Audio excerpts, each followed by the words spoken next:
healthcare sector is already worth over $370 billion.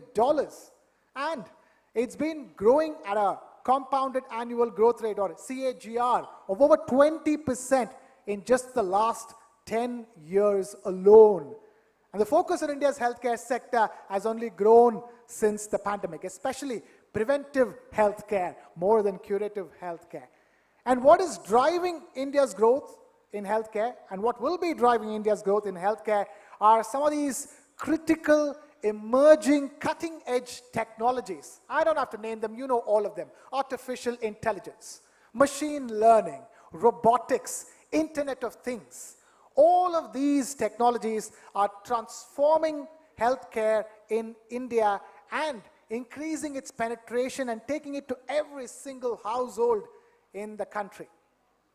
In the middle of all of this, it's important for us to take a moment, pause, reflect, and understand what are the future transformations in store for India's healthcare sector. And that's exactly the reason why the Dakshin Healthcare Summit 2024 is here to peek into the future and see how technology is going to shape the healthcare sector going forward. And this Dakshin Healthcare Summit is a TV9 initiative, and South First, it is streaming live, ladies and gentlemen. This event is streaming live on news9live.com as well as southfirst.com as well.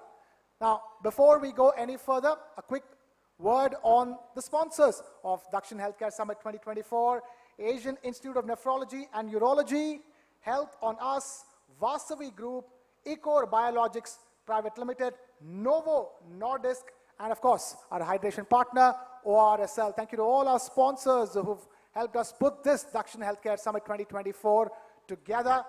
And we begin the Dakshin Healthcare Summit with the lamp lighting ceremony. And to do that, may I please call upon stage Mr. G.S. Vasu, editor and founder, South First. Dr. Sangeeta Reddy, Joint Managing Director, Apollo Hospitals.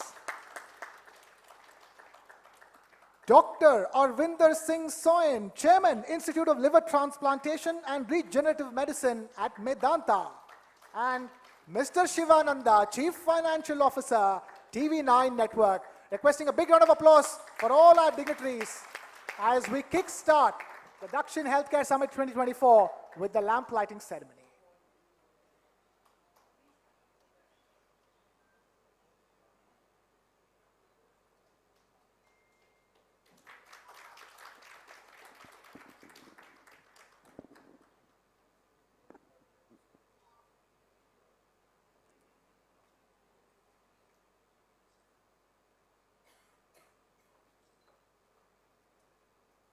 Ladies and gentlemen, huge round of applause.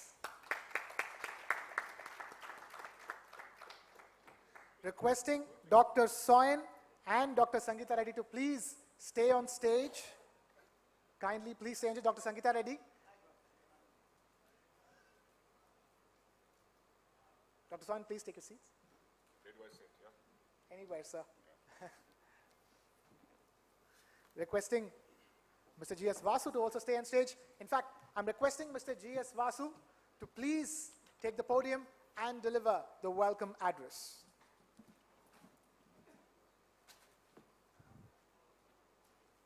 Good morning, friends. It's my pleasure to welcome some of the most prestigious names in the field of healthcare and wellness to the Dakshin Healthcare Summit 2024. When we launched South First 2 years ago, we were particular that health will be among our primary focus areas, simply because it is the basic foundation of the world we want to build. In a country where affordable, effective healthcare continues to be a luxury for the majority, it should be a collective responsibility to strive towards access to healthcare to the last child in a remote village or an elderly person in an urban settlement. Particularly in the post-COVID world, the importance of health and wellness for all has become more defined. What we are attempting through this healthcare summit, brought to you by TV9 and South First, is a step towards dialogue, exchange of ideas, identifying problems, and finding solutions. Innovation has been the cornerstone of India's healthcare system in techniques, diagnostics, as well as technology. We at South First will always strive to bring together thought leaders for a better tomorrow. Dakshin Healthcare Summit looks precisely to achieve just that, to create some of the brightest platform for some of the brightest minds in the medical and allied services in India for a better tomorrow. I also take this occasion to announce that this will be an annual event that will grow bigger and more impactful. We have some of the finest doctors from across the country participating in multiple sessions through the day, and I request all of you to get the best out of it. Thank you very much.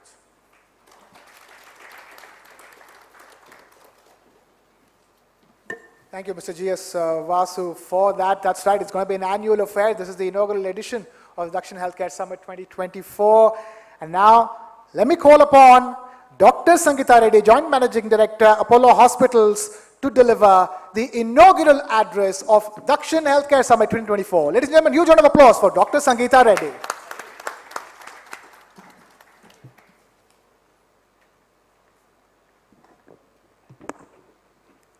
Good morning, everyone, and namaste. Let me begin by congratulating all of you for putting this program together, because the time is just right. And I think the fact of saying South First, despite having Dr. Soin on the stage, is reflective of the fact that so much in healthcare begins in the South. So I couldn't resist that shot, Dr. Soin. But jokes apart, and very, very seriously, the promise of the future is super exciting.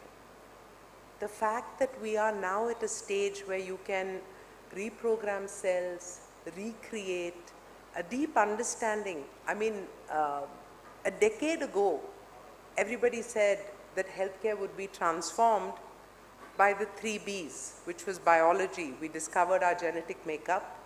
By bandwidth, we were able to connect to remote villages, to different areas. And by bytes, which was computing capacity.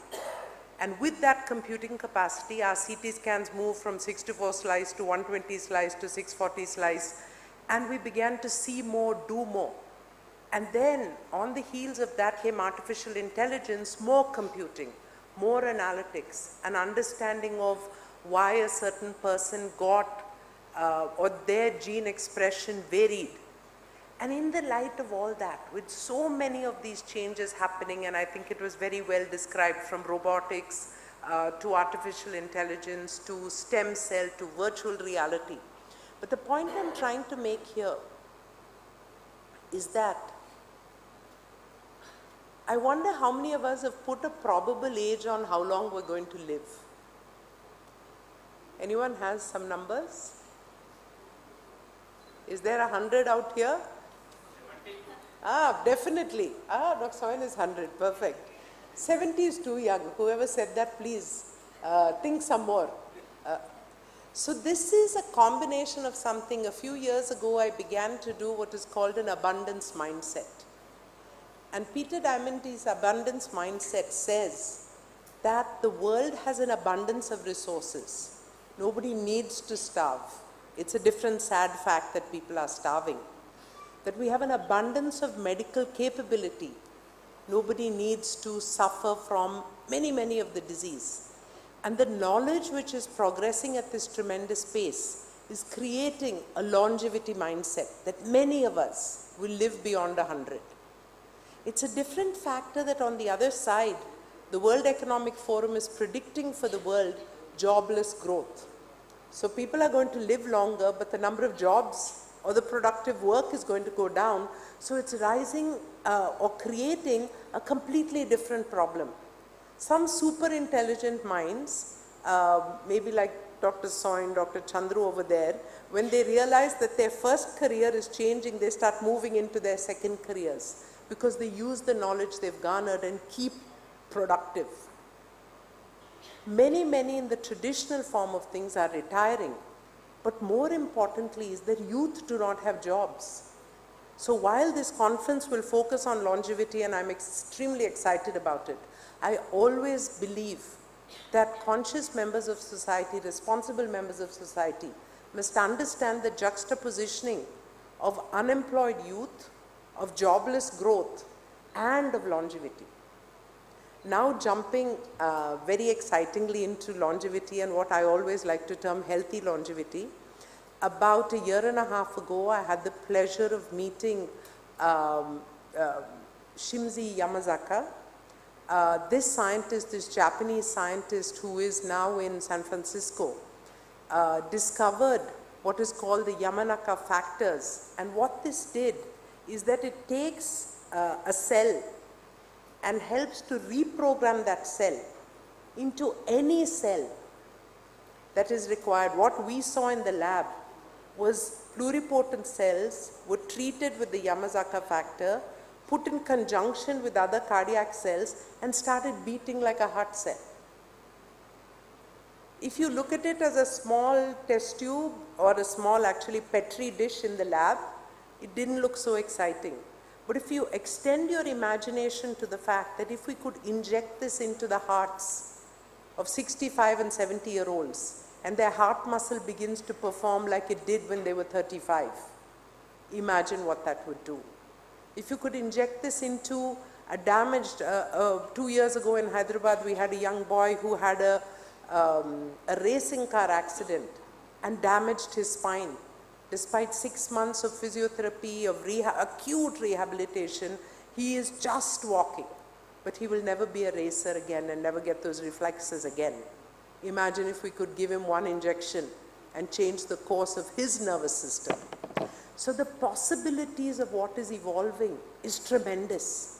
And this evolution is happening in various stages of science. I'm sure Dr. Soin is thinking, I'm going to be regenerating liver cells, and therefore at some stage he will not need to perform liver transplants. I predict that in 20 years from now, we will not be doing the joint replacements that everybody is doing routinely, because we would have treated it much earlier. Whether we're doing stem cell injections to regenerate cartilage, we're using AI to do gait analysis and therefore gait correction and prevent or reduce the extent of wear and tear on the joints and change the way we live. In addition, there are multiple factors. It's not just the knowledge and the awareness. There's an entire aspect of controlling the environment. The microplastics, which have become a part of our body now, and Chandru and I were talking about this a little earlier, will we modify the detection of microplastics, the treatment of microplastic, will be put bacteriophages into our systems, therefore they're eating up the microplastic before they become part of our body. There's a transformational way of looking at things, and we are on the cusp of that across the universe, and definitely across our world. And so I'm extremely excited, when I heard the topic and Dr. Soin called me and I heard that, you're talking about this, I was very, very excited because I also believe that this is India's time. There's some reasons which lead me to believe that. It's not just the fact. Some of you who saw today's Economic Times, the big four again have all Indian leaders on top of them. McKinsey has just selected an Indian, a native Indian, as the head of McKinsey Global. So what I'm referring to is the brain power. We have the capability to think, to analyze, to work hard, to research. And yet our researchers are doing fantastically in NASA and global positions. How much more can we enhance what's happening in India? Now, interestingly, on the health side, we have the data. If you take the Ayushman Bharat data and start analyzing this, we at Apollo have approximately 14 million records and about 9,000 genotype-phenotype analytics. We're doing multiple AI algorithms. We created a cardiovascular risk score in partnership with Microsoft. We did an early detection system for TB, which we're actually donating to government hospitals in conjunction with Google. But all these are just scratching the surface of the possibility of what is the future of healthcare. And so programs like these and interactions like these, I hope, will accelerate the pace of investment into research and a new age in healthcare, will accelerate the number of people, of young people, who are coming into science and research. Because if you've done medicine, very few are choosing research as a methodology to use their medical knowledge. And the extent of time that a practicing clinician is giving on research is also very low. There are few exceptions, but not many. So I believe that conferences like these, and awareness of the pace of change and the possibility of what the future holds for us, will accelerate this movement into integrative medicine, into research in longevity, into new technologies, whether it's CRISPR or a different way, or research in stem cell, will enable us, with our data and our knowledge and our skill sets, will enable India to change the positioning that we've had in healthcare. For many years, we at Apollo took great pride in saying we started in 1983 and we telescoped the developments of the Western world. What happened over 30, 40 years, we brought it in 10 years into India. But today we have another dream, we have a different vision. We want to be the ones setting the agenda. We want to be the ones creating the new cures. We want people from across the world to come to India because this is where it is happening. And right now, let me be very honest, I visited Buck Institute, I've seen what's happening at Stanford, I saw what's happening at Mass General and Mayo. We are very far away. We need to do a lot more. And so again, I congratulate the organizers for beginning to raise the topic of longevity, of science and research, of allied technologies to apply into a better life. I can't end just talking about all these high-tech things because there's a lot of basic things that remain to be done. So I will actually conclude by sharing one of the things we're doing in a village called Aragonda, which is in Chittoor. We began this program about 20 years ago, actually 24 years ago, where we started a small hospital. The villagers there told my father, "You've put up all these things, what have you done for your birthplace?" So he put a 100-bed hospital over there, and you know, doctors from Chennai and Hyderabad would go. It was a beginning. In the year 2000, when Bill Clinton visited Hyderabad, he pressed a button connecting telemedicine, using telemedicine to connect Aragonda to Hyderabad and to Chennai. We then created a rural insurance so that the villagers had access to that. We then said we may be thinking of tertiary care, but what is needed greatly in Indian villages, and this was 24 years ago, but it still remains the same, is a focus on the social determinants of health. So we created clean drinking water supply, which is now run by the youth of those clusters of villages, nutrition, preventive healthcare screening, whether it's mammogram, cervical cancer, cataract surgery. So a series of proactive health initiatives. So why I'm concluding with this is, while we are aspiring to do AI and stem cell and regenerative medicine, in the same breath, we need to ensure that our knowledge that we currently have, this topic that we are speaking about over the days, about the acceleration from bench to bedside, or to keeping people out of the bedside, keeping them healthy and active. But what we also need to do is to ensure that clean water, sanitation, nutrition, and preventive, proactive health screening programs tackle what is the tsunami of non-communicable disease and ensure that we are finding these early. Because every time a cardiac surgeon does a bypass on 3 vessels and a cardiologist does stenting for 5 vessels, the question somewhere in the mind is, where was this patient when his first vessel was getting blocked? And when 65% of the cancers we detect in India are in stage 3 and stage 4, we need to ask ourselves, why didn't we find them in stage 1 and why didn't we prevent this cancer? And therefore, I conclude by saying that it's a unique time in the development of science of the world. It's a unique time in the opportunity that we as healthcare professionals or people passionate about a better healthcare need to focus on the basics, need to enhance our infrastructure, need to continue to look at preventive healthcare and preventive medicine and regenerative and the future of medicine, focusing on not just longevity, but healthy longevity, not just healthy longevity, but healthy and happy longevity. All the best to all of you. Good luck and namaste.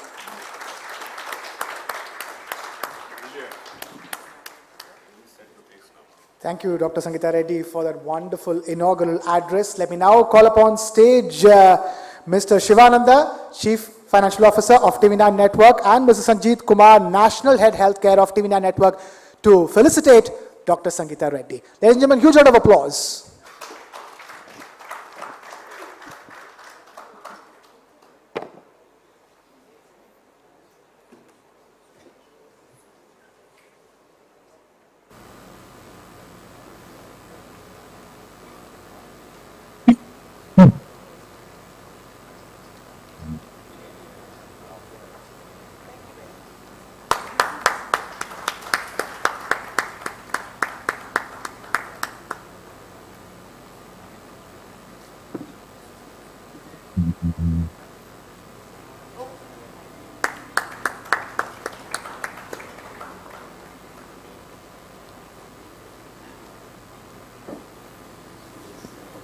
Thank you, Mr. Shivananda and Mr. Sanjeet Kumar, for that. And with that, we get started on all those important discussions I alluded to in the beginning. It's time to begin the confluence of minds and thoughts at the Dakshin Healthcare Summit 2024.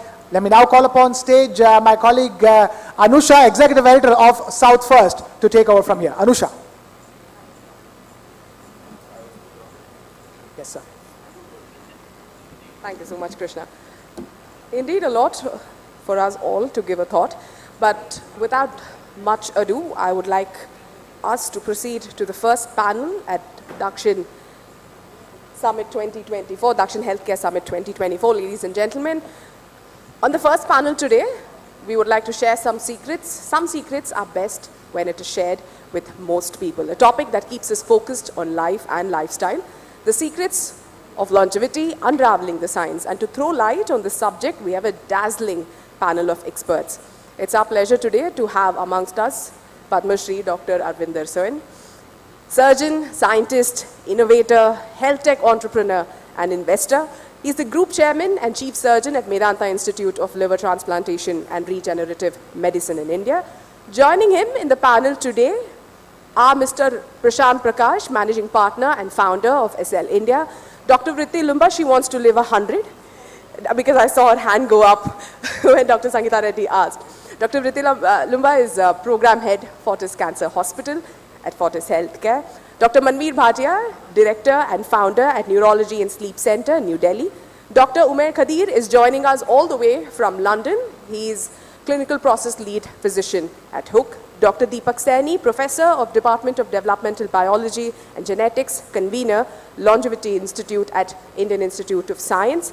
And Mr. Saurabh Khusrushahi, Founder of SOFIT.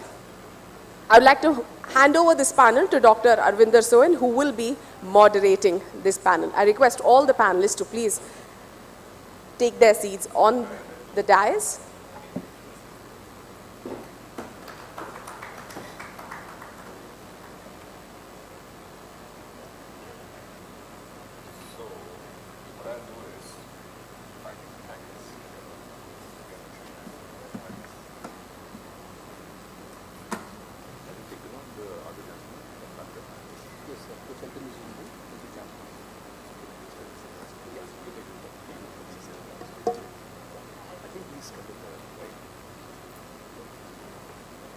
I'll just coordinate that. This is the take up of the balloon. Okay, I'll just coordinate. So I can sit there and do it, right? Yeah. And I'll see the slides there. Cool. And where will the rest of the crowd see? Okay. Are we getting in the way? No, that should be fine. It's double. Good morning, everyone. First, I'd like to thank Dr. Sangeeta Reddy, because of course you'll agree that it was a brilliant speech, and I was just telling her that research and innovation at the Apollo Hospitals group is in safe and competent hands. She really set the pace and the vibe for the rest of the deliberations today. Thank you all for joining us. Before we get started on the panel discussion, I'd like to thank Mr. Vasu Gandikota, Mr. Krishna, South First and TV9 for putting this futuristic health summit together. So, in the panel, we will hopefully take you all for an amazing ride in the next hour or so. A ride at the end of which you will all emerge thinking that you should have raised your hands when Dr. Sangeeta Reddy asked you whether you live 100 years, because you can. And we'll try and show you with the longevity champions here how you can actually do that. The overriding theme for today's panel discussion will be, how do you see yourself in 2050? Right? Now, I mean, if we all shift the focus of healthcare from sick care in hospitals to making sure that everyone's well and remains healthy as possible, if we actually start dedicated centers to wellness, positive health and longevity, because that is definitely the need of the hour, because we find that in tertiary care, quaternary care hospitals, you have preventive medicine in one little floor or one little corner of the hospital, and the rest of the hospital is all geared to managing critical patients and doing procedures, etc. So the focus does have to shift from sick care to positive health and care in a way that keeps people healthy. And if you actually aim, because you have to aim to be healthy in 20, 25 years from now, then you can get there easily, and we'll try and show you how. So, look at these guys.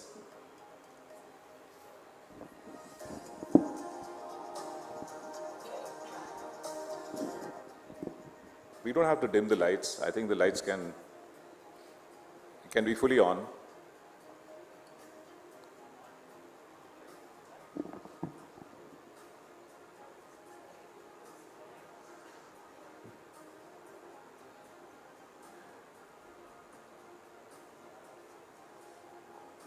I don't think you can get the music, but you get the idea, right? So we all want to be, that's okay, you can tone down the music. So we all want to be disease-free, we want to be strong, we want to be happy at the end of 25 years from now, and even beyond. And we'll try and show you how you can actually do that. So currently what happens is that, let's say, none of us believe that we'll live 100, but we do believe that we'll probably live, people in this room and those online will probably live about 80 years, 78 to 80 years, right? But what happens is that if you're totally healthy at 100% and let's say at 20 or 30 years of age, health starts to decline. And compared to what you were at 25 or 30, you're only half of you left in terms of being healthy by the time you're 65.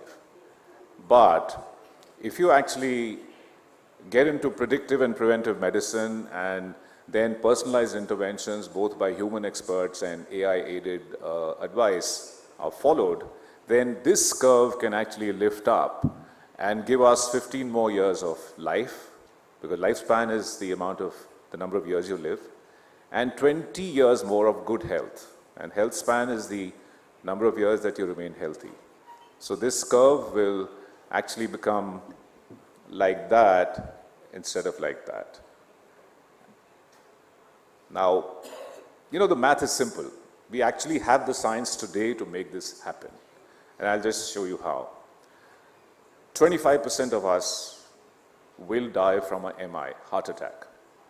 And in fact, 25% of the first heart attacks are killers. So that's the only heart attack some of us will have, right? But the thing is that 90% of heart attacks are preventable. 10% of us will die from cancer, and these are Indian figures. We've actually searched all papers and resources, and these are Indian figures, right? So 10% will die from cancer, 50% of it is preventable, 10% will die from a brain stroke, 80% preventable. Dr. Manveer Bhatia here, who's a neurologist and sleep medicine expert, tells me that 8% of Indians more than 60 have dementia, and 70% of them will actually die from it. It's not just memory lapses, it's a killer. And nearly half of them are preventable. 20% of Indians die from respiratory disease, 70% preventable. 5% die from diabetes directly and its complications. 90% deaths are preventable. 4% liver disease, 90% preventable. 3% kidney disease, again 90% preventable. So, there you have. If we actually prevent or diagnose early all the diseases that kill us, naturally you'll live 15, 20 years longer and healthier. I mean, it's just very simple. And the science exists today, and that's what we're going to discuss in the next 60 minutes. So now, Pvt Ltd, who takes care of the Fortis Cancer Institutes across the country and is very interested in preventive and predictive healthcare as applied to oncology, do you want to tell us how you can actually detect disease early or even predict disease before it actually happens? What sort of diagnostics you use specifically in relation to the 4 or 5 killer diseases like diabetes, cancer, heart disease, and neurovascular disease and neurodegenerative disorders. So take us through the diagnostics, basics and advanced that help us diagnose these things in a way that we can predict disease and detect early disease. You can just talk from there, because I'm going to come there and now I'm going to keep sitting there. More comfortable this thing in my standing hand. and talking.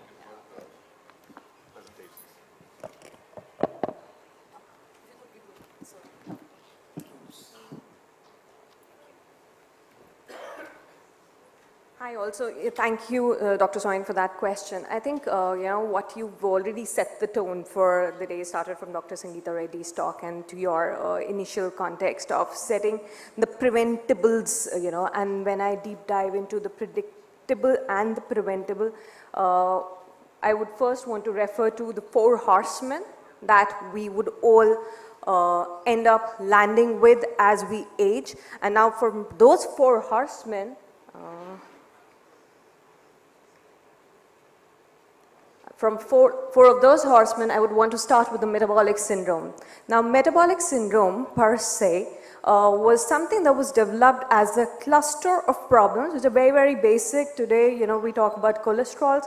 So high triglycerides, low healthy cholesterol, which is the HDL, a high blood pressure, high sugars, and the cluster, and truncal obesity. When all of these 5 combine, they call the metabolic syndrome. When all 5 of these are present in a patient, it was earlier in the 1980s referred to as something like a syndrome X, which evolved as metabolic syndrome, and now this metabolic syndrome actually becomes a precursor for rest of the 3-4 horsemen as we develop during time. Now, how do we predict them? The question is, how do we predict them? How do we prevent, diagnose it, detect it early in our lives? So, obviously sugars, we all talk about sugars, but what we do not talk about when as the sugars are rising, they're taking those trends, we do not talk about insulin resistance. That is a very, very important marker. And if your sugars are good, sugars are normal, then we also do not talk about putting stress on our system to check, through maybe an oral glucose tolerance test to see that, how well are we performing in terms of our sugars when the body is put under pressure. Similarly, the DEXA scan, we all talk about the BMI, we talk about BMI, which is basically the index, the score between your height and your weight, but we do not talk about truncal obesity, and we do not talk about our composition in terms of our body fat, in terms of our muscle mass, so which are very, very important. I mean, for truncal obesity, just for starters, more than 40 inches your waist circumference for men and more than 35 for women is truncal obesity. We are not referring to that, and all those things combined are actually precursors for when we land into a heart disease, a stroke or a neurodegenerative disorder, and the cancers. Now, obviously, this metabolic syndrome is, I'll want to spend one more minute on metabolic syndrome, because now this is where the problem is. This is where the problem is when I say that it increases the risk of cardiac problems by around 70%, 75%. So close monitoring of blood pressure becomes very, very critical when we talk about heart disease, because atherosclerotic disease, once set in, reversal is another thing. But if we just monitor our blood pressures, as simple as that, and if we have a genetic predisposition by virtue of having a parent or a sibling who's gone through a heart attack, there should be nothing that stops us from a CAC score. Now, if there is calcium in your coronaries, we are pretty late in the day, but that is like a very, very big red flag. And it's an absolutely non-invasive procedure, one can just go through.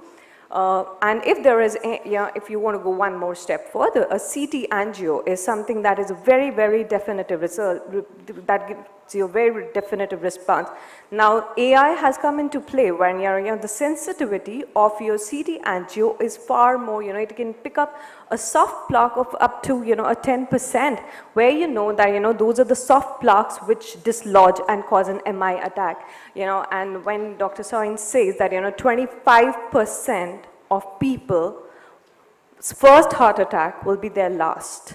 That is a very, very alarming figure, and we all need to be prepared to not land up in such situations. And I think the famous singer KK, he shook the industry, he shook the country, he was just doing a performance, and when he had an MI, and we all know what happened after that, it was his last. So obviously all those scary, and it was almost a similar time when a sultan in Dubai had a similar episode.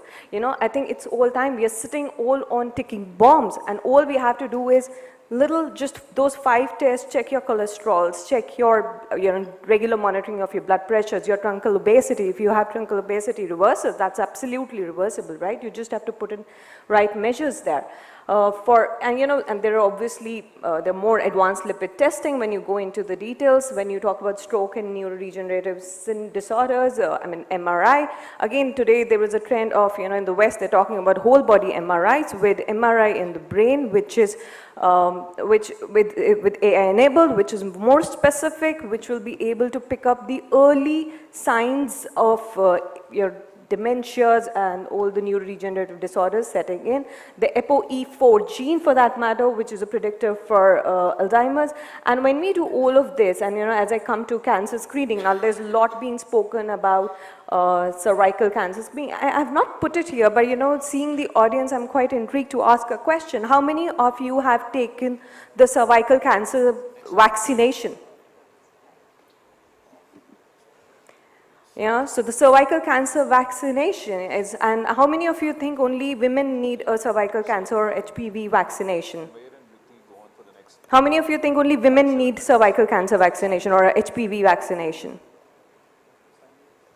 Men need it too. So because it is a virus and men are not immune from the virus. So the right age group, which is, the West, they say about 9 to 15 years of age, cervical cancer vaccination. Cervical cancer is one of the most preventable cancers. 87% prevention with the cervical cancer vaccine. And obviously, it is one cancer that is happening because of a virus. So it's only about early detection of that virus. I'm going a little detail more in cervical cancer, but yes, the idea is early detection. There is so much that is preventable just by being knowledge, just by being awareness. And obviously there is, we talk about genetic predispositions. How many of you think cancers happen only genetic? Any thoughts? Do you think cancer is only genetic? If you do not have genes which cause you cancer, will not cause you cancer? No, so it's only 5% cancers which have absolute this thing that it will be only genetic, but rest are multifactorial and not genetics. So whole genomic sequencing will obviously help you, enable you understand what's happening in, what are you predisposed to, and that helps one to understand also, now these are days when we are also talking about the epigenetic aging, where you can see your chronological age is actually matching your actual age, and then you can work modalities to reverse them. A gut health microbiome, today it's spoken a lot about. I'm sure Dr. Manvi will talk about sleep and, and I'm referring to sleep apnea tests here. Cognitive function tests in depression and anxiety screening, and, and all these are very, very basic, simplistic, early predictors, changes in this, so I always say, you don't know exactly what's happening inside your body till you actually look inside. You have to look into it to know what's happening and prevent it and early detect and reverse it. I think I'm done. Hello. Can someone get this going?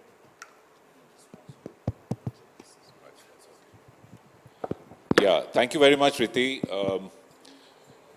So, Umair, it's your turn now. Riti has nicely set the stage and told us what diagnostics you can use to predict disease or diagnose the 4 killers early. And these killers, again, are diabetes, cancer, neurovascular disease, and cardiovascular disease. Would you like to take us through all the lifestyle changes, modifications, drugs, supplements that can actually be used in a personalized fashion once you do pick up a risk for someone to have one or more of these diseases, or for that matter, detect them early? So, Umair Kadir from London, Hook London. Hook London is a famous longevity clinic, and Umair is a full-time longevity physician. So, Umair, give us your insights. We can't hear him. Umair, you have to hold off for a minute. We'll just get the audio working, please. We'll tell you when to get started again. Guys, we're going to ask you a lot of questions. We're going to have some voting. We're going to make you all stand up for different things that you do or you don't do. Yeah, I think in the interim we can have everybody stand up for once. Yeah. And you all have to participate. You all have to prove that you actually want good health span and lifespans. This can't be a boring classroom lecture and you go back thinking, oh,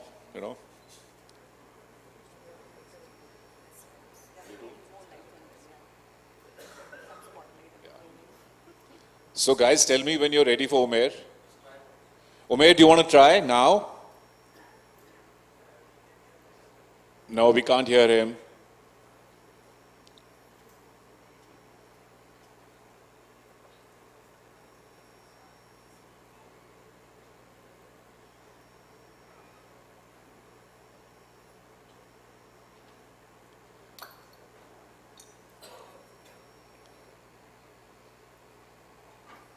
Are you guys going to take time? We can carry on with the discussion with other panelists.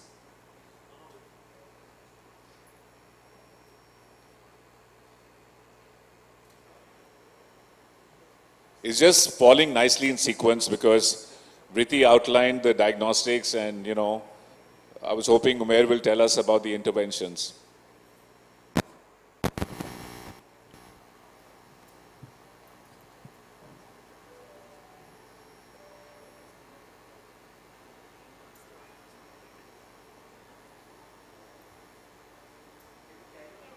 Okay, I think we will carry on. Umair, we will have you on in a couple of minutes once they've fixed the audio. Stay tuned. So, let's turn to where all this will happen. It's quite clear that the focus currently in hospitals and healthcare institutions is on treating major diseases with procedures, critical care, and rightly so, of course. They save lives. They save thousands of lives, hundreds and thousands of lives every day. But it's clear that if you go back to what Dr. Sangeeta Reddy said and what we've been talking about predictive and preventive medicine, that you have to have dedicated centers which look at you in a different way. You may have a health problem and you walk in with that problem, but you also want to stay healthy and live as long as possible and in a healthy Hello, way. can you hear me okay? Sorry, what's that? Is the audio working now? Umair, I think you're on. Tell us about the interventions you can do to take care of these 4 killers. Brilliant, thank you very much for having me. Can I just double check you can hear me okay? Yes, we are good. Brilliant, We can hear fantastic. you very well. Okay, thank you so much. Yeah. Thank you for inviting me on, and thank you for setting the stage already for some very important discussions. I'll start off by talking a little bit about metabolic disease and touching on things that we can do to try. So I think Vritti has already talked quite a lot about what it is and why it's important to try and target it. I suppose the way that I would talk about it is in 3 different steps. So, sorry, can you still hear me okay? Is that okay? Okay, sorry. So the first way to discuss this, it would be in terms of lifestyle intervention. So one of the main reasons that it causes a problem is that most people are unaware that they're actually even entering metabolic syndrome. There's no real symptoms to it. We end up getting central deposition of fat in the abdomen. We end up getting a slowly creeping blood pressure. We end up with raised cholesterol and triglycerides, but we don't really see any symptoms of this. And we talked earlier on, well, Bridget mentioned about insulin resistance. And again, there won't really be signs and symptoms of this unless there's labs or diagnostics to check this out. One of the things that we can do is control our nutrition. And I suppose the 2 important concepts that I'd like to introduce are things called satiety index and feeding windows. So a satiety index, the best way to understand this is how many times have you been sat at a table and you've looked at the food in front of you and you're just about okay, you're no longer hungry, but actually you think, you know what, this food looks delicious. I think I'm just going to finish the rest of the plate anyway, and just because people are serving, I'll get another plate too. So you end up, every time we eat at a sort of a 10 out of 10 of fullness, because we're just used to it. Food abundance is so much of a problem now. And by having a satiety index, once we're hungry up until we are no longer hungry, and then we sort of put the food away or don't eat anymore. It's one of the simplest interventions you can make to try and help. Feeding windows as well. So obviously people talk a lot about intermittent fasting and how that can sort of help limit the food intake that we have to stop overconsumption. And there is evidence that you can limit this by sort of sticking to a 10-hour window, simply because there is just a limited or finite amount of food that you can eat in that sort of short period of time. Other things we can do is increase our protein intake. Protein is a building block of muscle, but also is one of the substrates that sort of keeps us fuller for as long as possible. So aiming for about 1 to 1.5 grams per pound of body weight is a good metric to go by, and it will also have impact when we come to sort of resistance training as well. The other thing we can do is increase our fiber intake. Fiber, again, keeps us nice and full and feeds that gut microbiome. And aiming for about 30 grams a day of fiber can be really helpful. Obviously, most diets don't really contain much fiber, so rapidly increasing that may lead to some unwanted side effects in terms of bloating and abdominal discomfort. But ultimately, slowly building to that will be really helpful. Medication-wise, drugs-wise, there are lots of hype medications that are out there, and they all have a fantastic place, and it's amazing that we do have some of these medications. So obviously the one that's on a lot of people's lips is things like GLP-1 agonists like Ozempic, or the newer ones like Mounjaro, and they are very, very effective, and they do help people lose weight, but without laying that foundation of nutrition and physical fitness, about 2/3 of people just gain the weight straight back as soon as they've stopped that medication. So it's really important to put in those principles for nutrition and fitness that I think are going to be talked about a little bit further on in this discussion too. There's also evidence of medication like flozins, which are SGLT2 inhibitors, like dapagliflozin, and they have also shown some evidence in terms of longevity, but in populations that are sort of diseased, such as those with heart failure and chronic kidney disease. But it may be one for the future that is emerging that can show some promise. So ultimately, there's a lot that we can do, and by limiting the metabolic syndrome or limiting these symptoms that you can get early on with using some of these interventions, you can stop that progression to then moving on towards cardiovascular disease. So I'll move on to cardiovascular disease now, and it's as we had alluded to earlier, these conditions are sort of interlinked. When you start on the path of one, you can develop the other. So metabolic disease will inevitably lead to risk factors that develop cardiovascular disease, which will both combined lead to risk factors that can cause cognitive decline, and that can also lead to metabolic being obese is a risk factor for having developing cancer as well. So in this slide, you can see me there doing a VO2 max test very poorly, but essentially what we need to do in cardiovascular disease again is institute some factors that can try and help. So from a nutrition point of view, salt. And we know that there is a lot of salt in our food. Some is hidden, some is visible. But simply limiting our salt intake. So a study showed that from a high salt intake, which was around 2.2 grams per day versus 0.5 grams a day, if we switched from that 2.2 to 0.5 grams per day, you could have an equivalent blood pressure reduction as if you were adding in a blood pressure medication, which is significant. Not only that, but weight loss. If you were to, for every 1 kilogram of weight loss, you can get about a millimeter of reduction of blood pressure. So if you were to reduce your salt intake and lost about 10 to 12 kilograms of weight, I'm assuming you were overweight in the first place, you've sort of almost added in the equivalent of 2 blood pressure medications worth of blood pressure lowering interventions just from your lifestyle alone. So that is a significant thing that we can try to introduce to try to limit your cardiovascular disease. From a fitness point of view, which I'm sure will be talked about later on, but adding in some zone 2 training, some cardiovascular exercise, which basically means training when your heart rate is working just above the comfortable zone, where you can still complete sentences, but you're working hard enough. And doing that regularly has been shown to also have massive benefits for the cardiovascular system, building out our aerobic capacity. And we know that those that have a higher VO2 max have a longer health span and lifespan, especially seen in athletes.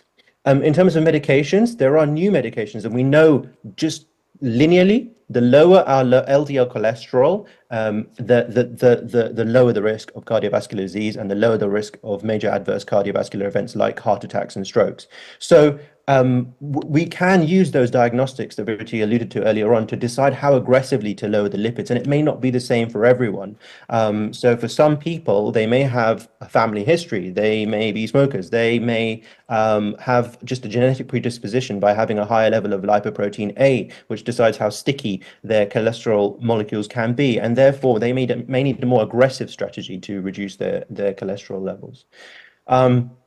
I'll move on a little bit just for the interests of time. But in terms of neurodegenerative conditions, so here you can see a big one, sleep, and that's not often talked about. And actually, it can impact all of these horsemen that we've talked about today, but specifically neurodegenerative disease.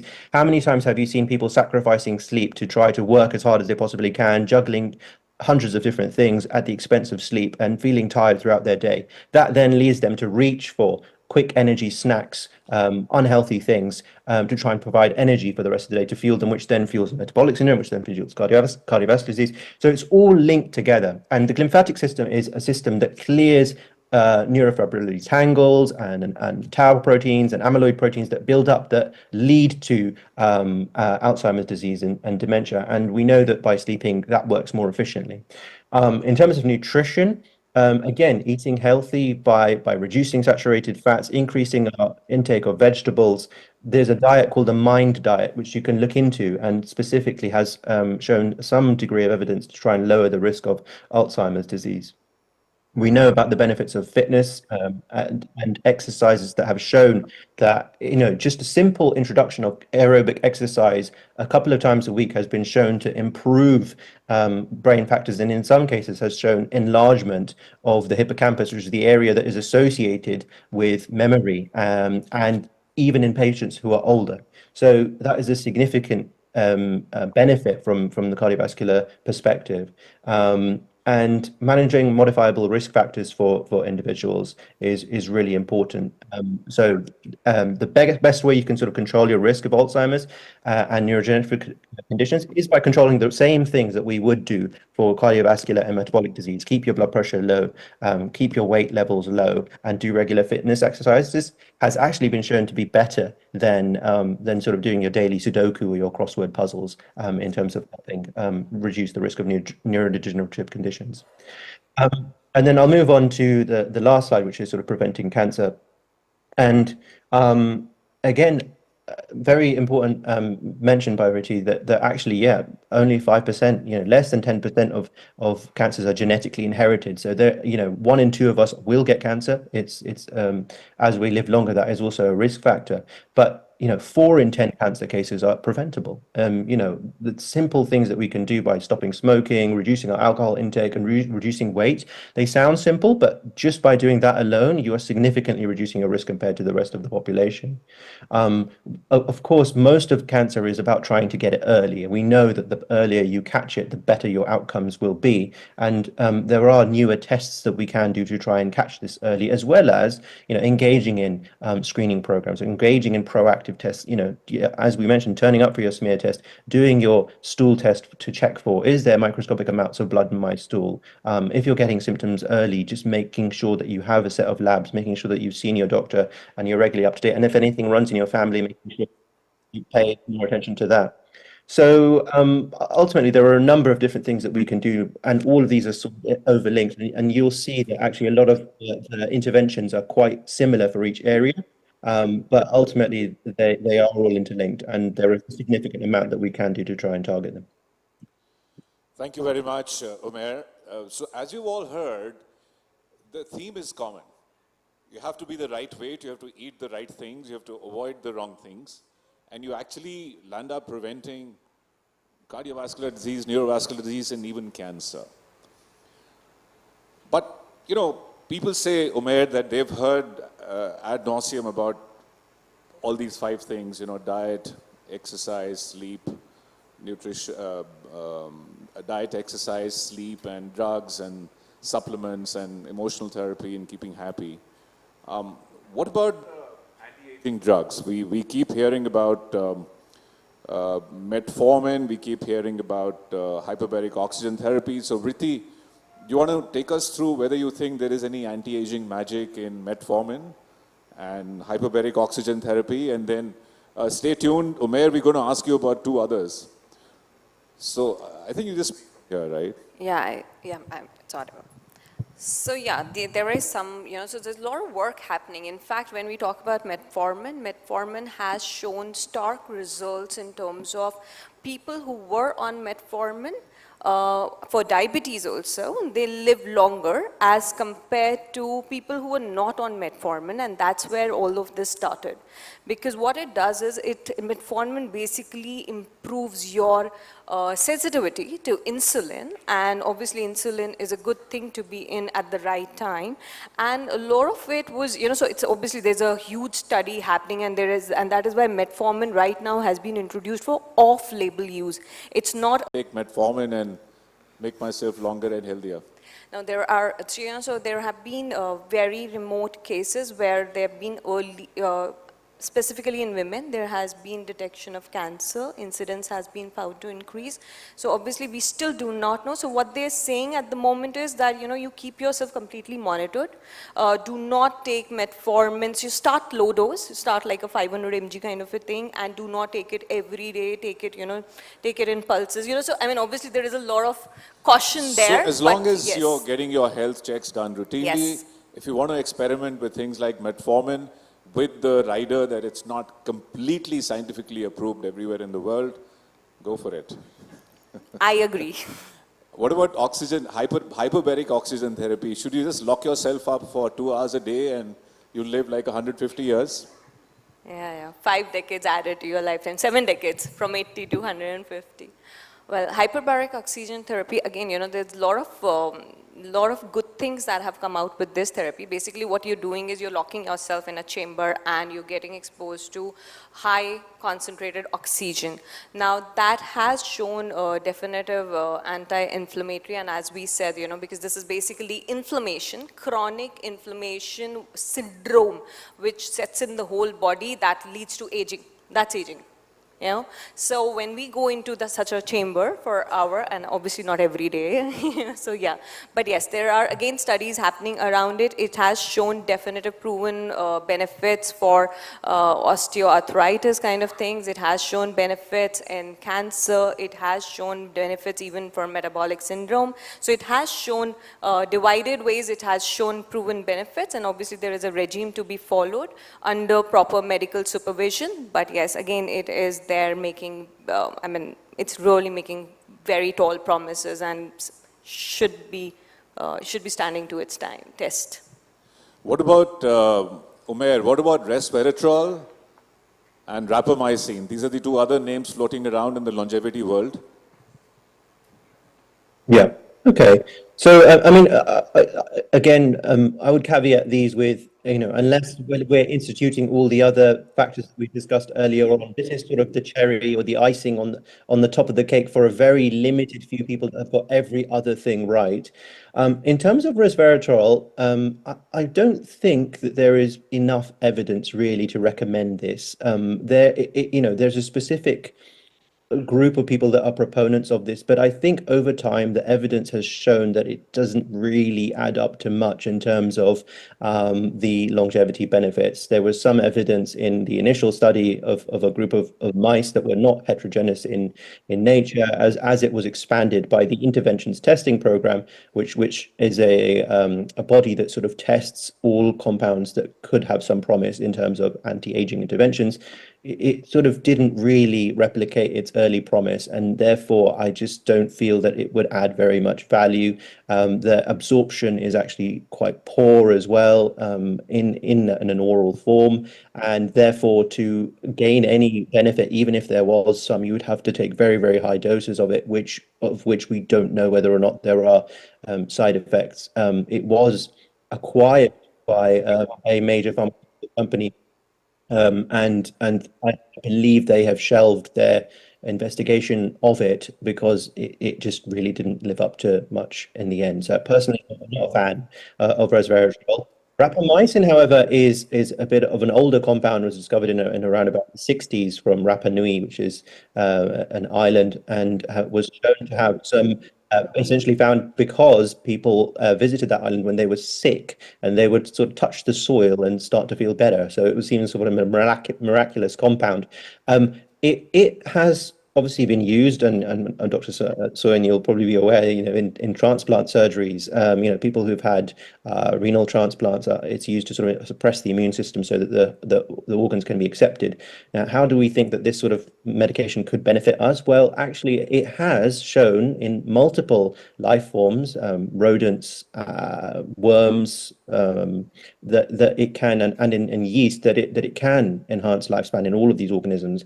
Now, does that extend to humans? Oh, we don't know. Humans, we live a lot longer, so it takes about 80 years and 100 years to find out.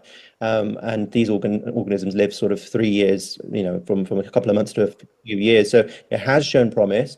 But would I recommend someone take it now? Probably not. I think that you have to get everything else right. There are some immune suppressive effects of it, so we have a higher risk of infections. And I think we just need more data. And there are trials that are ongoing looking at the effects of this on various important factors. But I think it's to keep an eye on. It definitely is promising, but maybe a bit early to pull the trigger just yet. So thanks. So obviously, resveratrol not ready for prime time.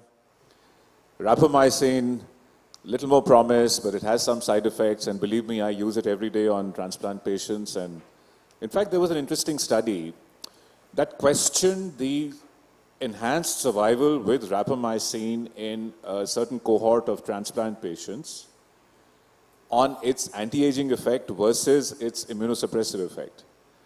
This was like published 4 or 5 years ago, not recent. I mean, not very recent.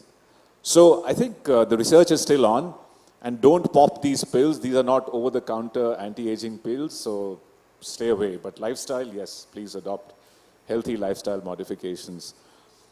So, Prashant, we'll turn to you. It's clear that you need dedicated centers and institutions that promote wellness and positive health. I have some figures from the US. So, the Longevity Ventures funding has gone up to 4 billion plus in the US in 2022. And the anti-aging drugs and longevity drugs market is actually totally exploding. And that's in the US. And when I compared the mortality figures of what happens in the US to kill people versus what happens in India, it's very similar, except for TB, which is 10% of mortality, but everything else is very similar, like I showed you in the earlier slide.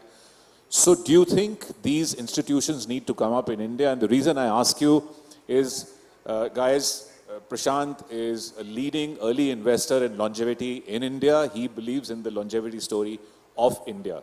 So tell us about how investors look at this. What boxes do you have to tick to get money to start these centers? Thank you, Suman. I think it's more like 7 billion over there. Just Altos Labs got 3.5 billion in 2022. So it's a different orbit there. But I think in longevity, there are broadly investing, there's two spaces in my mind. There's longevity now, and then there's longevity now, and then there is longevity next, right? So longevity now is where I would put maybe these three large areas. One is the longevity clinics you spoke about. I think there's a blurring of lines between the pharmaceuticals and nutraceuticals. So I would put that as second area that we are investing in. The third area is devices for red light therapies, mitochondrial health, hyperbaric, all of these areas, right?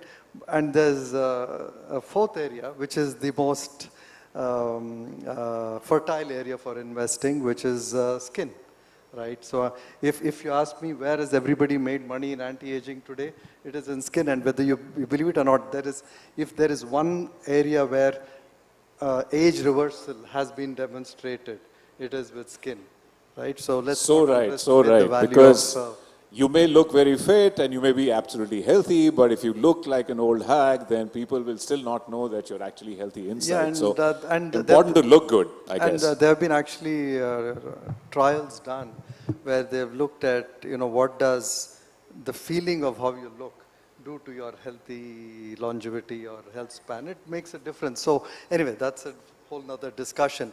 But I think what's the difference between a longevity clinic and, functional medicine doctors have been there forever. Preventive health has been there forever. What's the difference, right? I think there are two big differences. One, it's the business model, right? The business model is predicated on this idea of membership, right? Why membership? Membership is very important because you need to have longitudinal ownership of your client or your, in this case, not a patient really, somebody that you're working with, right? I like to call them wellness seekers. Yeah, wellness seekers. Now, longitudinal ownership is, is not inherent in our health system, which is very sick care and episodic. I mean, that's the way we kind of look at our in that care patients, and in that case. So I think the membership model is something that is popular now and also called as concierge medicine, whatever. And there's enough proof that these are very, very here and now revenue models. So I think you will get a lot of early money in India go into this area. And you will see a lot of longevity clinics mushroom. But the problem is,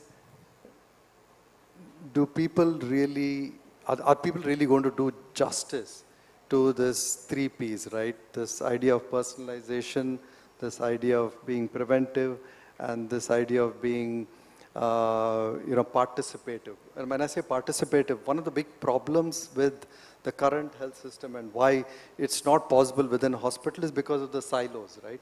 So what's the difference between the way a longevity clinic would work?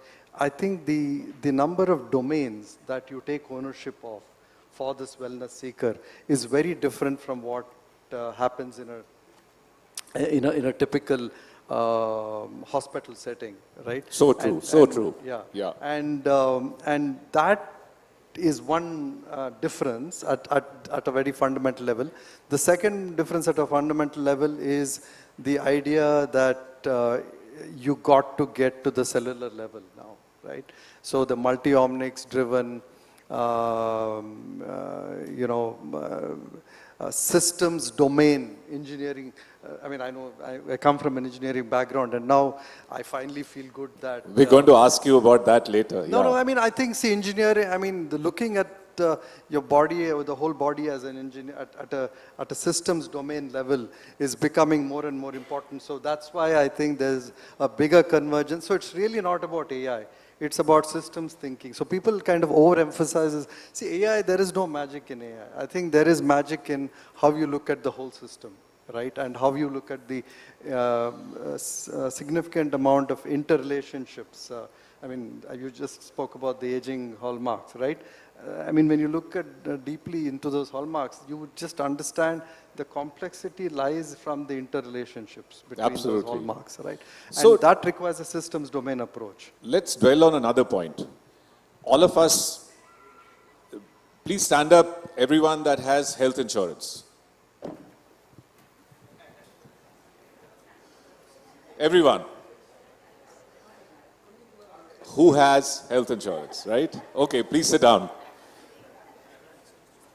Now let's stand up those of us who have cover for preventive and predictive healthcare. There's not a single person. So what am I trying to say? What I'm trying to say is insurance companies need to pull up their socks, get their act together, fund people with low premiums to safeguard their health, to stay healthy, to stay well, and that's low cost. Rather than pay 10 lakhs, 15 lakhs for a transplant or pay 8 lakhs for a cardiac bypass, doesn't it make sense? Prashant, what do you think? Should the insurance companies cover preventive health? 100%. I think once you have that ownership, so in fact, I'm seeing this new concept which goes beyond just the idea of a longevity clinic. It's the idea of a family health office. You know, let me ask, how many of you have wealth managers managing your wealth in this? There may be more, but people are not ready to admit it. Yeah, so maybe, yeah. So, but we don't have, but really this idea of having a family health office and that ownership, I think, is central to being able to risk profile the family, the individual, and provide the right insurance. So that is happening. So there are just 2 companies that have got funded in the US to provide, in conjunction with a longevity clinic, to be able to, because some of these treatments and some of these nutraceuticals are not cheap, right? But they pay off in the long run. I think you spoke about a lot of these, nutraceuticals, I mean, which are, okay, repurposed drugs or some of these areas. But I think there is this need to really personalize, be specific about dosing. There needs to be, so when we talk personalization today, there is no longevity clinic, even in the US, today that can compound and personalize your nutraceuticals, right? True, very true. I think personalized is really the key word. So now we've all heard about diagnostic tests, standard medical tests and diagnostics, lifestyle modifications, and people want to know if there's some magic deep down in the genome or the cell which scientists like Professor Deepak Saini, who's here with us, who heads the Longevity Institute at IISc Bangalore. Deepak, you have a lot of these really smart scientists and kind of the best research minds in the country working with you on longevity. What are the 3 or 4 exciting areas in cellular research, regenerative medicine, gene therapy, where people can get a single shot or a shot every year and stay young? Is there stuff like that coming through? I think first, thanks, Avi, for this interesting question. Before I dwell on to your magic pill, let's ask one very simple question. That why are we talking about longevity here at the first place? Why are we worried about longevity? I mean, as a human race, is there an evolutionary angle for us to live long? I mean, our lifespan has more or less stayed constant. People say, why are we don't live like tortoise for 200 plus years, right? So if you think about human being is a very interesting species. It's not the strongest, right? If you look around, there are species which are stronger. It's definitely not the fastest. So that means from an evolutionary angle, survival of human being is actually a miracle which we survive because of our brains, but also because we are resilient. We could figure out that there could be no food tomorrow, or there could be abundance of food tomorrow. So we went through this cycle of starvation and rich diet. And I'll tell you where I'm going to come ultimately. You might like that aspect. But if you go by this resilience cycle, that means over the selection of human as a race or a species, we were selected for genes which makes us resilient, which means we were trained to undergo cycling of nutrition to maximize our survival. That also means that we were not trained to have abundant food. So ultimately we're coming out that this abundance of food which we currently are facing, basically we have fought off starvation and nutrition paucity. We have fought off all the infectious disease. The only next big hurdle for us is living longer. And from that angle, we're coming back to the same aspect, that how does our body utilize this abundance of nutrition? So it's all about metabolic health. And that's what longevity in the long term for all of us is going to be, that how we manage our metabolic health.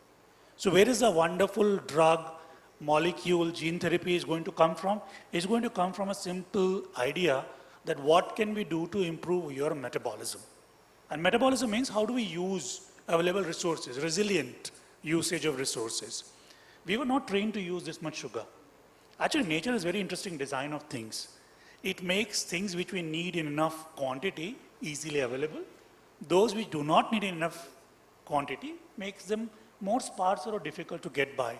So if you look around you, wheat, rice, which are our staple diets, actually are so difficult to extract from the plant because you need to dehusk, you need to remove, you have to powder and everything.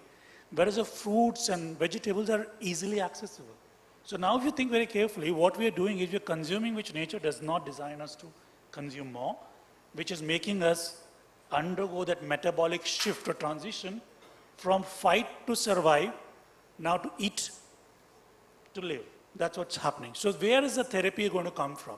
I think every molecule which we have talked about, metformin, rapamycin, or resveratrol, every molecule hits upon a central metabolic axis in our body. How do you use our sugar or calories in your body? How much protein, fat, carbohydrate do you need to consume to stay fit or live long is going to affect you. So in our fundamental research which we do, as we said, we have a great team. Somebody is looking at ovarian health, somebody is looking at pancreatic health, we look at lung health. There's only one feature which actually improves quality of that organ, just give them less sugar. So basically caloric restriction is only known evidence. I think the people here will agree that only known evidence of living long is restrict calorie. But I've also been told by a lot of people, I mean on a passing by, that no fun living that way. So I think longevity is battling fun and it's not going to be easy.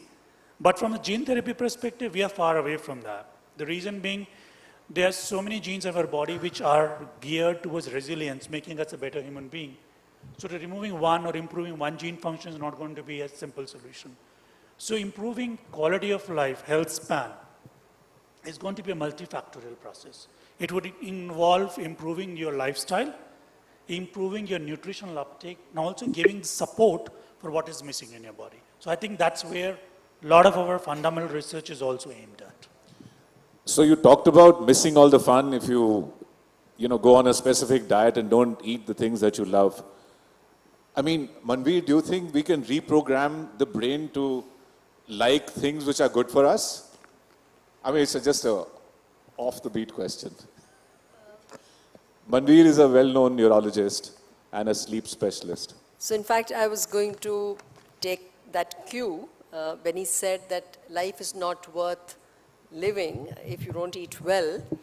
All the people that I see, if I tell them to stick to some kind of a schedule for sleep, they say life is not worth living. So how can you expect us to go to bed by 11, 12? So that's the whole culture. So I was thinking it's youngsters, but it's starting late. It starts around class 10, but it's going on to 30s, 40s, 50s, 60s, 70s, 80s. So there's a huge science which is called as a circadian rhythm science.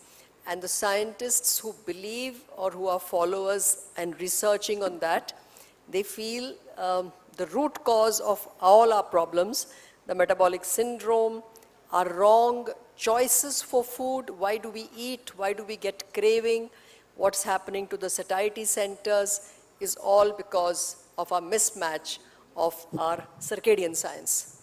And, so we can talk a little bit more about that. But that's so you actually come on with your expertise now and tell us how important is good quality and quantity of sleep for rejuvenation of the physical and the mental self.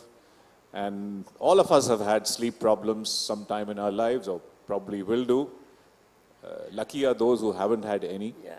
So tell us how to get good sleep and what good sleep does to us. Yes, so I think, over the years, there has been a lot of focus on nutrition and exercise. But the last few decades, US and Europe are definitely waking up to sleep in a very big way. And with the finances and investors here, the sleep is growing as a leaps and bounds in the billion-dollar industry. Because everything related to sleep, whether it is from the environment, to the beds, to the sheets, to the mattresses, his and her sides of the pillow, the mattress. One side becomes cool, one side becomes warm. So I went and lay on them. It's like amazing what all is happening. Earthing mattresses. Earthing mattresses. No, my choice mattress, my number mattress. So all that is happening. So anyway, so that's where we are. So if, I think the lights are very dim at the back. So the audience at the back is definitely, it's very conducive to dozing off, we say. Dim lights, monotonous voice, some people talking, some people only listening. So let's see when Dr. Soin asked this question about quantity and quality of sleep. So let's say who gets more than 7 hours of sleep per night? Okay, so that's about, how much percent? About 60? Who gets less than 6 hours? Let's stand up. No? Okay, let's stand up. Less than 6 hours. No, I get more, so I'm not standing up. Less than 6 hours. No. So less than 6, is it? So now, so that's how much the range is, but what does the science tell us? The science tells us that we need about 7 to 8 hours. But like everything, like, you have food, regulation, similarly you have sleep. So there are some people who need less, some need more. So quantity is pretty easy to estimate that you get this hours. About quality, so how do we test about quality? How many people feel rested, fresh, ready to go, happy when they wake up in the morning? Let's stand up again. How many people feel rested, happy, fresh, ready to go? This table? This table is not. The whole idea is that they are not. So, okay, so the other way around, the rest, let's see who stands up when they are not rested, when you wake up in the morning, not feeling good. Some lights in the audience, please. Okay, so we don't have the mics there, but we would like to know from somebody right in the front. So what do you feel when you wake up in the morning? What's the... Can we circulate a mic in the audience, please? So what is it that you feel? So if you're not rested, happy, ready to go, what are the feelings that you get? Anybody who got up and said, I'm not rested, just what do you feel? So we will... Anxiety. Okay, any more? Stress. Sorry? Craving for food. Bad decisions. Okay, so this is exactly what it is. This is what a poor quality sleep does. So what is this? And how do we measure quality? This is exactly. So people come with data to me for months and start downloading and sending me by email. This is my Fitbit, this is my Apple Watch. People are wearing 3 and telling you, okay, this is what's happening. You know what's happening? No, doctor, you don't understand. I'm getting no REM sleep. So how do you know? My Fitbit tells me, or my Aura tells me, or my Whoop tells me. So that's the era that we are in. But in simple terms, when we go through sleep, we are not in one stage. Like I tell people that you're not unconscious and you wake up. You go through these different stages. Just to suffice that for an adult, we have enough knowledge how much time we should spend in deep sleep or in REM sleep. And this is called all of them together is called one cycle. We have normally 4 to 5 such cycles. It's been studied a lot extensively about this thing called as sleep deprivation. You know, we won't get into it right now, but sleep deprivation basically means that you are getting less sleep than the amount that you need. So this could be voluntary, which almost 60% of the time people are not able to shut the Netflix off. It's got a very strong pull, you know, so before they know it, they have reached 4 a.m., 5 a.m. I just saw in the last week, I was thinking I will share some cases. There are children or 20s, 30s who are sleeping at 5, 6, 7 a.m. The clock has totally got shifted and they are waking up at 2 p.m. This girl is trying to study for some exams. Whole day there's brain fog and she's not able to function. So this is the quality of sleep that we are talking about. The third aspect which I touched briefly, something called as timing of sleep. So a lot of youngsters now, and even adults I would say, are all convinced that I need 7 hours. But they say that it's irrespective of what time I sleep, as long as I get my 7 hours. We have excellent information about what happens to the body at 11 p.m., midnight, 1, 2, 3, 4, 5 a.m. So those in that time, some people who called up saying that we are stressed and anxious, at night our cortisol system, our excitatory system is supposed to go down. But if we stay awake, we have heightened our excitatory system. We are all the time in this supercharged mode. So that's what's going to harm. And I think a lot of the faculty here, panelists said about a chronic inflammatory state, metabolic syndrome, the root cause of lots of things, and that actually now the sleep physicians believe that the root cause of all this is poor sleep. Because sleep deprivation because of any cause, whether voluntary or a disorder or snoring or sleep apnea, you have activated the inflammatory system in your body. And that's, you know, where we are heading, is because that's how the links are coming in all this, you know, as a, so there was, I'll just say this one quote, which I just recently from another physician, not mine, who said very nicely that think about sleep as the soil and the plant is your life. So you may pour into it good nutrition, good water, good sunlight, exercise, but if the soil is not healthy, the plant will die or not survive and or live a healthy life. So I think that quote was, you know, I just heard it the other day from a good physician. So I said, let me just stress the importance of this entity. Should I just finish that brain part? So just to share what happens in the brain. The picture with the red is showing you, that's at night, that there is the doctor from the Hook Clinic also, Umair talked about it. There is a system in our body which cleans up the system. So there's research now that blood flow at night, not blood flow, sorry, the G lymphatic system wipes away the junk. So this cartoon I show because it kind of leaves an impression that there is vacuum cleaning, housekeeping, whatever word you want to keep in your mind. is happening at night. When we are sleeping at the right time, not at night when you sleep in the middle of the day. So that cleaning removes all the junk that is accumulating.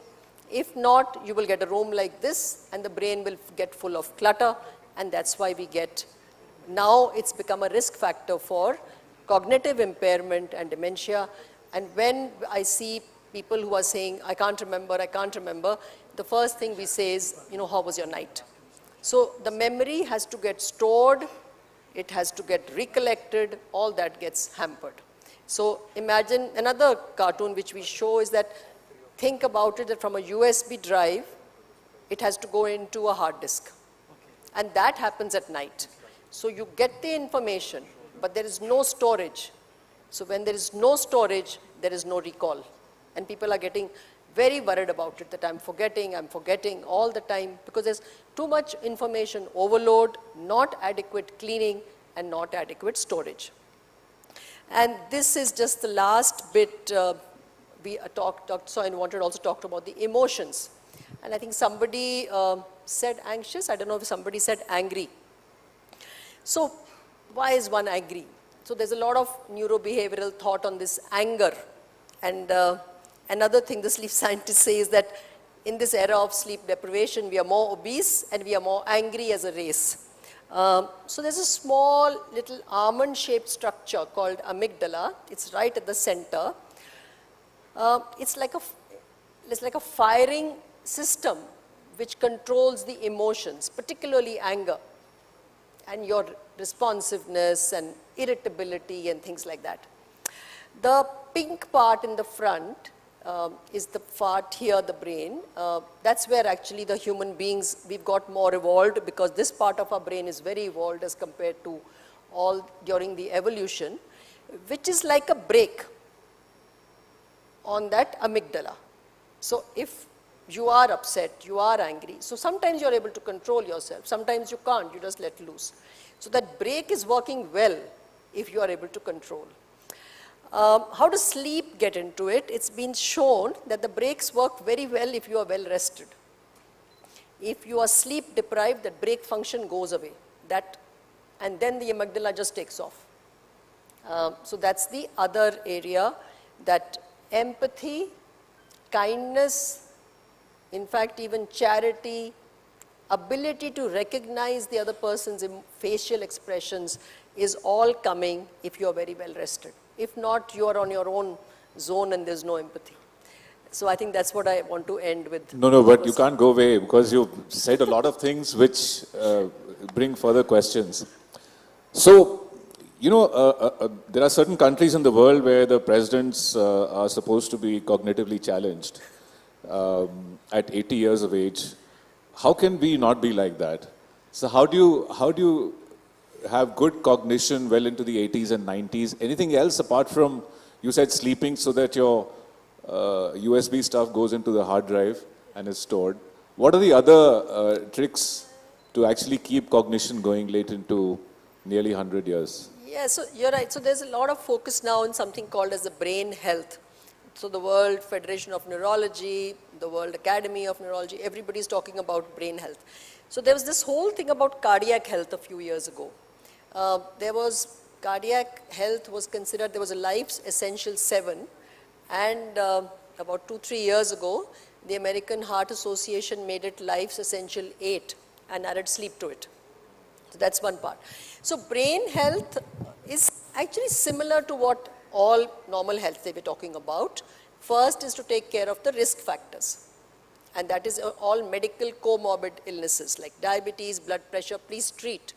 Because it's been seen that they produce small little clots in the brain, which may not cause big strokes, but they will impair the connectivity. So billions of neurons are continuously in connection, networks we call them, so they will get impaired, and that's why the cognitive impairment will come. So control those. Second is, of course, take care of these three vital things, the three pillars as they are called, the nutrition, exercise and sleep.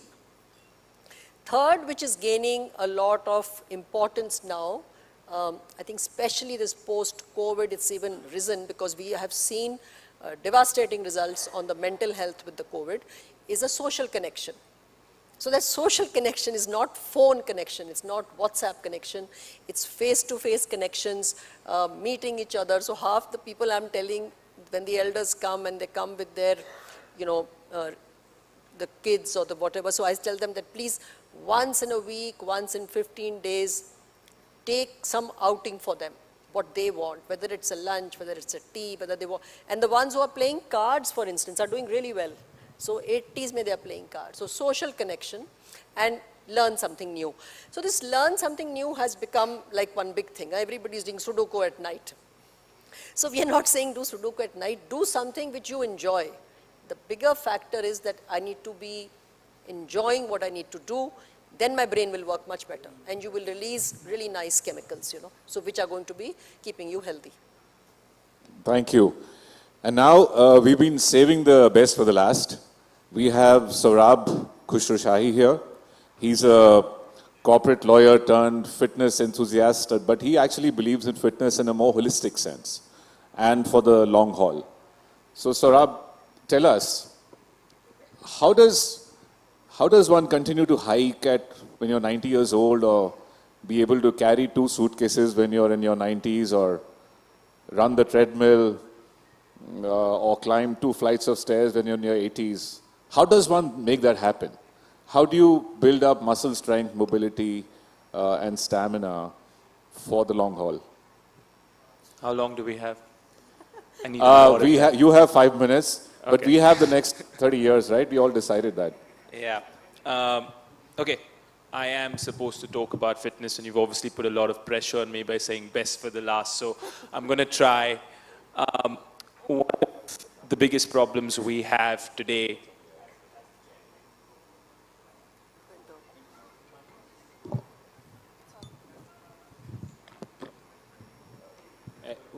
This one better? Yeah. One of the biggest problems we have today as a generation or as people is exactly what we've done in this room. We spent the last 1 hour and everyone's sitting down. Not a single person has moved. Not a single person has stood up. We stood up a couple of times. We forced them to stand up. So what I'm going to do is I'm going to start. I'm going to kind of have my conversation standing up. Okay. Now, when it comes down to fitness, right? When it comes down to, and we've had Umair talk about it. Ms. Bhatia spoke about a very interesting topic, which is sleep, which is something that's very dear to me. I'm not very good at it, I'll admit that, but I'm trying. Being a corporate lawyer for 15 years, that takes a toll on your sleep. And I was a capital markets lawyer, which means we were just constantly working. Now, fitness, right? I have slides, but I'm going to kind of talk to you guys more than use the slides. And I'm going to make you get up a lot through the next 5 minutes, so bear with me. Fitness, right? I look at fitness differently. No, I'm good. Oh, sorry. Okay, there you go. Fitness. What is fitness to an individual? Right? What constitutes you being fit or being unfit? Everyone has a different connotation. Everyone has a different answer. For some people, and this is my least favorite answer, is how much they weigh, right? You equate fitness with just how much that number on the weighing scale is. Now, Doctor touched upon a very interesting topic, which is sleep. Everyone has touched upon some interesting topics, and so has Umair. For me, there are a few aspects to fitness, right? It's not one thing. There's no one thing. I mean, if I come from my generation or I come from my mom's generation, it was all about walking, cardiovascular health. How much do we walk every day? How many steps do we take? What do we do there, right? The newer generation, it's gone on to strength training to a certain aspect, and I think that's very important. Human beings, we lose muscle every year. Right? And after a certain age, we lose muscle at a faster rate. According to me, and I was having this discussion with Sir just before we started this panel, I think muscle is your most important organ. I may have a lot of people who disagree with me, but I think it's your most important organ. It's where everything happens. And your metabolic health starts with your muscles. It's very important that you have certain amount of muscle. Now, I'm going to ask you a very simple question. I'm going to ask you to stand up, so I apologize. How many of you all in this room actually strength train or do some form of resistance training at least 2 times a week? Stand up.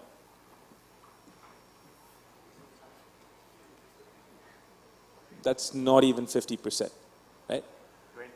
We look at about 20 to 30%. How many of you all go for a walk every day? Or let's say 3 to 4 times a week. So this is much better, right?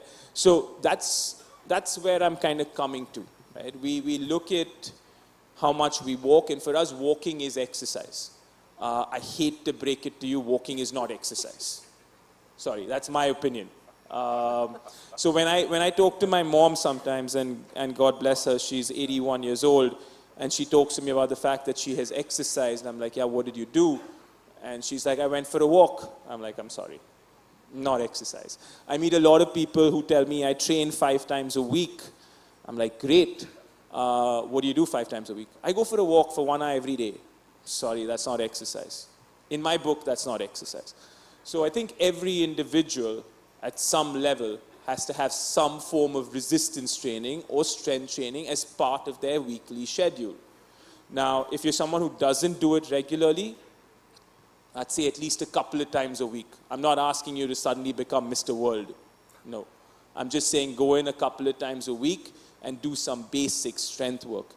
And honestly, I think the older we get, the 50s, the 60s, the 70s, we need it even more.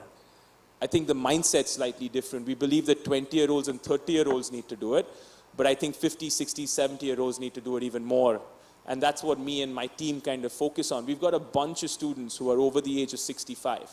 My first student ever, when I made the switch from being a lawyer to kind of coaching, was a 63-year-old gentleman called Mr. Ajay Piramal, a founder, head of Piramal Industries. One of the most amazing people I have met in my life, because at the age of 64, he used to get up and go to the gym 3 times a week at 5:30 in the morning, without fail. And I love him to bits, but at that time I used to curse him because I'm like, you're making me wake up at 4:30 in the morning to come to you at 5:30. So different aspects. Now, there's 2 more aspects, or 1 more aspect of fitness which I think people ignore, which is your recovery. And that breaks into sleep and nutrition, right? We believe we're training, we believe we're doing really well, but we don't really focus on our food. And from what I saw right now, we don't even focus on our sleep. And to me, that's more important than what you do in terms of exercise. So everyone's different. So I left you with one thing, right? I said you've got to try and get strength training in twice a week. Everybody in this room, irrespective of your age, right? The second thing I would urge you to do is actually listen to Dr. Bhatia and get some sleep in. And I'm one of those who came from that era where we were like, oh, we're cool if we don't sleep. I'm sorry, that was a thing that happened. Sleep is a waste of time. I'm wasting my life by sleeping. I've heard a lot of that, right? And I've told that to myself a lot of times when I was a lawyer. I'm like, what am I going to achieve by sleeping? I'll have a few years to sleep later. It doesn't work, right? It kind of causes complications in your own health and in your own system. Another topic, and I'll be very brief about it, is nutrition, right? How many people in this room actually track the amount of protein you have on a daily basis? Stand up. I'm not making you sit down. Stand up. Okay. How many of y'all, you can sit back down. Okay, just stand up since you'll track your protein. Stand up. The ones who track their protein, stand up. Stand up. How many of y'all, and if the answer to this is no, sit down, have at least 1.4 to 1.6 grams of protein per kilogram of body weight? If you don't, sit down. Or you do. Excellent. That's brilliant. But that is 10 people in this audience, right? So I think the easiest thing when it comes to food, and something I'd love everybody to look at, is how much protein are they consuming. And it's a very big problem in the Indian diet, right? Because a lot of the Indian diet is rice, rotis, dals, but we don't really focus on how much protein we get in. And I'll come to that topic on protein in 2 minutes because I think it's a very important topic and Umair touched upon it as well. Now, I'm going to ask you to kind of do, I talked to Dr. Soin and we were going to do this in the audience, but I think it'll be unfortunate if we do this in the audience. People might kill me. Okay, so I want you to go home and do these 2 things, right? These 2 things are very important.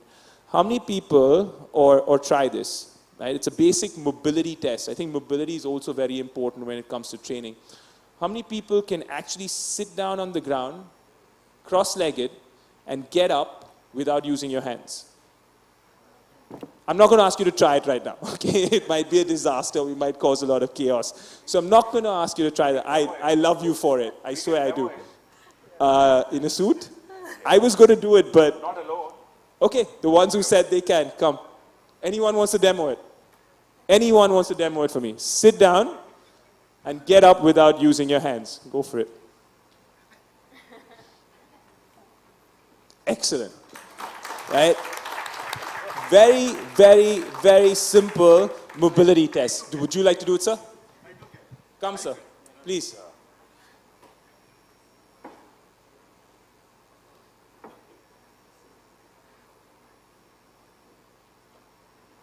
You can try different methods. Yes. That's okay. That's excellent. Thank you very much. Not a lot of people can do that. You'll be surprised. You think this is very easy and everyone should be able to do it, but go home today and try it out and let's see how many of you all can, right? That's a very, very simple mobility test.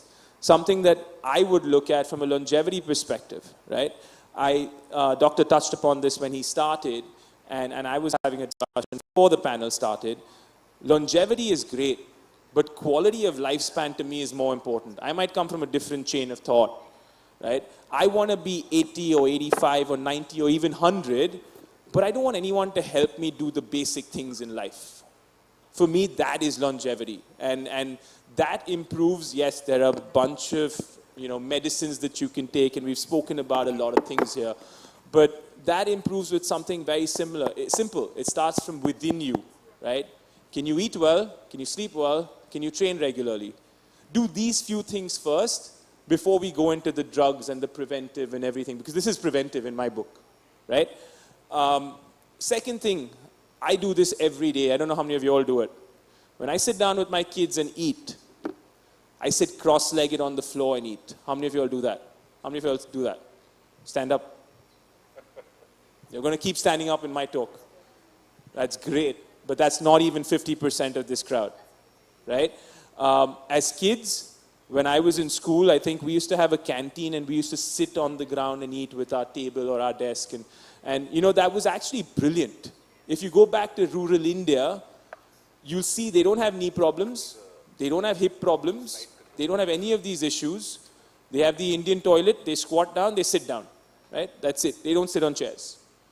And I think it's important. So what I try and do every day is try to get 10 to 15 minutes of sitting cross-legged on the floor.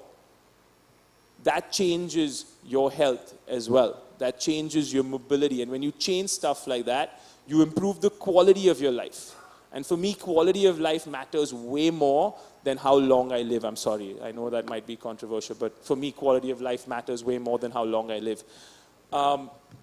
One more thing before I kind of move out and give the stage to everyone else. This is something I hear a lot of in my life as a coach, right? What's your purpose? Why do you train, right? I'm not an athlete. Why should I train like an athlete, right? In my opinion, life is your biggest athletic event. It's an athletic event. You've got to kind of look at things differently. We always, I've met so many people who come to me and say, but I'm not training for the Olympics. Why are you pushing me so much? You're training for life. And I think it's very important that everyone has a purpose in everything we do, whether that's work, life, training, fitness, longevity. You've got to have a purpose. You've got to have something you look forward to. For me, that kind of gets you what you want to get. Now, I'll tell you what my purpose is or what my idea of fitness is. And I'm happy if any one of you all want to share your own purpose. I became a father at a slightly late age. My second son was born when I was 40, right? Now, when he's 20, wants to play a sport, he seems to be keen on sport already, but when he wants to play a sport at 20, I'll be about 60, right? He can't be better than me, I'm sorry. Doesn't work. It could be any sport. I played cricket at the under-19s, the under-17s, the under-23s for my state. There's no chance he's beating me at cricket. There's no chance he's going to be better than me. For me, that is fitness. I don't care about the way I look. I don't care about whether I have abs. I don't care how thin I am or what my weight is.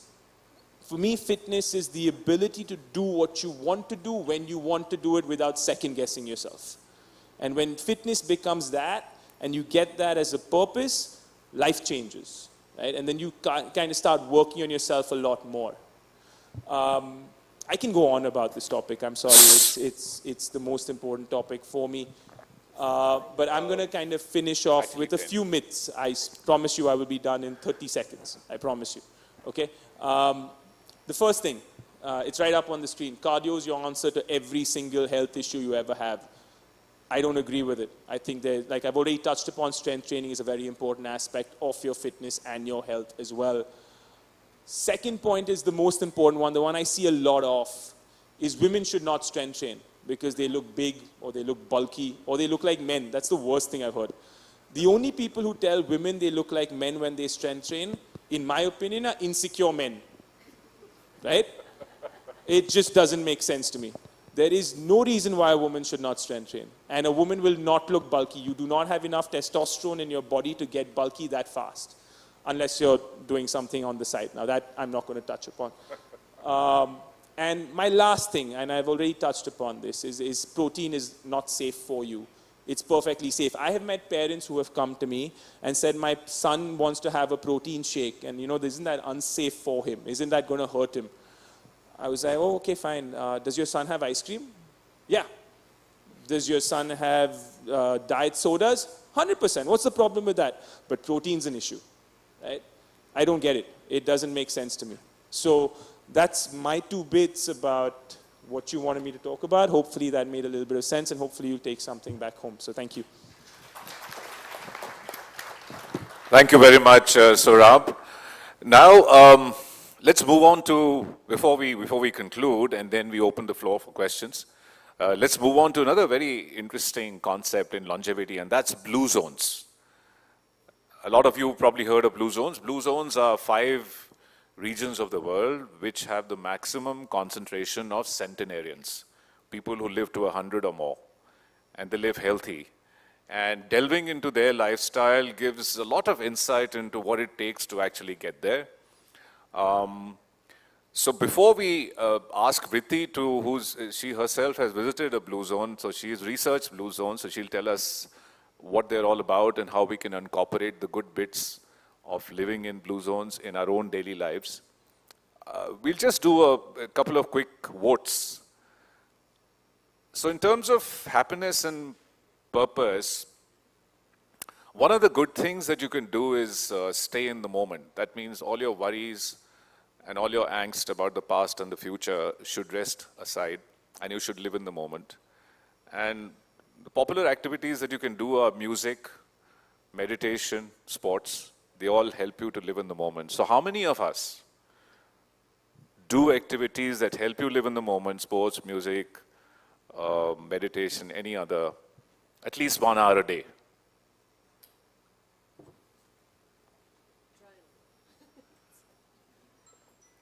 Okay, 2 hours a day, keep standing, the rest sit down. Wow, we salute you and you. Right. So Vritti, tell us about blue zones.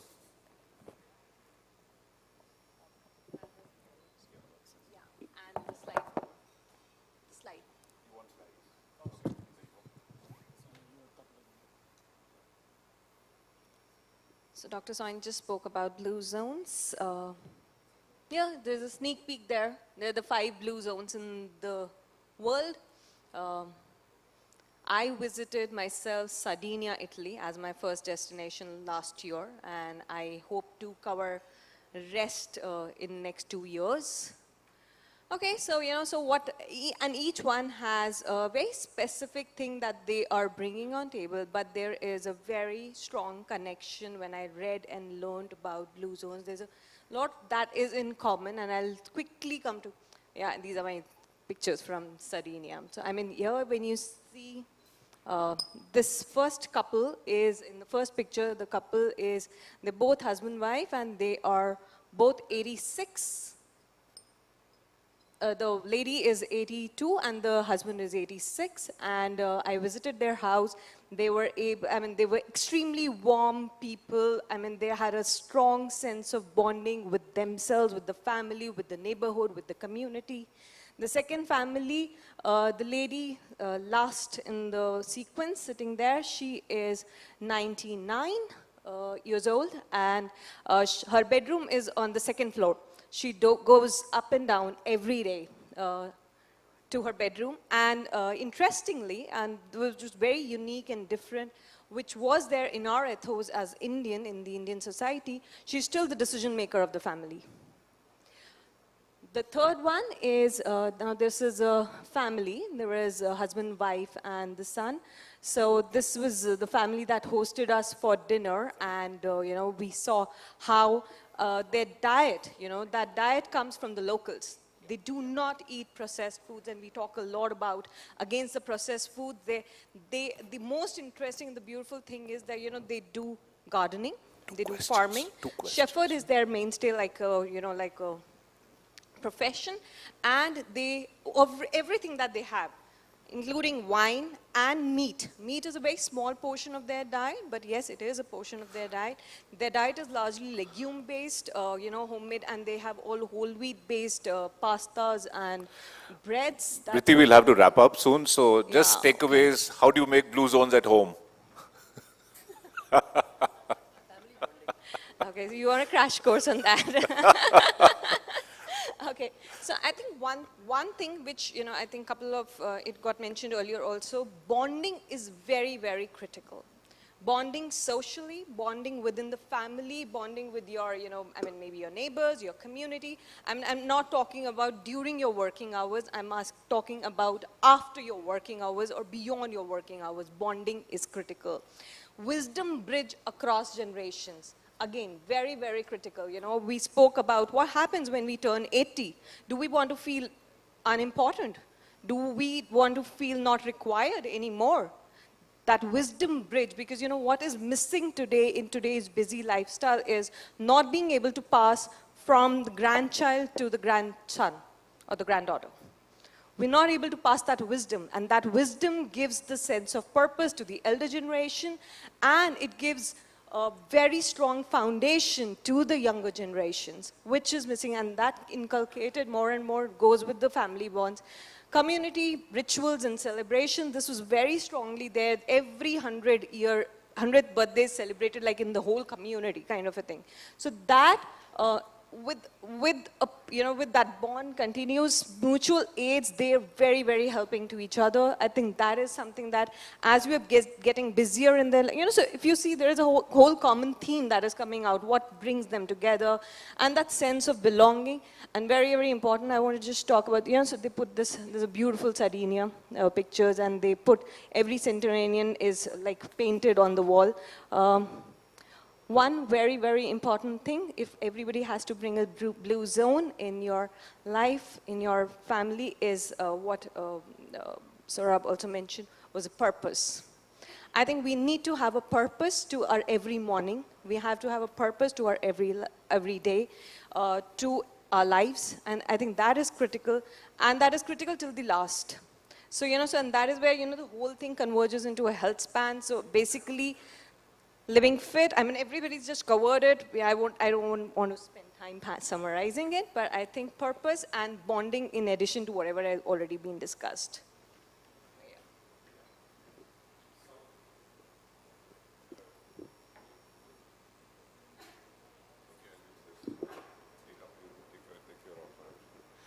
Yeah, thank you very much, Priti. What we have now is just can I just have the slide mover?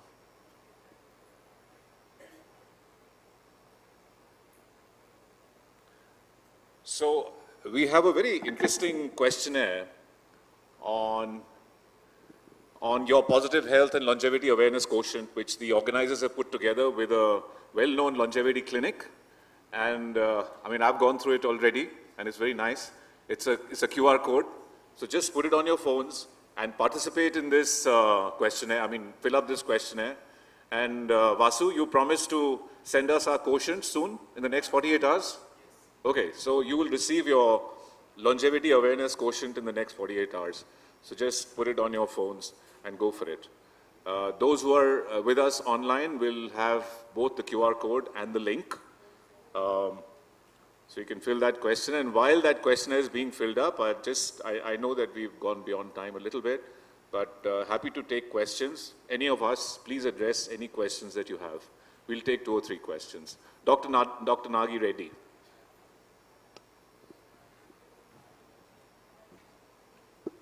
Sorry, I'm a gastroenterologist. So this question comes from there.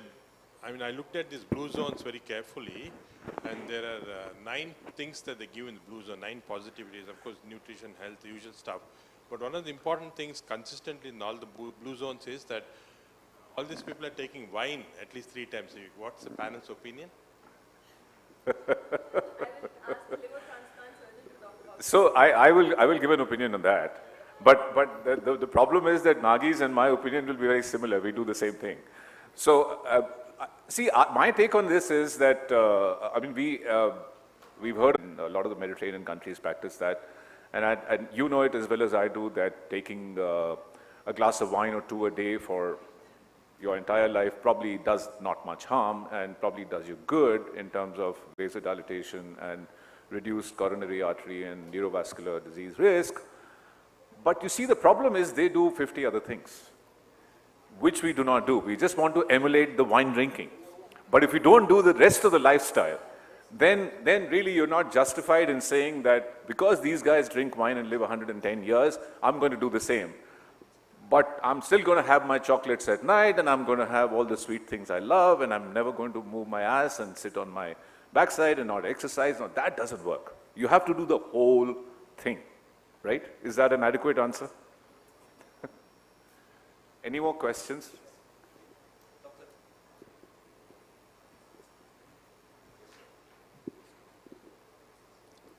So good afternoon, everybody. I'm Dr. Deshpande. I'm a pathologist. 42 years experience in my life, but I'm still working. My age is 76 now, but still working. I sleep only 4-5 hours, no more sleep. Music and dance is my favorite. Traveling is more favorite. And eat less, work more.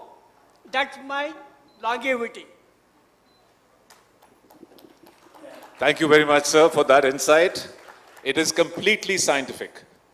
Work more is purpose, work more is moving, is mobility, is exercise, is cognitive exercise, and eat less, we've already heard from Deepak, works.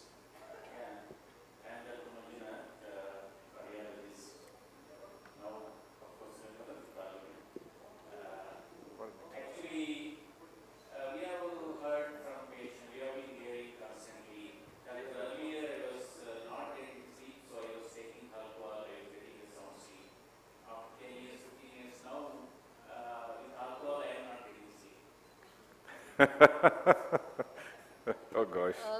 Alcohol and sleep are like a whole thesis, but I'll just tell you in brief that alcohol works to induce sleep, but after some time, Dr. Soy knows very well, there is tolerance developed. So that particular quantity of alcohol will not induce the sleep. So they will increase the quantity. Once you have the alcohol and increased quantity, it will fragment the sleep. So it's those cycles that we talked about, the quality that we talked about, it will worsen. And if they have snoring, and which we've not touched upon too much, the sleep apnea, it will worsen it really badly. So that's why the alcohol after a while is going to have a more harmful effect on the sleep. We will have only one more question.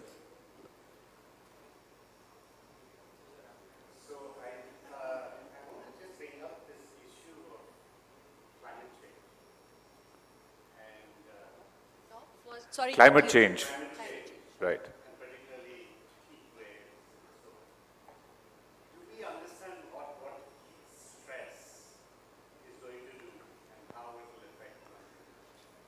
Wow.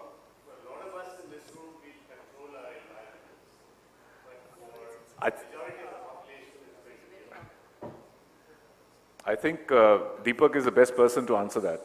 So I think there are very interesting studies about heat, but I think the issue would be the frequency and the duration. So transient heat stress has a different impact than the persistent heat stress. There are some interesting studies where they actually show an effect of heat waves on the change in the cycle, the fertility cycle in women, the fecundity of the fetus. There are a lot of different interesting aspects which emerge because of this climate change. But when we talk about climate change, heat is not the only factor. I think it's a whole gamut of things. Given our body is exposed to external features through breathing, through food we eat, I think every aspect is going to be affected by the climate change. And again, we have to undergo the same new evolutionary cycle about trying to figure out what's Thank you, Deepak. Thank you, all the panelists. We had fun discussing. I hope you guys had fun too. Thank you very much.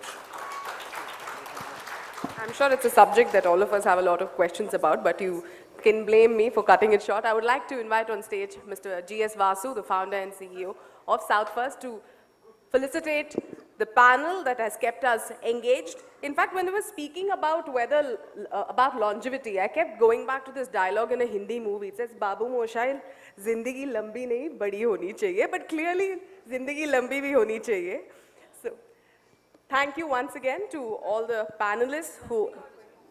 Lambi or badi both, take it from Ms. Pvt Ltd. I request the panelists to please stay back on the stage so that we are able to give you a small token of our appreciation. With us, Padma Shri Dr. Arvinder Soyan for moderating this extremely lively topic. On the panel, along with him, were Prashant Prakash, Managing Partner and Founder of SL India, Dr. Pvt Ltd, Program Head, Fortis Cancer Institutes, Fortis Healthcare, Dr. Manveer Bhatia, Director and Founder, Neurology and Sleep Center, New Delhi, Dr. Umair Qadir, who joined us via Zoom, Clinical Process Lead Physician, Hook, London, Dr. Deepak Saini, Professor, Department of Developmental Biology and Genetics, Convener, Longevity Institute of Indian Institute of Science, and Mr. Saurabh Khusroshahi, Founder of SOFIT. Thank you once again, panelists. A round of applause, audience. They made you stand up, sit. All your quota of week's exercise is done today with this panel. Right. Before we move on to our next engaging session, a topic that is close to all of us, public health and the participation of private healthcare players, we have a small presentation from our sponsors. We would like to bring on stage Health on Us, one of the sponsors of Dakshin Healthcare Summit 2024. I welcome on stage Ganga Prasad Reddy, Head of Business and Operations, Health on Us, for this short presentation.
Very good afternoon, everyone.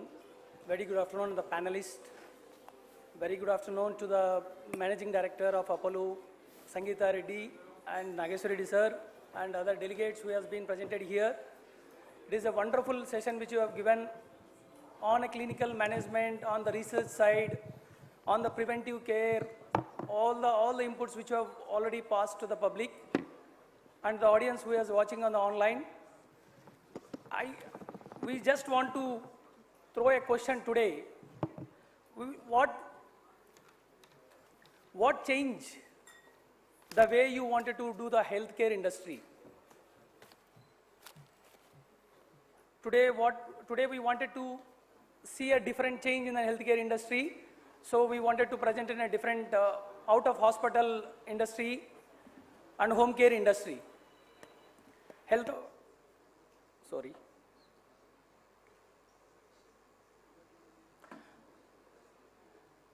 All the people is presented here is in hospital care. We wanted to be what is exactly into out of hospital care.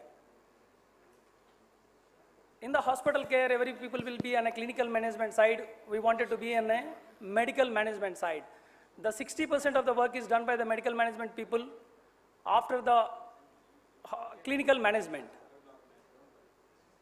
And what is out of hospital care, where it will delivered? We will deliver to the patient's home and in a community-based facility. And the goal is to manage the health condition, prompt recovery, and support daily living activities. So the people as in today is more worried about the preventive medical care. So which we wanted to do it in out of hospital care. And why it is important? The out of hospital care facility is more important to comfortable and less stressful compared to a hospital care. And it enables to family members to actively involved in a care process, facilitate a consistent care by maintaining a stable caregiver, which will be reduced the hospital infection rates. Services are tailored made and specific needs and preferences. Out of hospital care reduce the patient load at the hospital for a long chronic disease. And what are the challenges which is there in out of hospital care as in today? There is no prominent player who can give a same quality of the treatment. Not many in-house qualified, experienced, trained service staff. A lack of continuity. The monitoring mechanism of electronic records. Lack of systematic measures. Of a continuous monitoring of a vital checks. All the panelists have spoken and business tycoons have spoken that the preventive care which will comes from the vital checks. And cultural language barriers which is as in today for providing an out of hospital care services. So these are the challenges which is there in the industry as in today. And what is a health honors? What exactly health honors? We just want to tell you, we are into a home care service provider and we are at a care at center. What is there in a home care service? We will provide a home care nursing services. We will provide a home care physiotherapy services. What are the services which are there in a nursing services? It is a critical care nursing to the general vital checks to injection to infusion and tracheostomy care services.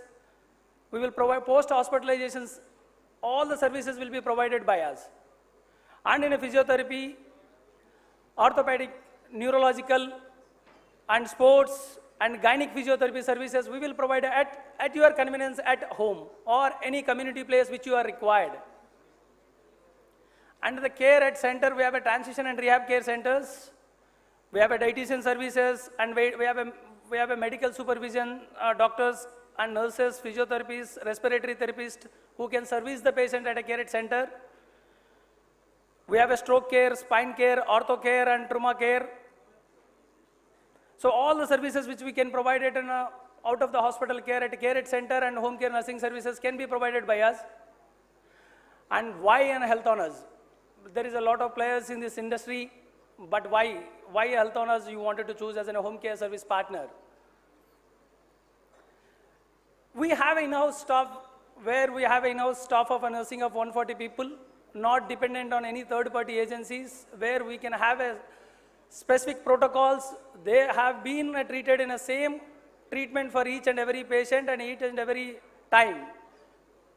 And we have a 15 physiotherapists and doctors, in-house doctors who can support this paramedical staff. And we are providing a standardized protocol. That means that every patient is treated in a standard process. Every crew is being given the same service. 90% of the time will be at a same service level, and it will be recorded in electronic medical form. And monitoring of the documentation. Today people is giving services, but there is no documentation which is maintaining. If the clinical person has to take a decision, the medical management person has done by any medical treatment, there doesn't have any documentary evidence. Post-surgery, the patient is taking the treatment and the patient is coming back to the doctor after 90 days. Doctor doesn't know what treatment he has taken and what procedure is been followed by the medical management. What we are giving is that whatever the treatment which we have provided is being recorded in the app which we are providing. The clinical person who is treating can be easily accessible these records and can do the better treatment, what exactly the patient is required. It is not a generalized statement. You can go to the specific patient and do the specific treatment. The infection control which we followed, each and every the person who is treating as a paramedical staff or a physiotherapy or a doctor who is treating is followed by the infection control practices. And we have a capability to provide a medical room management to the corporate where employees can verify the vitals. They can record the vitals, and for the preventive medical care which the panelist has spoken as on today, which can be known. Suppose if your vitals is recorded, everybody is checking the vitals, but there is no record as on today. If you go to the doctor, the prescription states that on that day is the vitals. Nobody is having a visualization of what has happened in the past history for 90 days. But with this, the doctor or a clinical person can see the vitals of a last 1 year or 2 years, so that the person can determine whether this disease, what for he is asking, whether diabetic prone or hypertension prone is a recent history or it is a long standing history, so that the doctor can treat better the patient. Even if you check a vitals, if you are not recorded somewhere, you will forget. That is the reason the system of electronic medical record is more important today.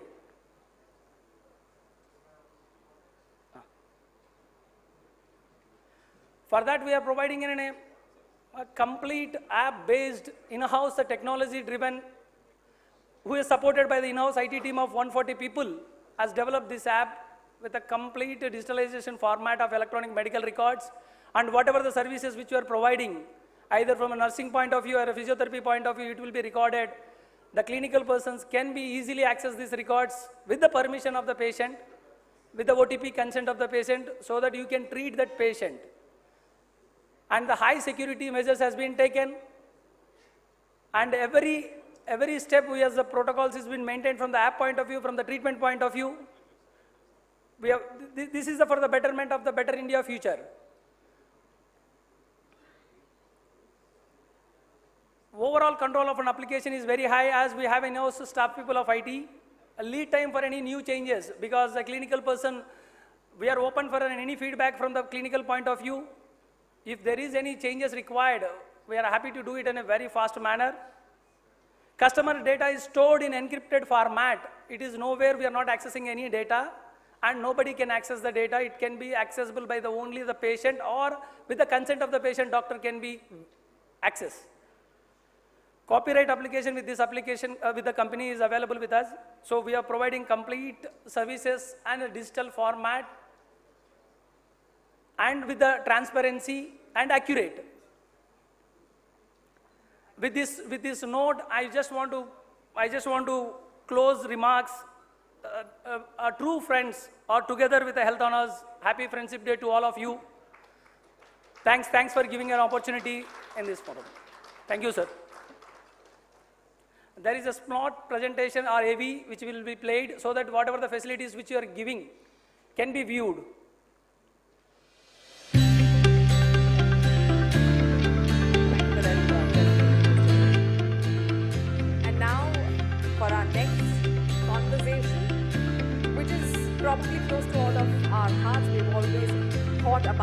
public health care.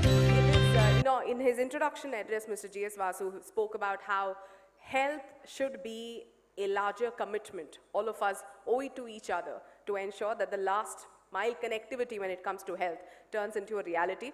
And that is what we're going to discuss next at Dakshin Healthcare Summit 2024, an initiative by TV9 and South First, a panel that discusses public health systems and the role of private sector.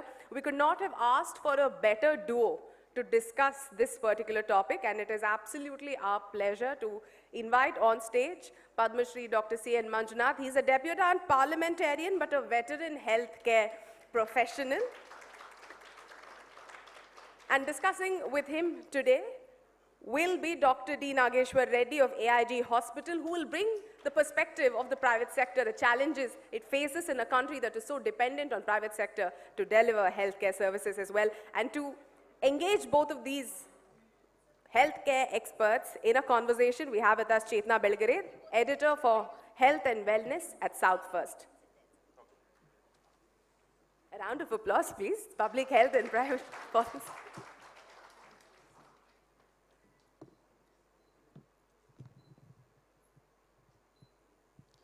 Good afternoon, everyone. Are you all hungry and angry? I will not waste time. We will go ahead with the panel. I am Chetna Belgare, editor for South First. Welcome, sir. It's a privilege to moderate this esteemed panel on the vital topic of improving public healthcare and the role of private hospitals. These days, healthcare is becoming more and more of burden for people, whether it is rising costs or out-of-pocket expenditure or just getting the access to the care they actually need. You can't ignore the growing tension between what the public healthcare can actually offer and the expanding influence of private hospitals. Private institutions have no doubt stepped up whenever public healthcare has actually faltered. But then there are some serious questions to ask.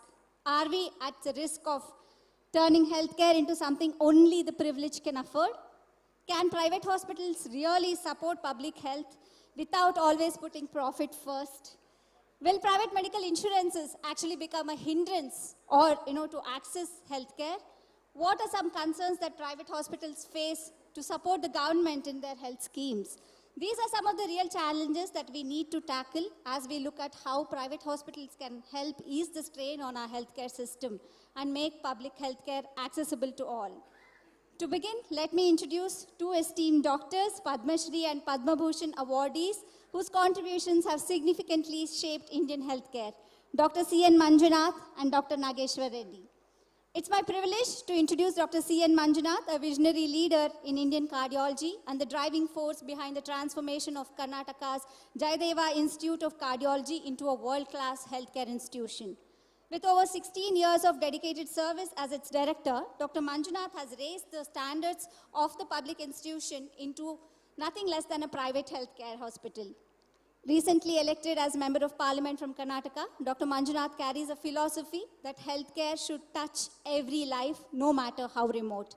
His insights on balancing public and private healthcare will be invaluable as we discuss the future of healthcare in India. We welcome you, sir. It's my pleasure to introduce Dr. Nageshwar Reddy, a Padma Shri and Padma Bhushan awardee and a true leader in gastroenterology. He is the chairman of Asian Institute of Gastroenterology in Hyderabad, which you might know as AIG Hospitals. Dr. Reddy isn't just about medical excellence. He is also deeply committed to giving back to society a value. He says he got it from his father, Dr. Bhaskar Reddy, a well-known pathologist. Dr. Reddy, in an interview which I was listening to, he mentioned that his father once called him at the dining table and said, I'm very disappointed with you. So when Dr. Reddy was confused, wondering, he had got into medicine, he had started his practice, he was earning good money for himself, so where have I really gone wrong? Dr. Bhaskar Reddy apparently then said that professional success is important, but what have you done as a doctor to the society? Have you done your research? Have you done any research? Have you started any institution? Or you're only making money for yourself and that is not success. Dr. Reddy says this belief has been guiding force in his career, ensuring his work benefits not just the elite, but everyone who needs it. With his extensive experience and leadership in private healthcare, I'm assuming that he's going to bring all the challenges that private healthcare actually faces in collaborating with the government. We welcome you, sir. Without much ado, I want to ask the first question to Dr. Manjunath. Dr. Manjunath, first of all, what were the key challenges and strategies in transforming Jaideva into a top cardiac care center? And how did you balance affordability with excellence? Yeah, first of all, many thanks for invitation to be this unique model of conference, because this is where we have to take it forward. All the time we are talking about technology, explosions of technology, and regarding market forces. This is one unique meeting. The agenda was regarding longevity and prevention, and because prevention is always better than cure, and precaution is still the best. So that is the unique model. This sort of meetings we should have, rather than discussing about only diseases and diseases, because this is one thing. And this creates a lot of awareness among the people. The awareness program is very, very important. And because there is no happiness in medicine, but there is medicine in happiness. That's a very popular saying. So, and we have to take care of an extension, of course, this discussion, before getting into the actual discussion, we have to take care of 6 S, that is salt, stress, spirit, smoking, and physical activity, and sugar and salt. Sugar. Sedentary life, salt, stress, spirit, sedentary activity, and sugar, and smoking. These are these things. And as we discussed, anyway, today nearly 35% of healthcare services is given by the public sector. Another 65% is given by the private sector, only 35% by the public sector. So we need to work in tandem. So that is very important. See, in a public institution, one of the biggest challenges, one is on the infrastructure side, and the second is there will be a lot of inertia. So one of the biggest challenge in an institution is to really manage people. Managing people is one of the biggest thing. Managing because they have a different mindset, they have different culture, and to bring a corporate culture in a government setup, it is extremely a difficult task, and this is where the leadership matters. We have to take everybody together. That's very, very important. And most important, you should allow space for others to grow in the organization. So you should allow, because, with your talent, with your hard work, with your skill, you can reach the top position, that's fine. To remain in the top position for a longer time, your attitude and your behavior and all those things matters. So another important thing is one of the biggest incentive for the growth of an organization, one of the biggest incentive, whether it is a government institution or whether it's a private institution, non-interference is one of the biggest incentive for the growth of an organization. And another important thing in a public thing is, yesterday I was talking in the parliament about the same topic. What happens, yes, our focus always in a government setup, what happens is only on construction of an hospital or construction of a medical college. But we have to change, there has to be a transition from construction to creation of posts, from creation of posts to recruitment. So what is happening, we are focusing only on construction. Yes, fantastic physical structure will come, but where are the posts? So this is where we have to really balance, and we have to create an atmosphere of ownership in a public institution. That is again leadership. People should be strong, and there has to be some mechanism of decentralization, and also decentralization mechanism should be there. You should not try to really centralize the whole thing as head of the organization. You have to give some freedom, and you should also take everybody together. You should be a great listener. You should be a great listener. A listener is a leader. That's what a popular saying says. And another important thing is you have to have a good rapport with you should have a good rapport with the government. That's very, very important. many times I have realized lot of good things can be done with the goodwill of the bureaucrats. The goodwill you have with the bureaucrats we can have a lot of impact. Because when I took over Jayadeva Institute of Cardiovascular Sciences in 2006, the bed strength was 300. Today we reach 2,000 cardiac beds exclusively for cardiac care. Nowhere in this thing. Nowhere in India we have a cardiac institute with 2,000 cardiac beds. See, the problem is, yes, with government grants alone is not sufficient to run a public institution because they have a fixed grant. So this is wherein we have brought in a public-private partnership. 3 P's we call it as public-private partnership. See, the other 2 P's will come if the first P is strong. If public institution is strong, and we roped in about 50 charitable organizations to support the treatment. But of course, most important is if they are convinced whatever donations they give, whatever the philanthropic activity they do, if they are convinced if it is going for a right cause, then only funds will flow. So in fact, one of the biggest thing I have to mention here, our Infosys Foundation Chairman Sudha Murthy and Narayan Murthy, they have built in a 350-bedded world-class cardiac hospital in the same premises and handed over to us. So they asked me one question, Manjunath, how much of tenure is left as a director for you? At that time, it was 3 years. Then they said, we are going to build because we have a strong faith on you and trust on you.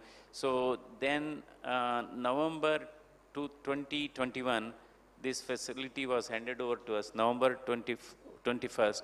November 24th, we started working with full faculty. So, so these are some of the important things. And again, we have to bring some amendments because government rules are a lot of throttling effect. Just for example, in fact, we are the first institution in the country to introduce an incentive scheme to prevent brain drain among the faculty in 2007 itself. This was based on performance, productivity, and punctuality. There was a lot of opposition from the government. No, Manjunath, if you ask, even other institution will ask, other medical colleges will ask. So then I told them, no, you just put a rider. You give permission to start an incentive scheme, not from government grants. It is only subject to effective internal resource mobilization. Then nobody will blame. So because the mindset of our people is, you give even 10 lakh salary. They are not, they don't talk about salary. You give just 50,000 incentive, they only talk about that 50,000 incentives and all. Then other thing is creation of post, I will tell you, that is the biggest challenge in a public sector. They always approve.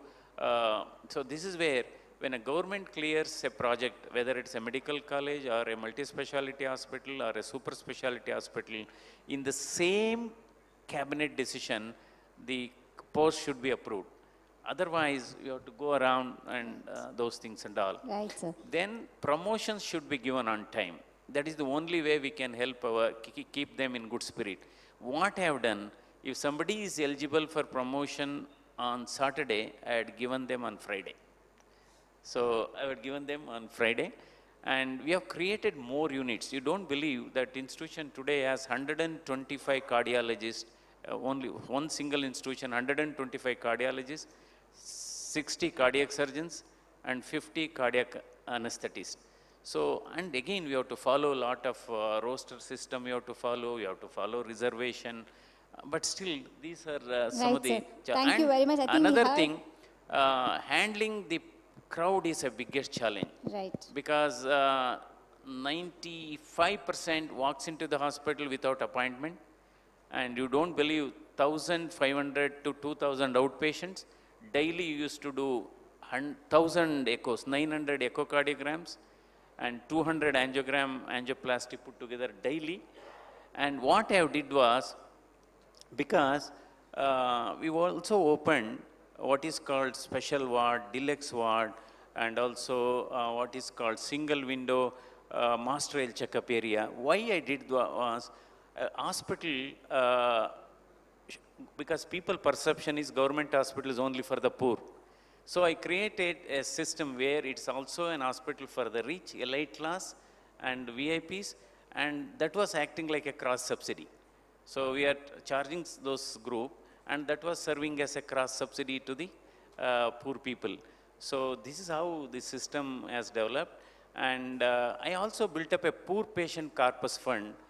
When I took over, it was about 5 lakhs. When I left the institution, it was 150 crores. 150 crores poor patient was built, and the interest generated was spent towards the poor people.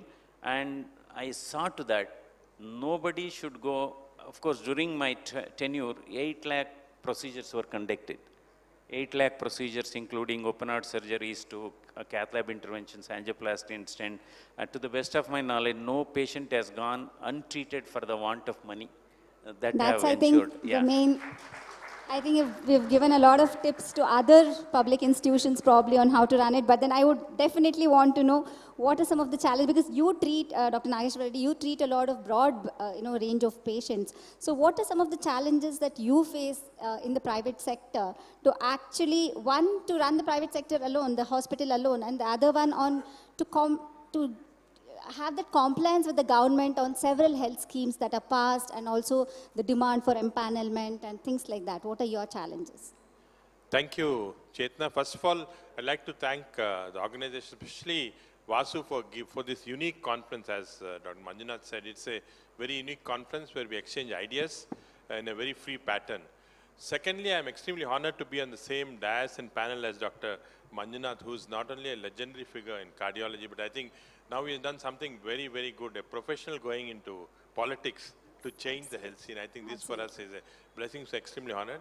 Thirdly, as a gastroenterologist, I know that a hungry stomach gets an angry brain. So I'll try and be very short. So my position is exactly opposite of Dr. Manjunath. He works in a public sector. He created, with all the difficulties, a sector which was much better than all the private hospitals. I'm in a private hospital, and I'm trying to create with the government a public type of care. Now, this is very oxymoron. Public-private care is a very oxymoron word. They don't go together. Private care is supposed to be tertiary care. Public care or public health care is supposed to be at the root of the public health, that is preventive care. So how can both mix together? Because one way is that, again, I think what all Dr. Manjunath said is absolutely true about an organization, whether it's public or private, how to build up confidence to youngsters, all those things. But one of the problem now we face in the private sector in this country, a huge suspicion. Everybody thinks these fellows are making money, they're getting into, they're all corrupt and that type of thing. So the first thing that we have to establish as a private sector is a trust factor. So we have to convince the community and society that what is being done by these private groups are in the interest of the patient, and this trust is very important. Unfortunately, there are going to be some black sheep in every society. So because of that, we have developed a negative image. If you ask how many in this who are non-doctors think that private doctors are doing good work? Very few, only one. See? How many think that public doctors are doing good work? Only much more. Yeah, standing up and telling, that means, yeah. So more support. So you see, in general, private doctors have less support compared to public doctor, which is right, because public they sacrifice. So if somebody like a Manjunath is a role model to do something in public health, we don't have role models in private sector. We don't have somebody who can look at saying this chap is doing in private sector. But so first important thing for us is to build that role model. The second thing is our interaction with the government is not always very positive, in the sense government has so many schemes. Again, I know that Manjunath is an MP here, so sometimes sensitive information, maybe I have to be a little more polite, but anyway, the problem is government has schemes like Arogyashri in Andhra Pradesh, Ayushman Bharat in center. All these schemes are okay to start with because health insurance is important, but they are misdirected. If I have to do in a tertiary hospital with the very complex surgeries being done, state of art, we have the best endoscopy unit in the world that's certified by all the gastroenterologists. If I had to do endoscopy at a price which is being done In a small hospital in Karimnagar and Nizamabad, it cannot be possible. The government should, make into different tiers of hospital, different rates should be there. In our country, one of the worst thing is that there is no regulatory body for private hospitals. Nobody has ranked hospitals as A, B, C. That's done all over the world. We don't have ranking. So randomly, it depends on the patient choice. If the building is 5-star, they think it's a good hospital. That's not right. There are many other things, like again, Dr. Manjunath said, systems that work into the hospital, the kind of air conditioning, the type of hygiene standards and so on. So we have to work. So first, just to summarize, one, we have to create icons in the private system so that you're looked upon as delivering good health service that happens. For example, Mayo Clinic, private hospital, iconic. So we have to create that one. Number two, we have to work with government in a better way, and hopefully with people like Manjunath we'll be able to do, where different tier systems are given for the insurance on. And most important, we should recognize that public health is still the government's domain. When we got independence, all health was public health. Then this private sector came up. Even now, private health should be tertiary care health. We should be looking after tertiary care. The public part, like, vaccinations part, clean water supply, all should be. We can aid from the private side. For example, at AAG, we adapted 40 villages in Patancheru area. We give complete poor, we try and give them the state-of-art care. But that can be done, but not in a big way. Public health is still the government's domain. So suppose when you say this, I'm actually intrigued because the moment you say that, is there a need for this public-private partnership? There is this PPP model. The moment you propose it, there is a lot of opposition which comes in. So is there a middle ground at all? When you're saying, look at only the tertiary care, then is this needed? But there is a middle ground, like what Dr. Manjunath said, there is a middle ground. The middle ground is that in some areas, the private sector will be predominant, the public sector will play a smaller role. This includes general health of the public and all. In some areas, the public health is predominant, and the government should take help of certain private hospitals, certain expertise. For example, areas of research, artificial intelligence and so on, which is going very fast now. This should be, so I think the public-private partnership is a must in our country. At what levels this happen can be different in different situations. So like you said, there needs a regulatory body to actually look into this and we don't bring have a that. regulatory body. I think Absolutely. Dr. Manjunath knows that. Dr. Manjunath, I think this is a question for both of you. Dr. Devi Shetty, founder of Narayana Health, recently in an interview said, government-funded healthcare can't work in countries with large populations. So do you agree with this? I want to ask both of you this question. No, certainly I don't agree with that. For example, this Ayushman Bharat, of course, earlier to Ayushman Bharat, Andhra Pradesh had, then United Andhra Pradesh had Arogyasri, Karnataka had a similar scheme. Now, of course, Ayushman Bharat is one of the biggest public health, scheme that is operating in the country. What has happened, I fully agree with Dr. Nageshwar Reddy. Actually, the package rates under Ayushman Bharat was not meeting the actuals actually. So in 2022, there has been a revision, what is called HBP 2022. I think that is quite decent. But unfortunately, many states have not adopted these revised rates. For example, for bypass surgery, the earlier package rate was 95,000. In this revised, it is almost to 1,30,000. At least it's quite better. So if these revised rates are, some states have adopted, but some states have not adopted. I think even Telangana, Andhra, Karnataka, I think many states have not adopted.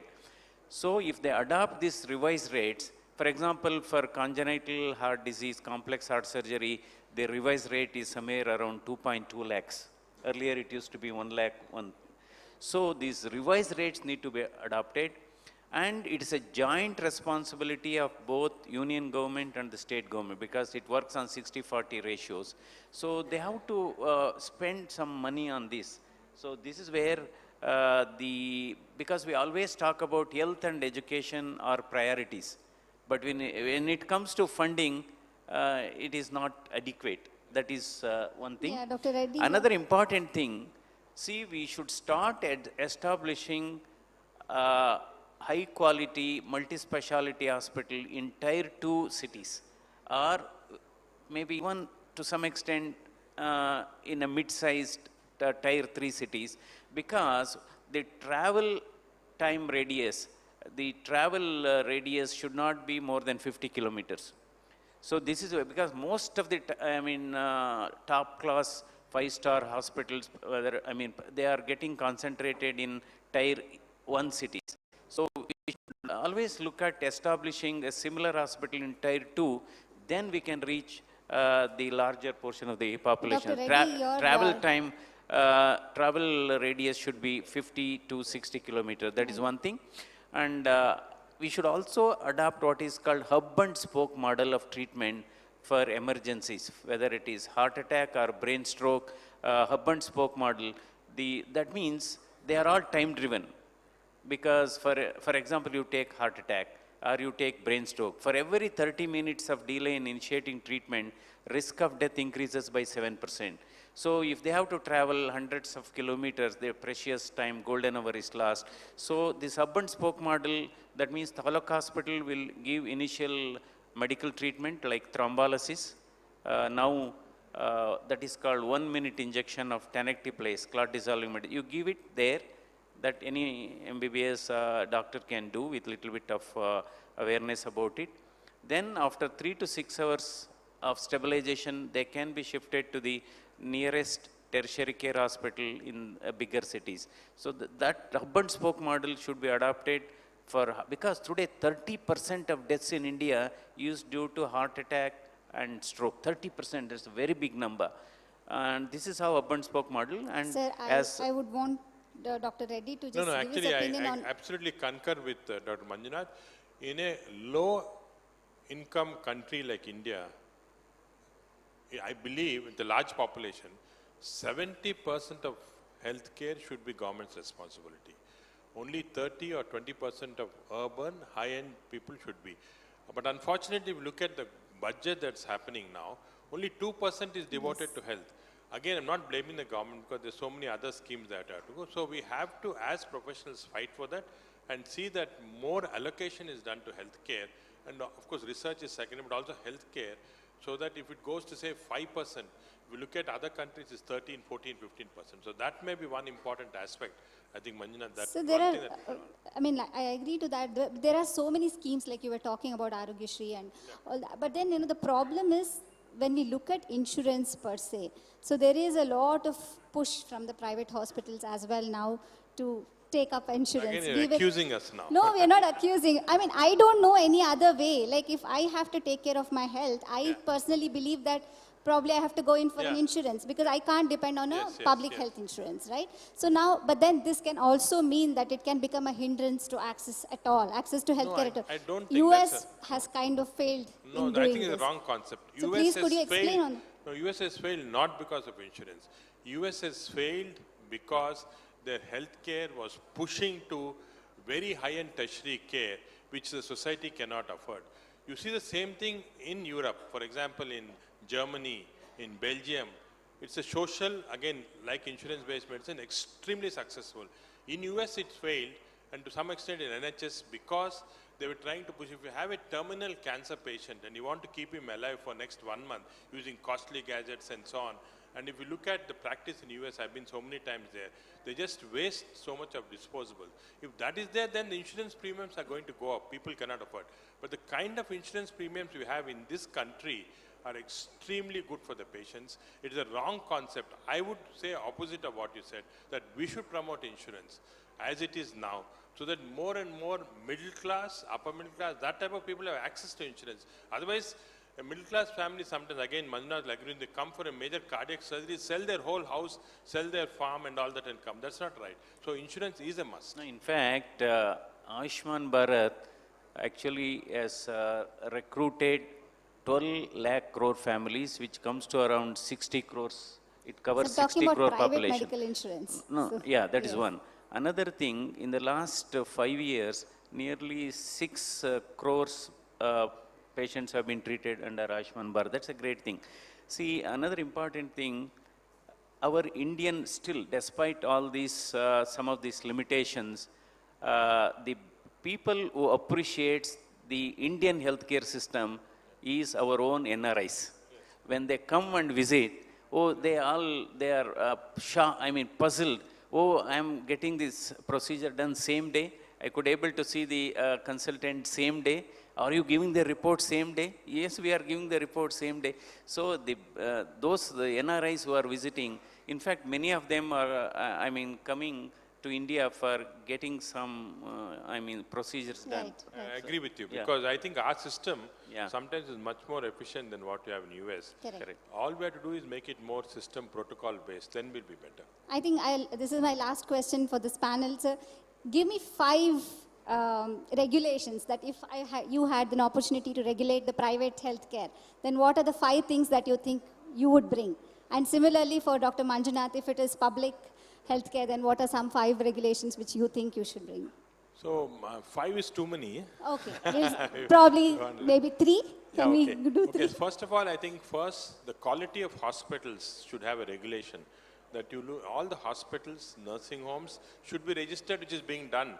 After the registration, all of them have to be audited and said that this is what you're saying, your grade A, grade B, grade C. That's very important. Second, all the hospitals in the country should have an audit system where, you have a report card. Every month, say our hospital puts up a report card. So many admitted, so many deaths, so many. So that is not, the quality metric should be put out to this thing. And third, I think we must have, all the hospitals should have their internal regulation with committees who can then look after various aspects that's happening. So we have to be self-regulated, we have to be partly regulated by the government, but this is very important to have quality metrics which then say this is the quality of our hospital.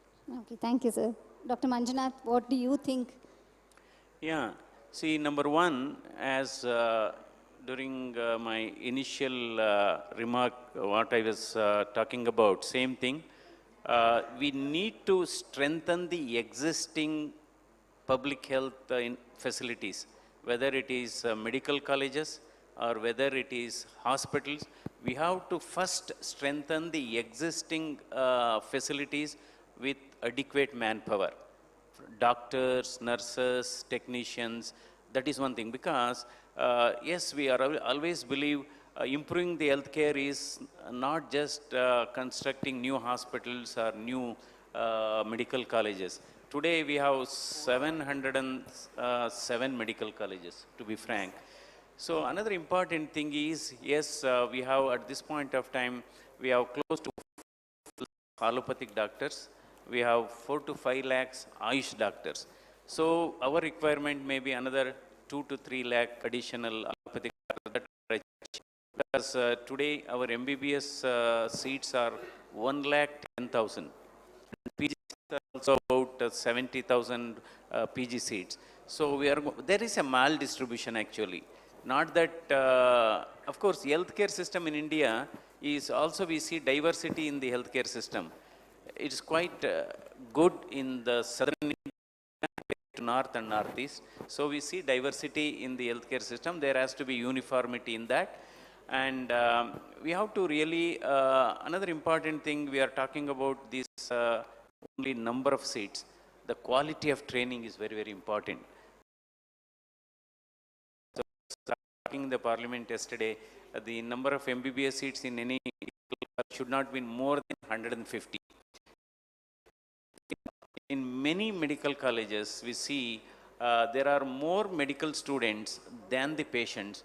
So the training will not be adequate, and hands-on experience also will be very less, and off-baked, undercooked, undertrained doctors, sometimes they are more harmful than the disease. So that is one thing. And there has to be, even in a public hospital, there has to be a limited decentralization and delegation of powers. For everything, small things, we should not go to the government. There has to be some decentralization and delegation of power to the heads of the organizations, and that is one thing. And yes, we have to rope in certainly the CSR activities. You have to rope in CSR activities. Certainly nowadays a lot of CSR funds are flowing, so we should establish that system. And the fourth one is, yes, there has to be a good public relation mechanism in a public hospital. Public reception should be good. The first contact is the one that matters. And one has to also bring in some sort of an incentive scheme for the employees. Incentive schemes should not be only for the doctors, even from the sweeper, for a technician, even a group D worker, that's how we should improve the system. And another one is, yes, as Professor Nageshwar is telling, we have to work together. So because trust is a very, very important factor, and the healthcare should be affordable, it should be accessible, it should be available. So that is one important thing. And health for all is the desire of the nation. It is the dream of the nation that healthcare should be for all. Health for all should be our right. But hospital services alone will not provide health for all. You should provide clean air, should provide clean water, and you should provide clean food also. These are the three things, health for all. Thank you very much, Doctor. I think while the motto for both public healthcare as well as private is health for all, let's hope that we actually achieve that and we take some ideas, whatever has been discussed here, and not just leave it here in the room and it actually reaches the Parliament, and Sir Dr. Manjunath has the onus now to take it forward, I guess. Thank you very much. It was a wonderful panel. We can now open the discussion for the indulge us, I think, a couple of questions from the audience. Yes, please. Sir, thanks a lot for insights. So I have three questions, sir. First, what are the thoughts on the managed healthcare? Growing from a country like India, where affordability is an issue. Second is, Sir Manjunath, you talked about quality of practice and quality of doctors, right? Unless a doctor really practices, he will not become an expert when he joins, right? How will you manage that with, say, like every patient needs best care? Everybody wants to be operated by a 40 years experienced doctor as opposed to 1 year experienced doctor, right? So how would we really strike a balance there? Sorry, just if we can. Yeah, I think we can take those two questions.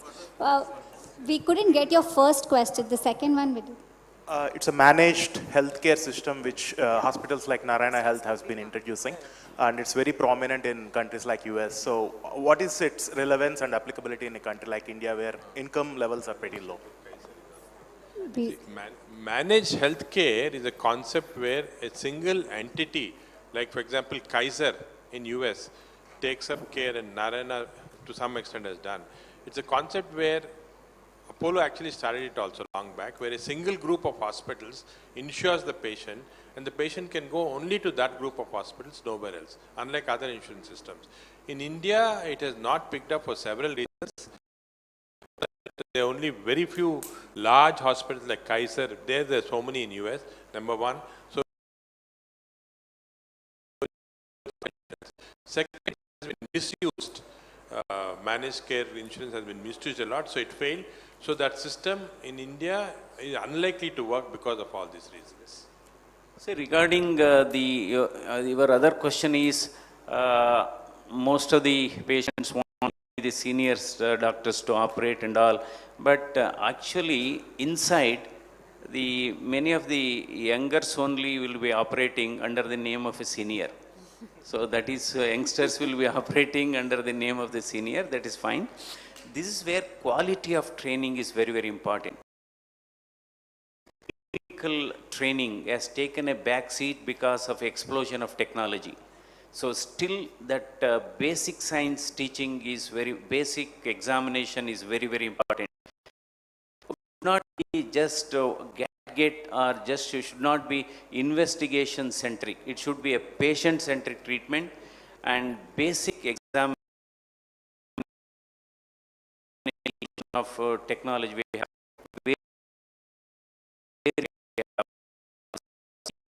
ultrasound, we have various tests and all. Still, these are very important. Talk, touch and treat. So that brings in trust.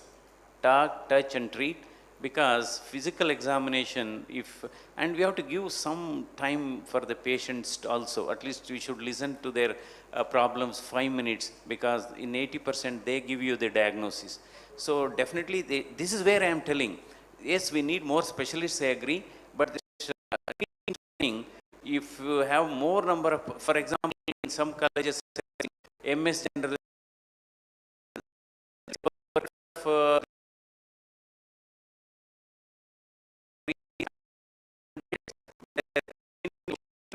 I think the quality of training is very important.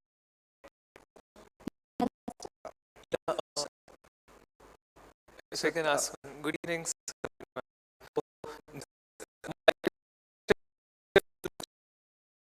And I think like it should be taken further. One question that I wanted to ask you is, in the government colleges today, or like not colleges, hospitals mainly, that you will see that the staff is overworked, but the hospital itself is understaffed.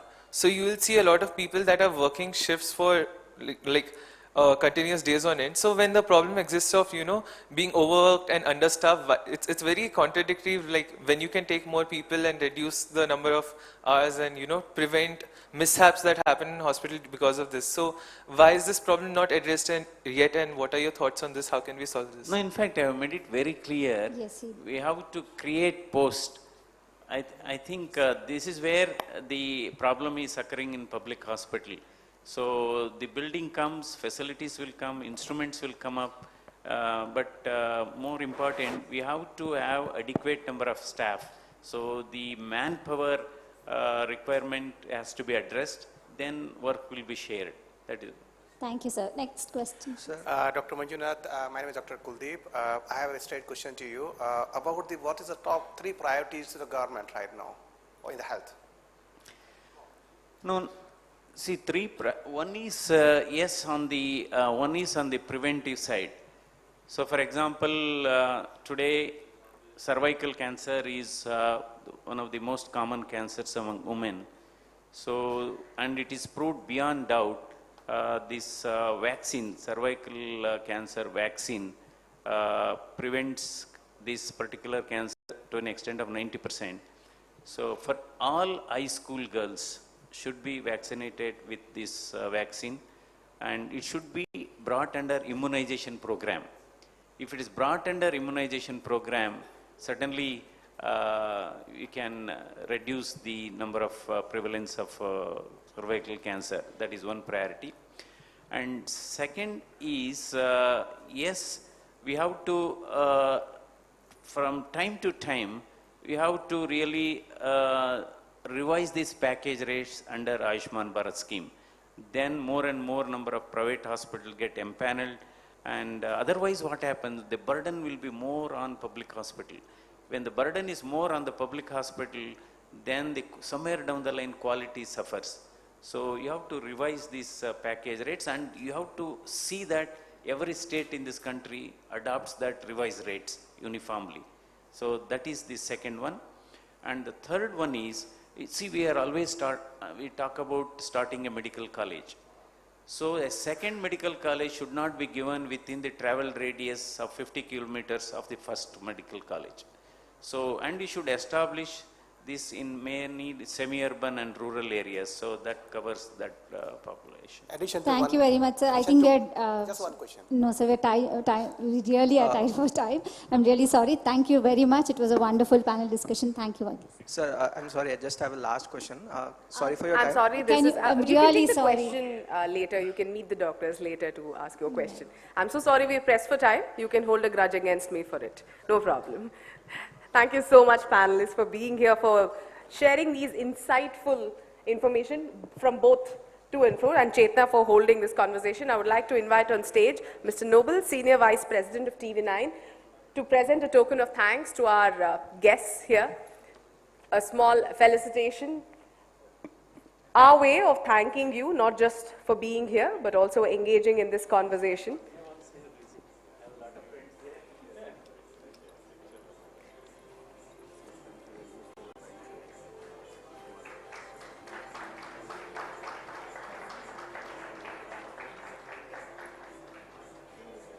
That was Dr. C.N. Manjunath and Dr. D. Nageshwar Reddy speaking about public health systems and the role of private sector. Thank you all for being a very patient and wonderful audience. Before we break for lunch, we have a short presentation from our sponsors.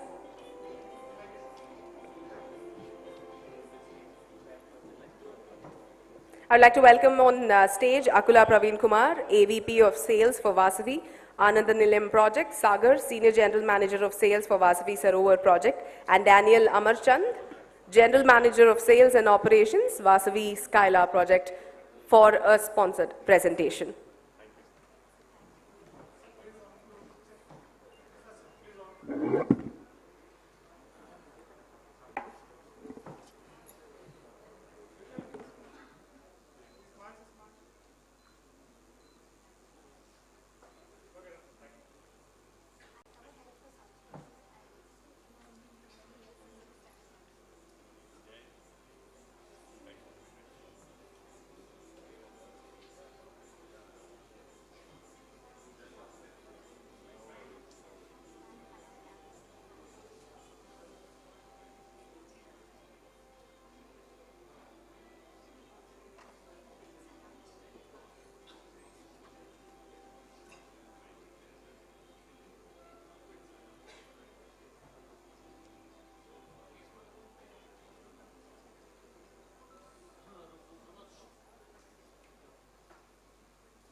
So I'm explaining about the Vasavi Group. So he is our chairman and managing director. He is legendary. At the same time, he is Indian Achievers Award. He got an Indian Achievers Award. At the same time, we are constructing almost 10,500 apartments in the next 5 years. And he is none other than Mr. Victory Venkatesh. He is our brand ambassador. And last 3 decades, we are with Vasavi Group, and we are constructing a lot of all over the Hyderabad, east, west, and north, south. We are only builders, east, west, north, south. We are constructing, and these are the key factors of Vasavi Group. Right now, already we sold 8 million square feet built-up area, and 17 commercial projects, and 30 residential projects, and 50 million SFT. Next 5 years, we are going to handing over, and 310 acres of villa plots also already we sold, and 4,510 apartments we built, and 2,500 happy customers we have. And right now I am explaining about Vasavi Sarovar. This is located at Kukatpalli High Tech City.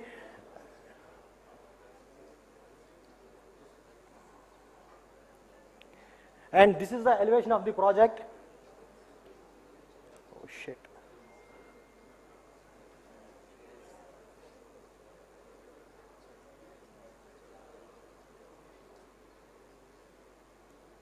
And here we have come up with 21.5 acres, and we are giving 2 BHK and 2.5 BHK and 3 BHK and 4 BHK and 85 sky villas. Top 2 floors we are merging, and we are giving sky villas also.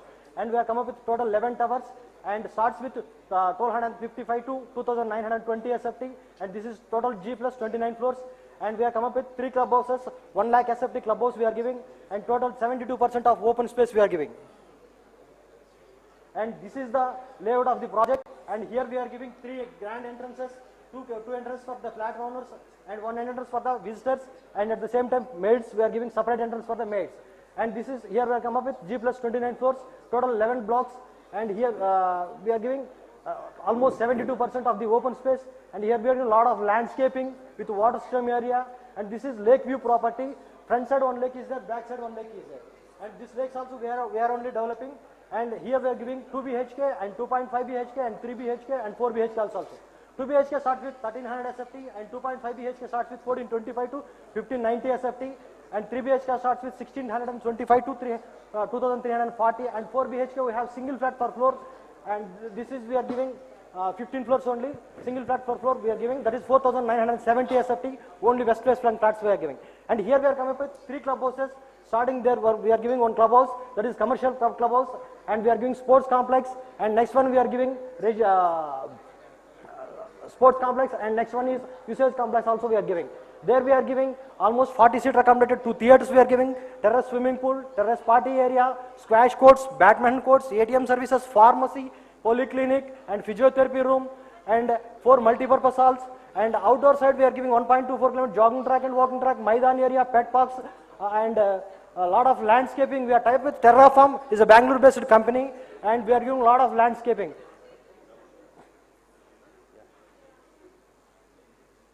And this is the beauty of the location. This is very near to the MMTS and metro station. Within 1 kilometer radius, we are giving metro. Within 1 kilometer radius, you can find out metro station and radius and MMTS. And there we are giving. It is very near to the high-tech city. And if you can come down to see the lot of connectivities like Kukatpalli is very near. At the same time, JNTU and colleges, schools. It is very. It is 10 minutes distance. You can reach to the college and schools. Thank you.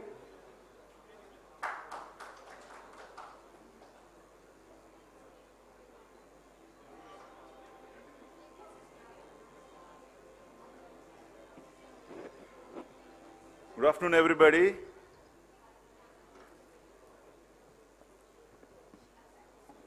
I'm going to take you through a couple of projects. It will take less time. I know it's lunchtime. I'll quickly browse through this.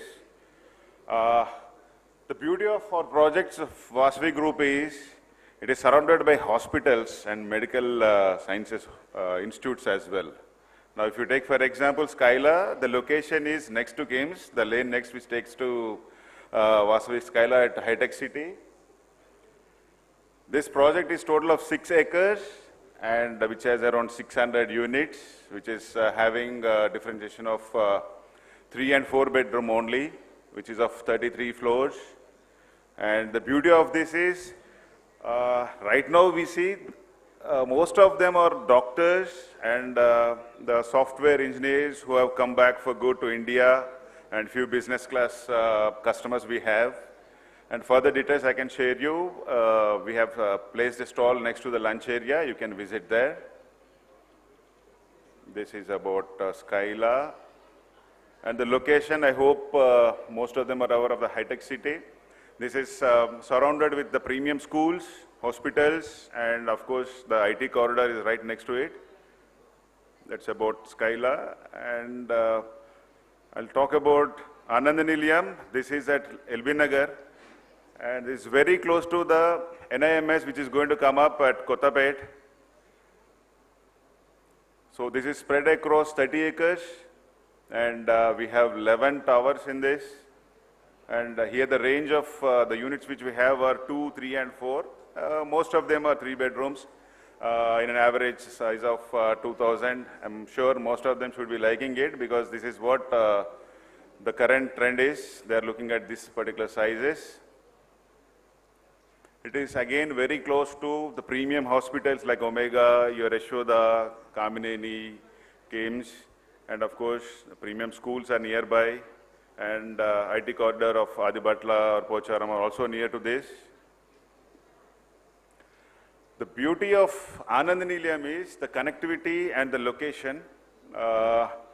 This is right at LB Nagar next to the metro, and this is the gateway to the major roads, you know, your national highway and the state highways, which takes you to the Pune or Bangalore or the Vijayawada highway and Warangal, Srisailam, Nagarjuna Sagar, they are all next to it.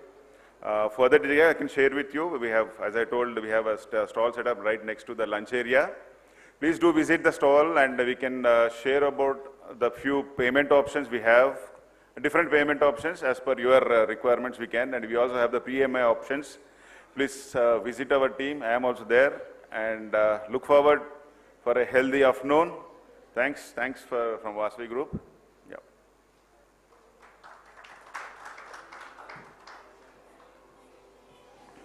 Thank you, Vasavi Group, for supporting the Dakshin Healthcare Summit 2024 and making your presence felt over here. Ladies and gentlemen, we are taking a very short breather now on the Dakshin Healthcare Summit 2024. It is lunch time, so requesting all of you to please join us outside for lunch, and we will be beginning shortly with our second half of some engaging discussions right after the lunch. Time now to take a short break. Thank you so much.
कोई बलगम नहीं, किसी तरह कोई परेशानी नहीं और cancer निकला। तो डॉक्टर साहब बोले कि देखिए आप स्मोक नहीं करती हैं और आप ड्रिंक भी नहीं करती हैं, तो ये पोल्यूशन है। Lung cancer cases are rising among non-smokers and younger people.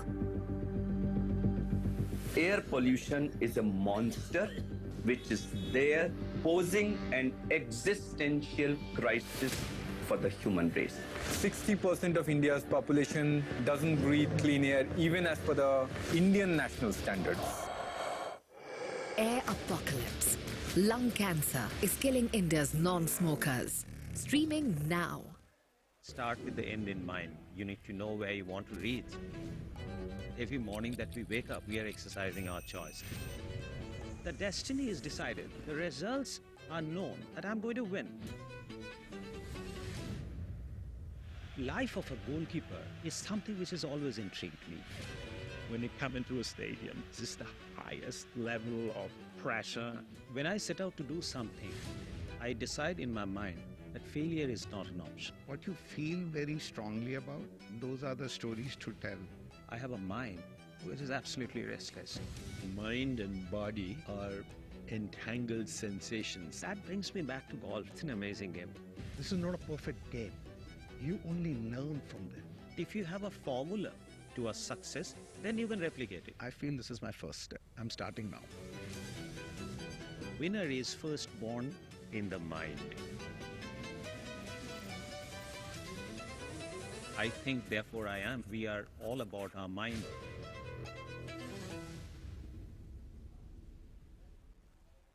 Iconic Duologue, streaming on News 9 Plus. Subscribe and get free vouchers. Stop.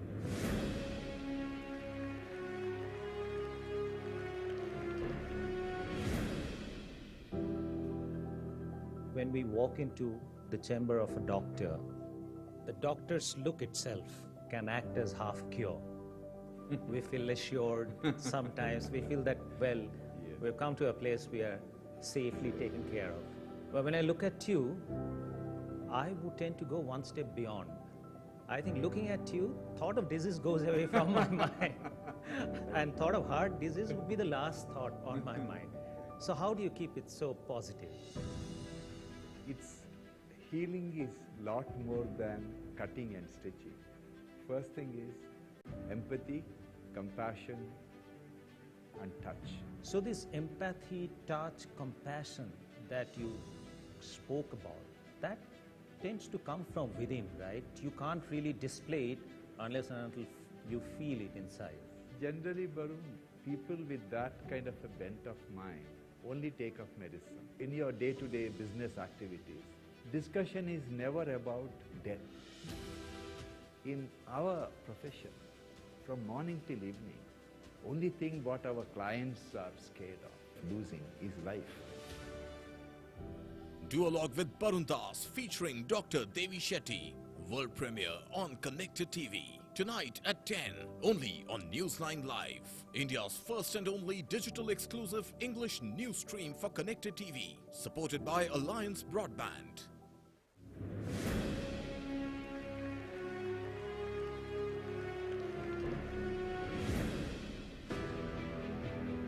I often try to put a theory to happenings of life to life.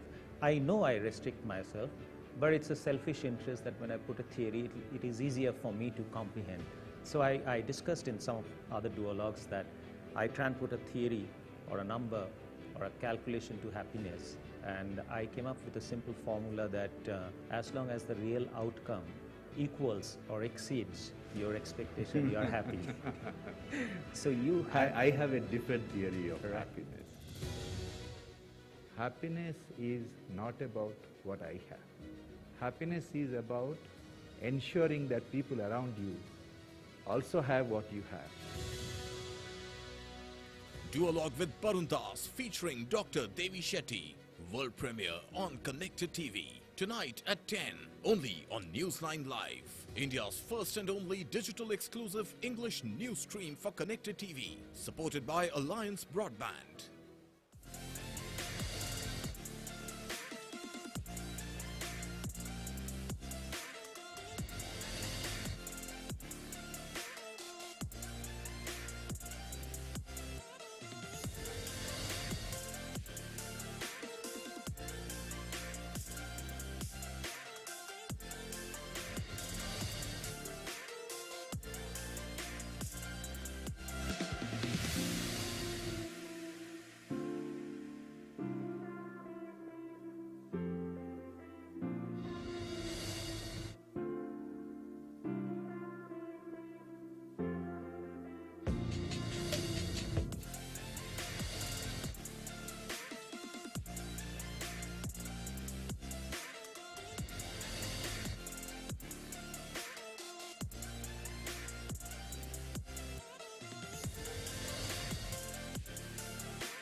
This is News 9 Live, India's only digital exclusive live stream. For the early adopters, bringing you the news 24/7. For the smart audiences on the smartest TVs. News 9 Live. Stream now on your smart TVs.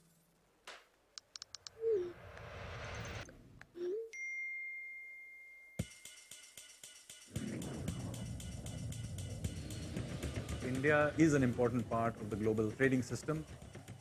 For the very first time in our investigation, we unmasked the killer of Ravindra Matre. The misuse of artificial intelligence is a global issue. In 5G, we have to stand with the world, and in 6G, we have to lead the world. We are on our way to the highest motorable road. Winning a Grammy was an absolutely surreal experience. When I recognize myself is a small story, but it's an interesting one. As I said, ordinary is extraordinary. That's why I call it a concept.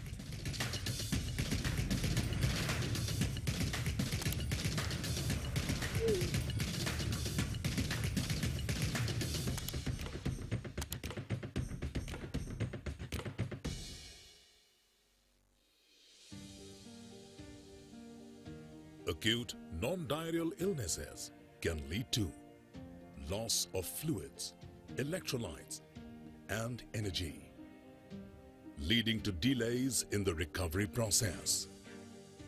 Doctor, you can now advance your patients towards faster recovery from day one. Presenting Orsol's new Advanced Care range, advanced hydration formulations designed for faster recovery. Presenting Orsol Plus Active for pediatrics and adults, and Orsol Rehydrate for adults, the elderly, and diabetic patients.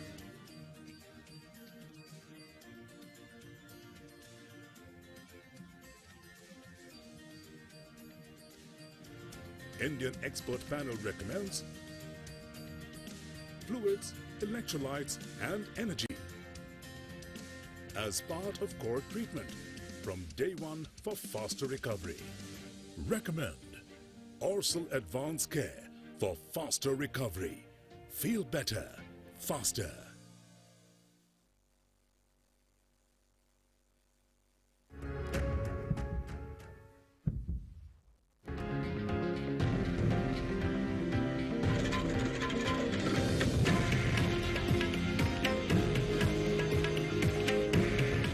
This is India's #1 news network, and you're watching TV9 Bharatvarsh, the new Hindi news leader.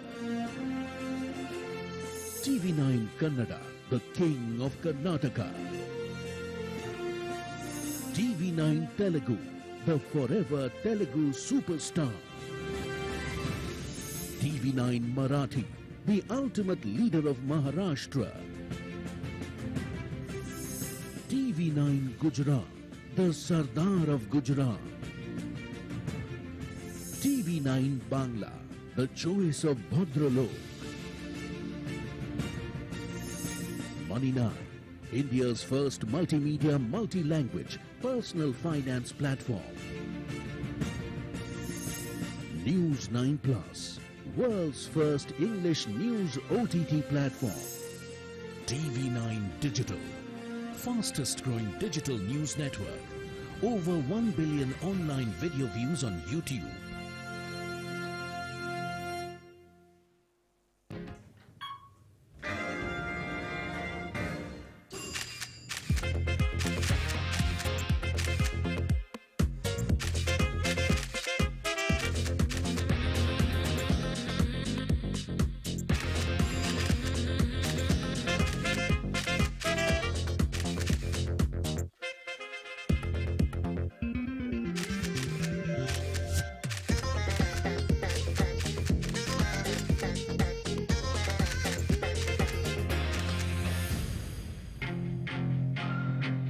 ఈ paparazzi, ఈ attention, ఈ recognition ఇదంతా నాకు కొత్త ఏం కాదు. ఇది మీ అందరికీ తెలుసు. కానీ వాళ్ళకి మీరు అదే అనుకుంటున్నారు కదా. వాసవి ఆనంద నిలయంలో నచ్చిన ఫ్లాట్ తీసుకొని ఎవరైతే జీవితాన్ని పరిపూర్ణం చేసుకుంటారో వారిని కూడా అందరూ సెలబ్రిటీలా చూస్తారు. Vasavi Ananda Nilayam, abode of happy living at LB Nagar. Think Hyderabad, think Vasavi. Would you like to have a tie? Why didn't you take the fruit one? Wow. The city is fabulous. పైనుండి చూస్తేనే ఎంత నచ్చితే మరి దగ్గరికి వెళ్ళి చూస్తే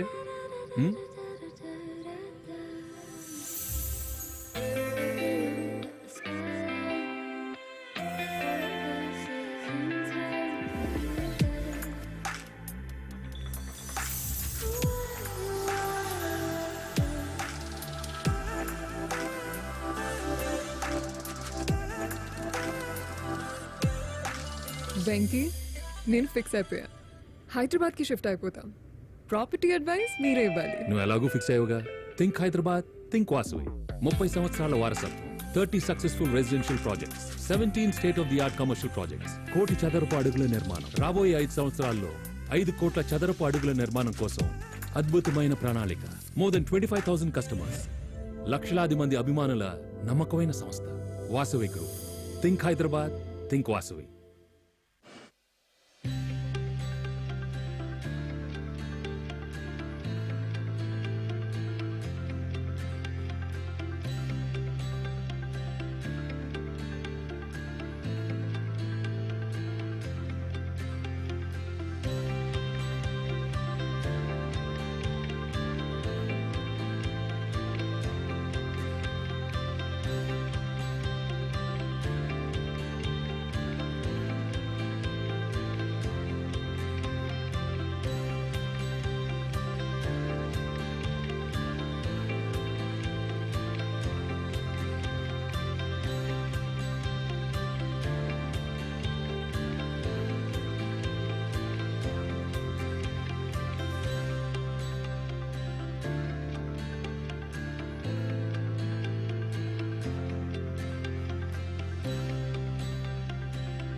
कोई बलगम नहीं, किसी तरह कोई परेशानी नहीं और कैंसर निकला। तो डॉक्टर साहब बोले कि देखिए आप स्मोक नहीं करती हैं और आप ड्रिंक भी नहीं करती हैं, तो ये पोल्यूशन है। Lung cancer cases are rising among non-smokers and younger people.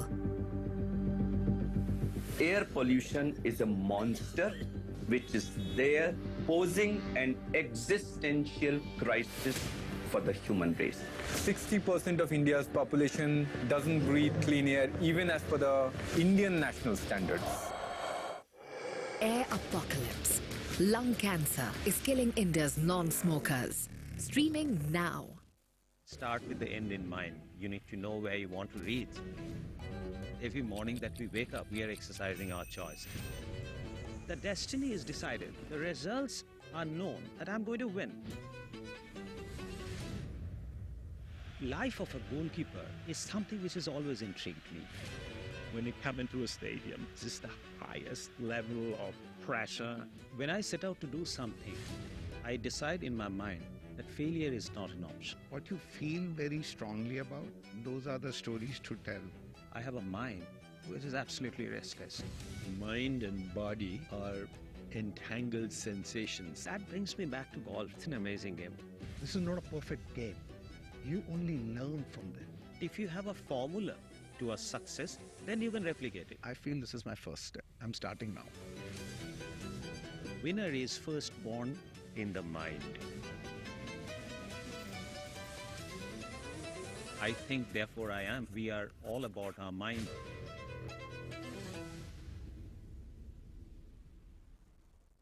Iconic duologue, streaming on News 9 Plus. Subscribe and get free vouchers. Stop.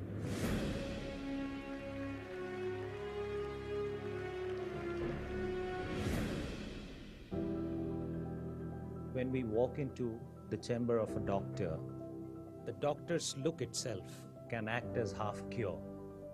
We feel assured. Sometimes we feel that, well, we've come to a place we are safely taken care of. But when I look at you, I would tend to go one step beyond. I think looking at you, thought of disease goes away from my mind. And thought of heart disease would be the last thought on my mind. So how do you keep it so positive?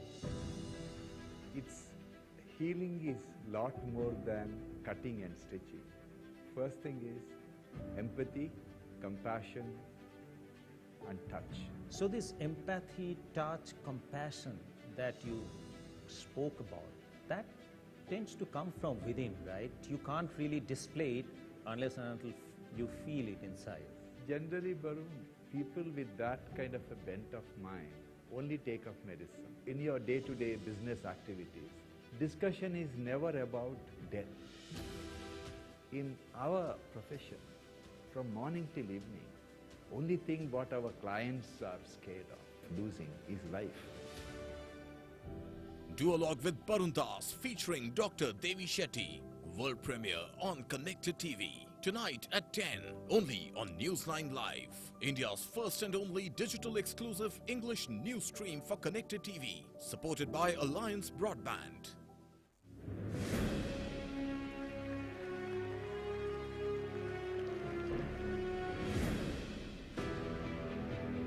I often try to put a theory to happenings of life to life. I know I restrict myself, but it's a selfish interest that when I put a theory, it is easier for me to comprehend. So I discussed in some other duologues that I try and put a theory or a number or a calculation to happiness. And I came up with a simple formula that as long as the real outcome equals or exceeds your expectation, you are happy. So you have... I have a different theory of happiness. Happiness is not about what I have. Happiness is about ensuring that people around you also have what you have. Duologue with Barun Das featuring Dr. Devi Shetty. World premiere on Connected TV. Tonight at 10, only on News 9 Live. India's first and only digital exclusive English news stream for Connected TV. Supported by Alliance Broadband.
This is News 9 Live, India's only digital exclusive live stream.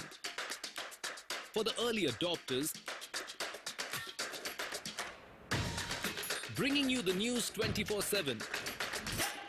For the smart audiences on the smartest TVs. News 9 Live. Stream now on your smart TVs.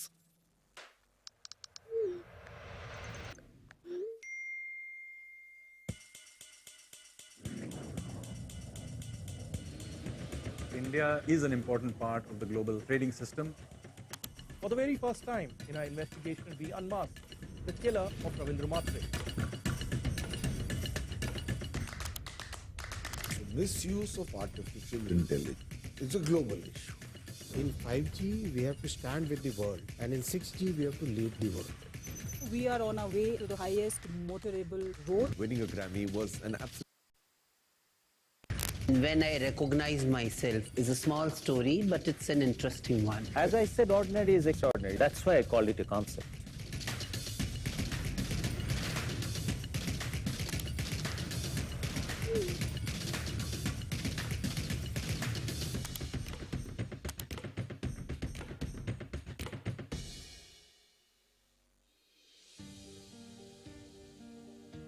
Acute non-diarrheal illnesses can lead to loss of fluids, electrolytes, and energy, leading to delays in the recovery process. Doctor, you can now advance your patients towards faster recovery from day one. Presenting Orsol's new Advanced Care range, advanced hydration formulations designed for faster recovery. Presenting Orsol Plus Active for pediatrics and adults, and Orsol Rehydrate for adults, the elderly, and diabetic patients.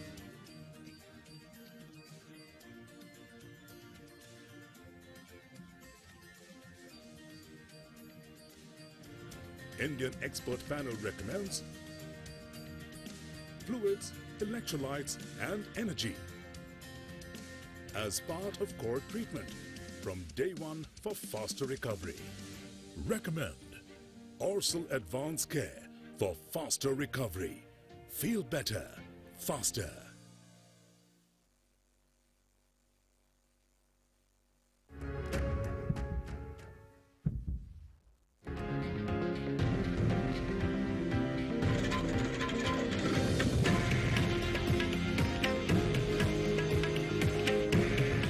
This is India's #1 news network, and you're watching TV9 Bharat Varsh, the new Hindi news leader. TV9 Kannada, the king of Karnataka.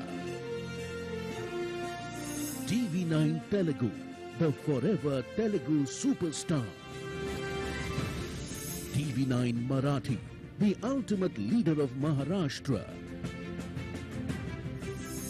TV9 Gujarat, the Sardar of Gujarat.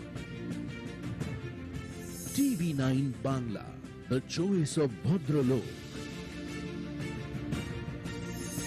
Money9, India's first multimedia, multi-language, personal finance platform. News 9 Plus, world's first English news OTT platform. TV9 Digital, fastest growing digital news network. Over 1 billion online video views on YouTube.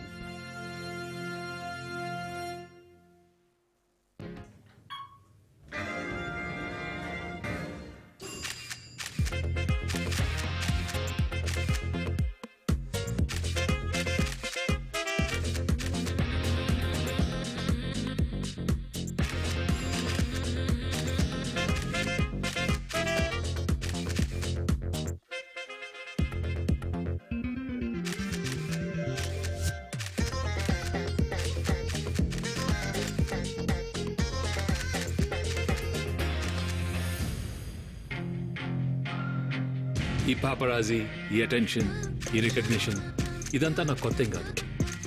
ఇది మీ అందరికీ తెలుసు. కానీ వాళ్ళకి మీరు అదే అనుకుంటున్నారు కదా? వాసవి ఆనంద నిలయంలో నచ్చిన ఫ్లాట్ తీసుకొని ఎవరైతే జీవితాన్ని పరిపూర్ణం చేసుకుంటారో వారిని కూడా అందరూ సెలబ్రిటీలా చూస్తారు.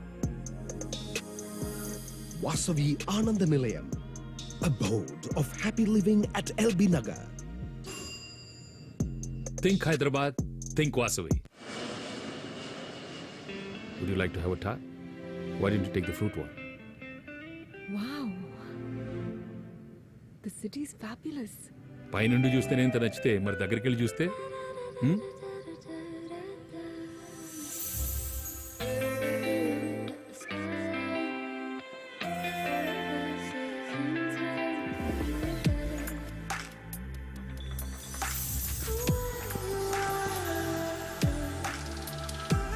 We're all set to begin the second half of Dakshin Healthcare Summit 2024. Requesting everybody outside Benki, to quickly నేను finish up ఫిక్స్ their అయిపోయా. lunch and join us right Hyderabad కి away. షిఫ్ట్ అయిపోతాం. Our second property half advice of మీరే Dakshin ఇవ్వాలి. Healthcare నువ్వు Summit ఎలాగో fix 2024 అయ్యావుగా. is beginning think Hyderabad, in think Vasavi. exactly a 30 few సంవత్సరాల minutes. వారసత్వం, 30 successful all of you residential come inside and projects, settle down. 17 state of the art commercial projects, కోటి చదరపు. All those having lunch outside, this is an announcement for you guys. Quickly finish up your lunches and assemble back inside the hall. We will be beginning the second half of Dakshin Healthcare Summit 2024 in just a few minutes.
Check. Check. Hello. 1, 2.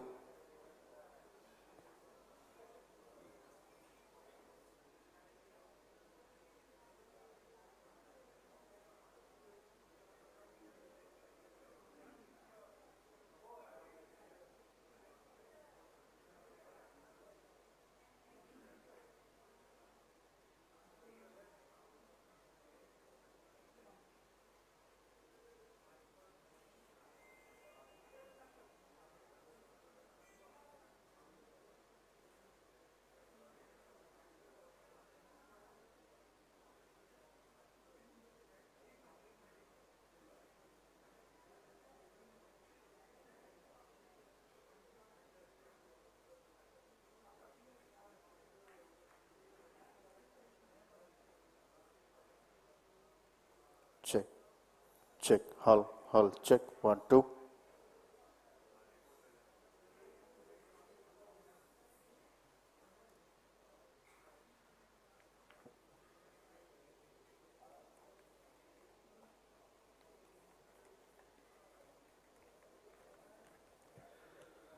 We're just about wrapping up lunch. We're just beginning our next panel discussion for the second half of Dakshin Healthcare Summit 2024. Transforming Healthcare, New Age, Technology, AI, and Robotics. We will be beginning that session in less than 5 minutes from now.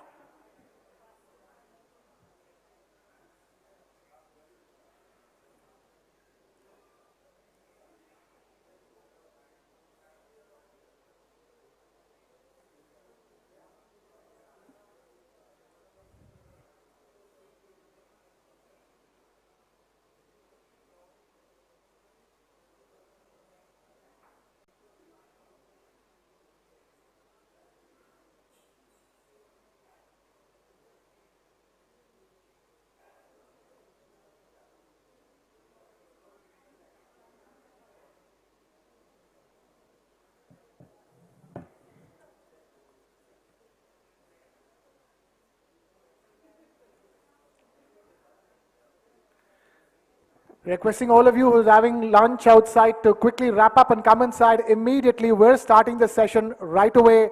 Requesting all those outside having lunch to come inside right away.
Okay, without further ado, let's begin the second half of Dakshin Healthcare Summit 2024.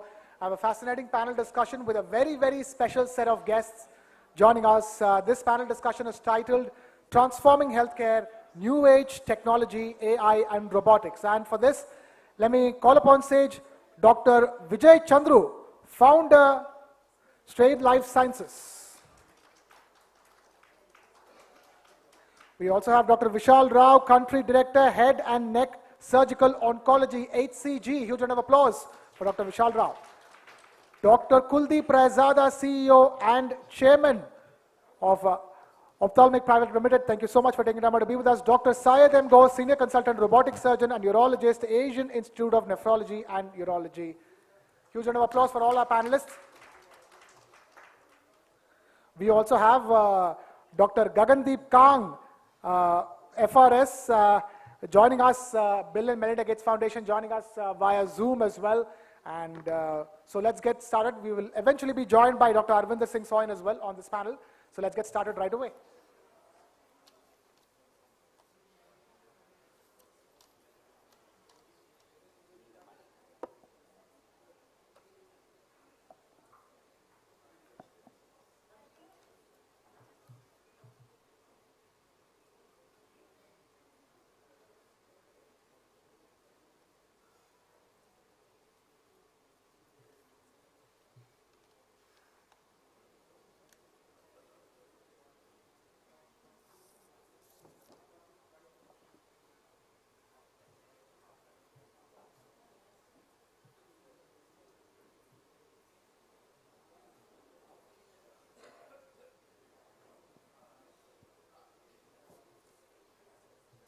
Sure. Can you hear me? Dr. Gagandeep Kang, we can hear you. Can you hear us? Happy to join you. Wonderful. Great to have you with us. Right. Dr. Vijay Chandru, I want to begin by asking a very simple, straightforward question. Artificial intelligence, machine learning, robotics, these are transforming every aspect of life. And of all aspects of life, life itself, health itself is one of the most crucial areas where artificial intelligence is transforming, it's changing the way healthcare is done. Can you tell us from your experience, the role of artificial intelligence when it comes to diagnosis and treatment? Sure. Dr. Kang, hold on to us. This question is for Dr. Vijay Chandru. Okay. Right, I think I'm having a little trouble hearing, so perhaps if you can say names before you start, that would be helpful. Sure. So actually, I'm sure Dr. Kang would have some great insights on this as well. So there's a great opportunity for AI in healthcare to serve as a, in certain screening types of applications. Whether we can actually go as far as saying we can build diagnostics is not entirely clear, right? Because I think to declare something as a test as a diagnostic, you would need to meet very high standards of specificity and sensitivity of the test. And you want to be extremely careful about declaring false positives. I think we were discussing with Dr. Manjunath about this earlier. So it's very attractive. I think the other attraction, so from a screening point of view, certainly I think we should be looking forward to, for example, oral cancer screening, just from imaging. I think Dr. Vishal Rao and I work on the oral cancer task force for the country, and there we are starting to see that you could get some early indications, and then you have to have a further investigation after the AI into actual molecular pathways, and you should also have a clinical pathway well defined, so that if there is the possibility of a false positive, you don't put the patient under, or the potential patient under all kinds of mental stress, because they now have been told that they have a risk, and you need to be able to resolve how they get tested. So there are positives. Another big positive is, of course, our Ayushman Bharat digital mission. We are going to be collecting data. We're going to be creating large digital lockers, and so the ability to leverage that is important. On the negative side, I would say there is a big challenge with certain types of AI, and we were discussing this at lunch, generative AI, because of the hallucination problem. And, if you start using generative AI, you start maybe hallucinating and creating more data which then eventually takes over, you know, even the little high quality data we have, and therefore you just have to be very, very careful about certain AI technologies like generative AI, and most of the excitement is about generative AI.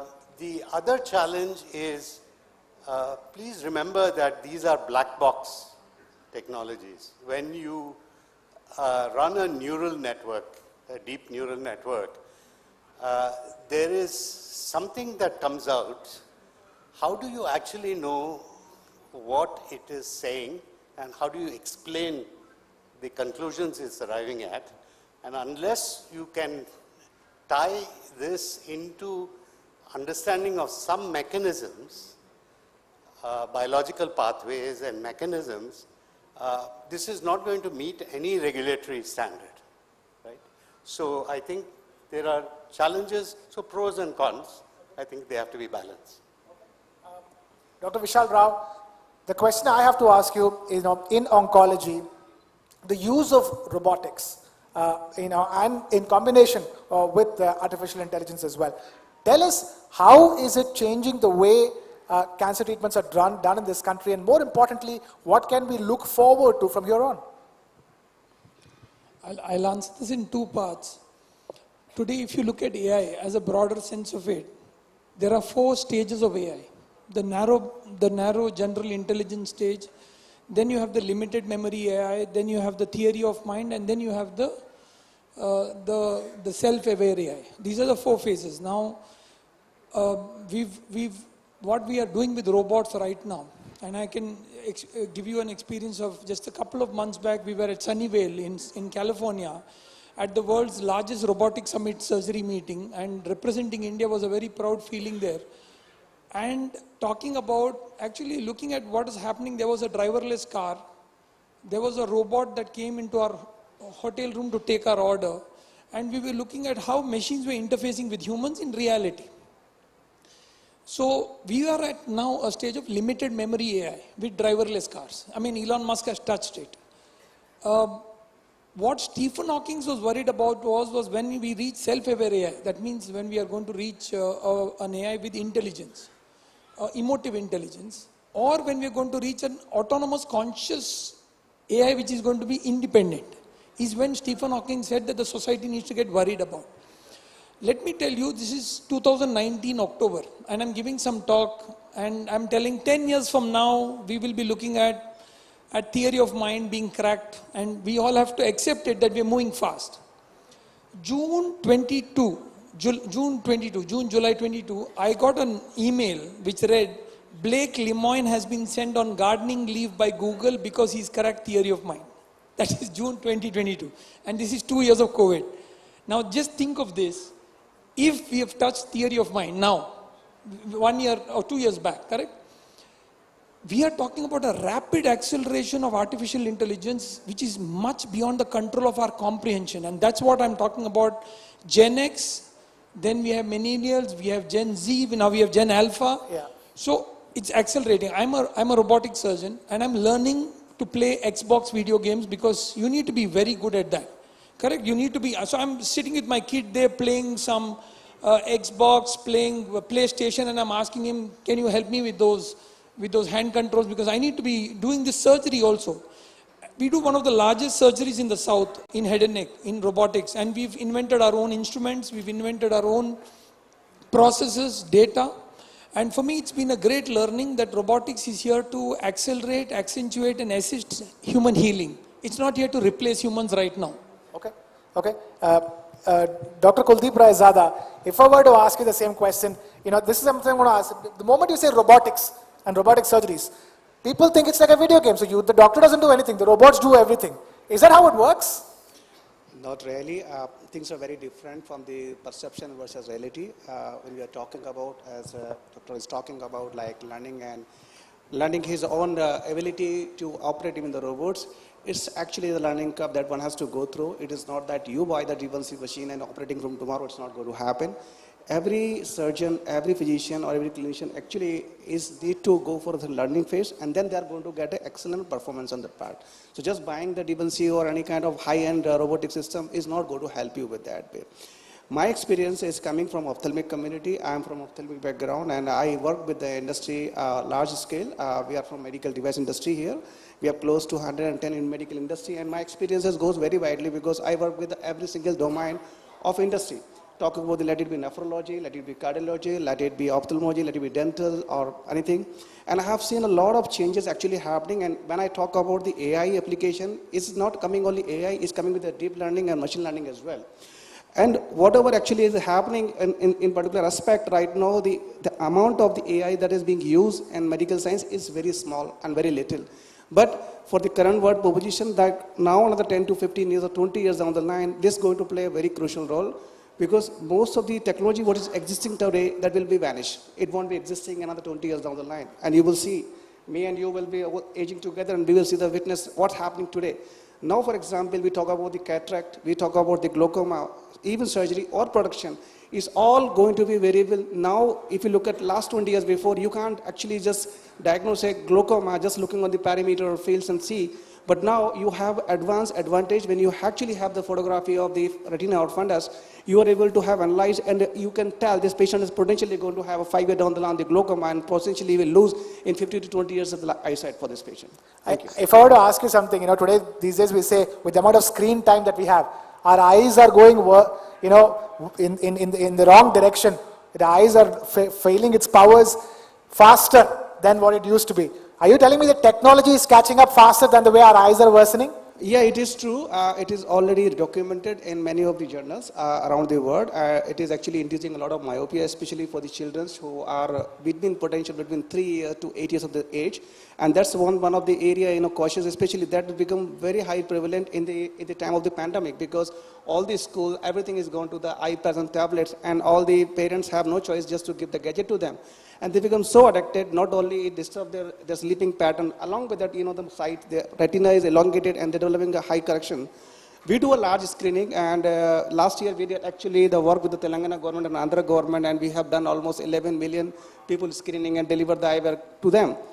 Where we realize right now, earlier the potential for the eye problem was only 9%, now it is to 37% in the children, which is causing a lot. Is evidence, is all available everywhere. Okay.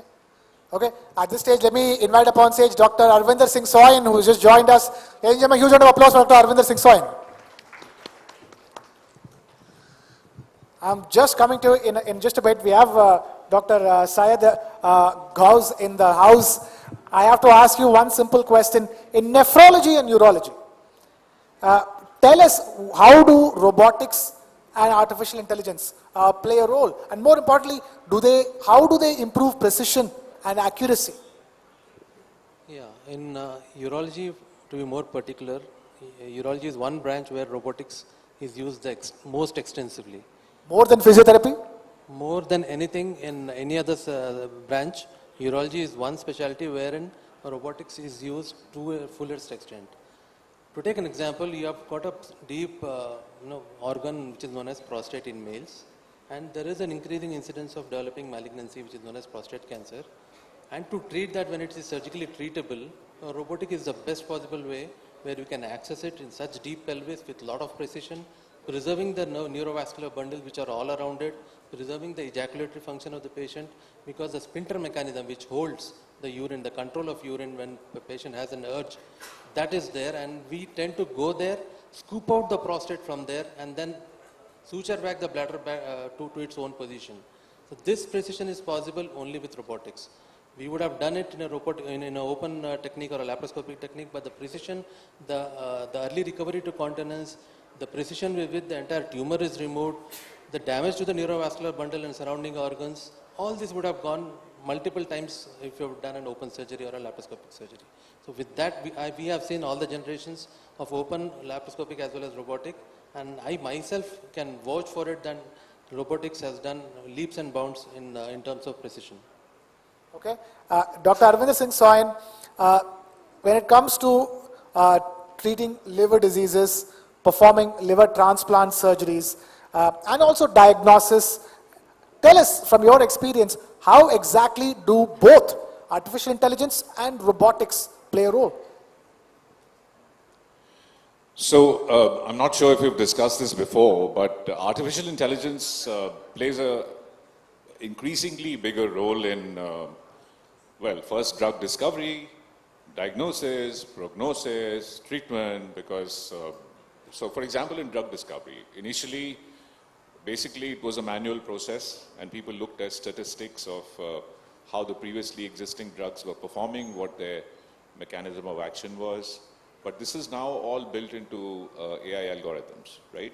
So from a choice of 10,000 molecules, it's easy to zero in on 5 or 10 that are likely to work because the algorithm has the mechanistic evidence. That means how a particular drug works, how well they work, on what populations they work, with what symptoms and what diseases they work. So all this is into machine learning and AI algorithms now, and basically if you're asking a question, you will get a pat answer that these are the 10 molecules or 7 molecules you guys should research and should be interested in the order of, I mean, there's a pecking order. Which one is most likely to work? So drug discovery cost and time has been like exponentially shortened. Okay. It is much, much less than it used to be. I mean, this whole process of choosing the right drug would take anything from 3 to 5 years. It takes a few weeks. That's all. Right? So that's just the drug discovery story. And then, of course, it also factors in genomic data, transcriptomic data, proteomic data, and then zeroes in on the right drug to, or the molecule to research. So that's one part. Diagnostics. Now, obviously you treat diseases better if you can diagnose them better or earlier, right? So in diagnostics, specifically pathology and imaging, those are the two areas where AI algorithms are very good because they're good in image recognition, right? So image recognition comes in largely in pathology and imaging. So the diagnoses are picked up, I mean the diseases are picked up much earlier and early diagnosis is possible and therefore treatment is more effective. And then finally, treatment. I mean, two people may have the same disease, but we have a different genetic makeup. So based on genomic and proteomic data, now AI algorithms can tell the doctors that this guy with hepatitis C is much more likely to respond to a drug, and this lady with the same hepatitis C, but you know, of a different, she's of a different genomic makeup, obviously, is more likely to respond to drug B. So that's how AI has actually changed the way we look at drug discovery, diagnosis, and treatment. You asked me about Yeah, because AI, we're discussing AI, but in terms of robotics, specifically speaking, talk to us in terms of how, robotics is playing a role today in a liver transplant operation. So, first of all, what the gentleman said here is absolutely true. Urology is the maximum highest user of robotics equipment and robotic surgery in the hospital. That's why I don't allow any urologist to come into my OR, because they just want to grab the robotic space and slot all the time. So we have a dedicated robot in the liver OT at Medanta. So we do majority of our surgery with robotic surgery. Now robotic surgery, as you may have, others may have, my colleagues may have mentioned, that it is much more precise, there is a magnification, there is a 3D view. The surgeon sits at the console, operates in peace. Theoretically, he can answer text messages during operating, but we don't tend to do that. And so the tiredness story, the fatigue story is taken care of. The tremors are filtered, and the regular instruments which we use for open surgery, with our own wrist, have a certain limit to which they can reach. But the robotic instruments are wristed 270 degrees, and therefore they can actually get to nookies and corners where normal instruments and hands do not reach. So the precision and safety of surgery is enhanced. Okay. It is correct to say that 70% of liver surgeries, and including donor surgeries for transplantation, happen with robotics now. And people are, like, it's much easier to convince a family person to donate half their liver with robotic surgery, where they will have 3-4 small little holes and no big visible scar. They go home in 4 or 5 days, and they have an excellent recovery after robotic surgery. And the same story goes for all kinds of robotic Absolutely, surgery. Right? absolutely. So it's definitely a game changer in liver surgery, liver transplantation. Okay, let me take this across to Dr. Gagandeep Kang, who's been waiting patiently. By Dr. Gagandeep Kang, thank you so much for waiting patiently. I want to ask you about artificial intelligence in the context of clinical decision support in public health settings.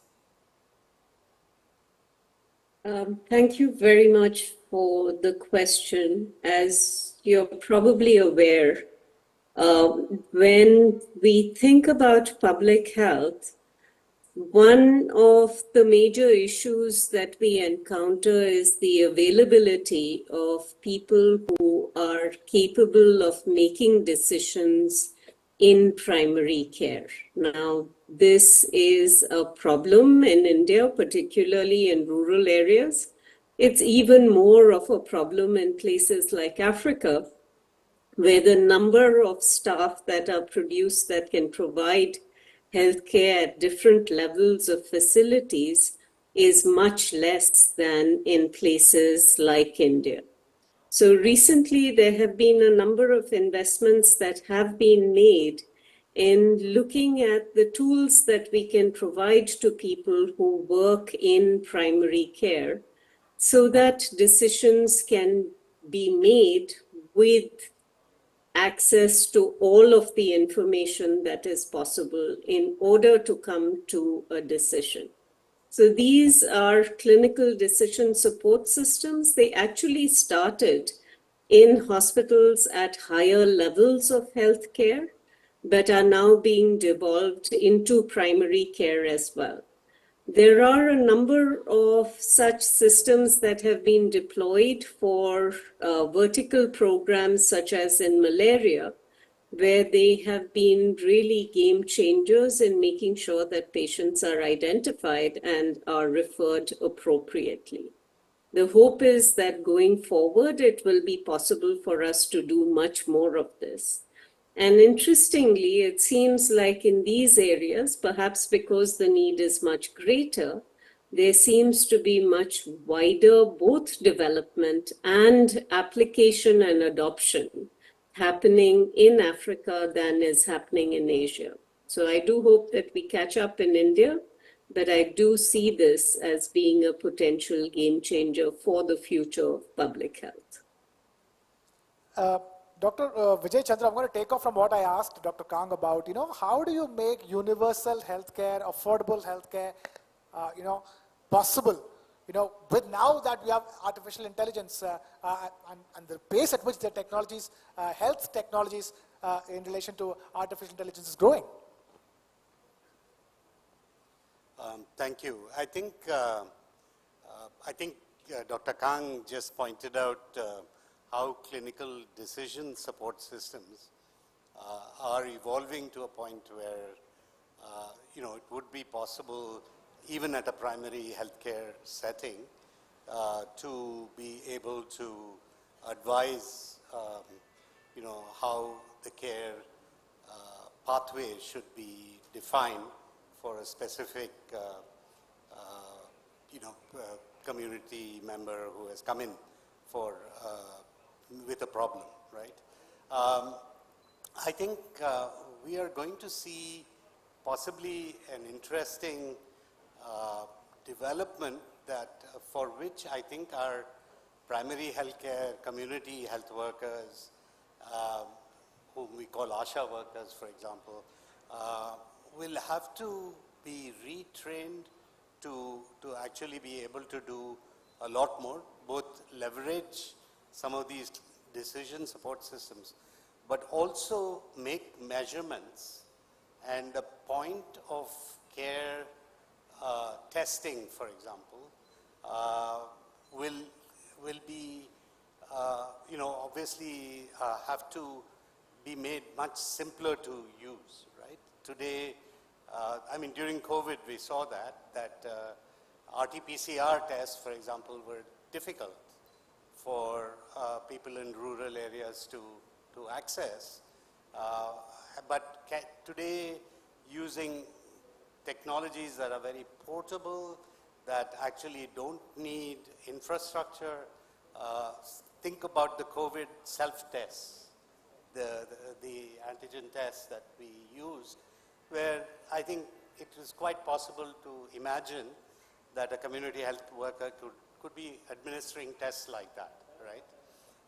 So I think, and this is an area because of the advances in molecular biology that, for example, genomics and the whole genomics revolution has made possible.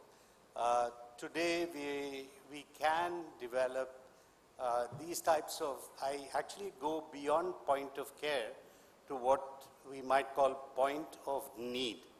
So point of need testing, I think, is going to actually be one of the key technological sort of advancements. And, you know, we shouldn't think of AI as the only tool here. There is, you know, advances in molecular biology, there's bioengineering. So actually, these days, we talk about the convergence of tech-bio, right? Now, when you talk about tech-bio, it's not just AI, right? A tech, broadly speaking, is also bioengineering. It involves some aspects of nanotechnology, nanoscience. A lot of these are coming together, which will actually make universal healthcare a little more accessible through, without massive investments that may be needed to take our health systems to Western levels, right? And I think that's, so we need to empower the primary healthcare sector to do much more towards achieving this universal healthcare. So. You were talking about the pandemic and the antigen. I'm going to take this quickly back, Dr. Kang. Dr. Kang, talk about the role of artificial intelligence in vaccine antigen design.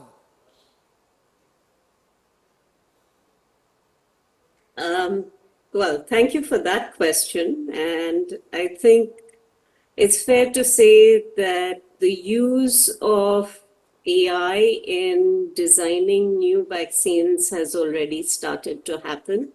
The first vaccine that was designed using an AI system was actually a vaccine for COVID, which was made by a Korean company called SK Biosciences. So what artificial intelligence allows you to do is to be able to rapidly iterate on what kinds of antigens might be most immunogenic and really safe. So if you're thinking about making small proteins as antigens, it becomes very feasible to be able to make lots of potential constructs and then predict which ones are the ones most likely to work, so that you're not wasting a lot of time and effort testing out different kinds of antigens. SkyCovion, which is the COVID vaccine made by SK Bio, was the first one made using this approach. But these approaches are going beyond just small proteins now to look at other vaccines that could be made for difficult to address targets. So this is being used to look at new vaccines for malaria, TB, and even now HIV, to see if these very difficult vaccines can be solved by bringing all of the knowledge we have to bear into the models, but then using those models to do better than humans have done so far. Let me shift the focus back onto robotics and bring this to Dr. Vishal Rao. If I were to ask you a simple question, what are you most excited about when it comes to robotics and surgeries in the immediate future? I think Dr. Arvinder very nicely alluded to the topic, and he said, see, in simple terms, today what we see with robotics is that what a surgeon has is small eyes and big hands, and what a robot has is big eyes and small hands. I think that's what the sum and summary for all robotic surgeons is. Now combined with the aspect of artificial intelligence, machine learning, and the way it's learning, and I'm seeing the way it's adapting itself and understanding, it's going to be able to give us more suggestions, it's going to be able to do some more independent tasks, and that's something that is very exciting in the area from diagnostics to therapeutics to theranostics. It's going to cover up majority of the areas, and we will, AI and robotics are going to merge together in some form very closely. And that's where I would like to maybe put a word of caution, and I often tell to the junior enthusiasts who come up to me saying, let's use AI, and the word AI comes recurrently, that AI is not a replacement for natural stupidity. This idea of telling that we will use AI everywhere and saying, sab mein AI dal do, and wo kuch aa jayega, is a wrong notion. So please, we have to hold back our gears on saying AI is solution for everything. And I would like to just add that today in drug discovery, I've had 3 patents from India in drugs, 3 new drugs and 3 cancer drugs. The biggest understanding for me in using it in drug discovery, one of them is in the market, 2 are in the pipeline, but 1 patent granted, 2 under patents. The one patent granted cancer drug that I had, I used AI a lot, and I was fascinated to see what capabilities it had. We partnered with a group in Connecticut called Frontcourt AI. This group is one of the only groups that uses large language processing along with evidence mining combination, a very high advanced, which understands conversational AI of proteins, understands protein interactions, discussions. And what it did for me, which I thought was very interesting, was I had to create an USFDA application, which is a very cumbersome process for which I need to do, I don't know, I've already completed the preclinical phase, but I may require another 20, 30 other tests, which I really don't know. And by the time I finish this application, I would have spent hundreds, thousands of dollars. So what they did for me was, they said, we are going to put all your data through this entire system. And it is a very interesting thing today that pharma, by default, does not want to share its proprietary data. So how do I get to know what's happening protein to protein, new drugs? By the way, India does not do drug discovery, FYI. So if you're doing drug discovery in India, you will be punished. They'll say, what on earth are you doing? Why are you doing it? Because we are a generic market. So please be happy with what you're doing with generic. So when I started with drug discovery 10 years back, people actually dissuaded me to not doing it. Now to the point when I've understood, after having 1 patent in a novel drug, saying that when this AI system was used and they were able to crowdsource this, they were able to give me such a detailed information within a span of 5 days. Created a USFDA application for me using an AI system, which actually created an entire data set using all protein interactions and predicting outcomes also. So which means my data became more simplified, my data application became more simplified. I had an official USFDA submission ready by an AI. So that is what I thought the potential in future of AIs could be. Okay, it sounds like how ChatGPT helps a university student, fill up forms and fill up answer sheets very quickly. I'm going to take this to Dr. Soin for quickly. Talking about robotics, one thing that not enough people talk about is the fact that robotics now plays a crucial role in training surgeons. Isn't it, Dr. Soin? Hello. Yeah, that's absolutely right, Krishna, in many ways. So from my own experience, we do robotic surgery every day. First of all, a simple thing like there is a second console, right? So second console means that there are 2 surgeons who can sit at the same time and have the same controls, which are identical controls of the instruments which actually do the surgery. So if my trainee surgeon is sitting at one console, I'm sitting at the other one, and it makes the whole process much safer and more efficient for the trainee as well as safer for the patient. See, people here may or may not realize that all surgeons train on human beings, right? That's a fact of life. I know when you enter the hospital, you want the when you enter the hospital, you want the senior most surgeon to operate. It's good if they are supervising, which they always do in my system, and I'm sure all good systems. So senior surgeon, experienced surgeon will supervise physically by scrubbing up and actually operating with the junior surgeon. But the junior surgeon learns on human beings, right? So there needs to be safety incorporated, and especially with new techniques like robotic surgery, this second console is a huge help. Another way that the training helps is the AR and VR, the XR technology basically, or virtual reality, augmented reality. Virtual reality is completely virtual, and augmented is, in addition to physically what exists, you actually add the computer elements on top of it. Help train surgeons on simulators without touching a human being. So that's a big thing. So the simulators with robotic instruments, the robotic machine, the Da Vinci robotic machine, which basically pretty much monopolizes the robotic world, they have excellent simulators to learn. So even I, 10 or 12 years ago when I started robotic surgery, I spent hundreds of hours on simulators, right? So I think that with the simulators, with the second console, the training has obviously become much safer and more efficient. One more way, which I recently learned, we had this conference of the pipeline that the intuitive surgical guys who do this robot have. And one of the amazing things they demonstrated was that they now have AI sifting through master videos. So I've submitted my master videos of liver surgery and liver donor surgery. And they have thousands of such video clips and footage.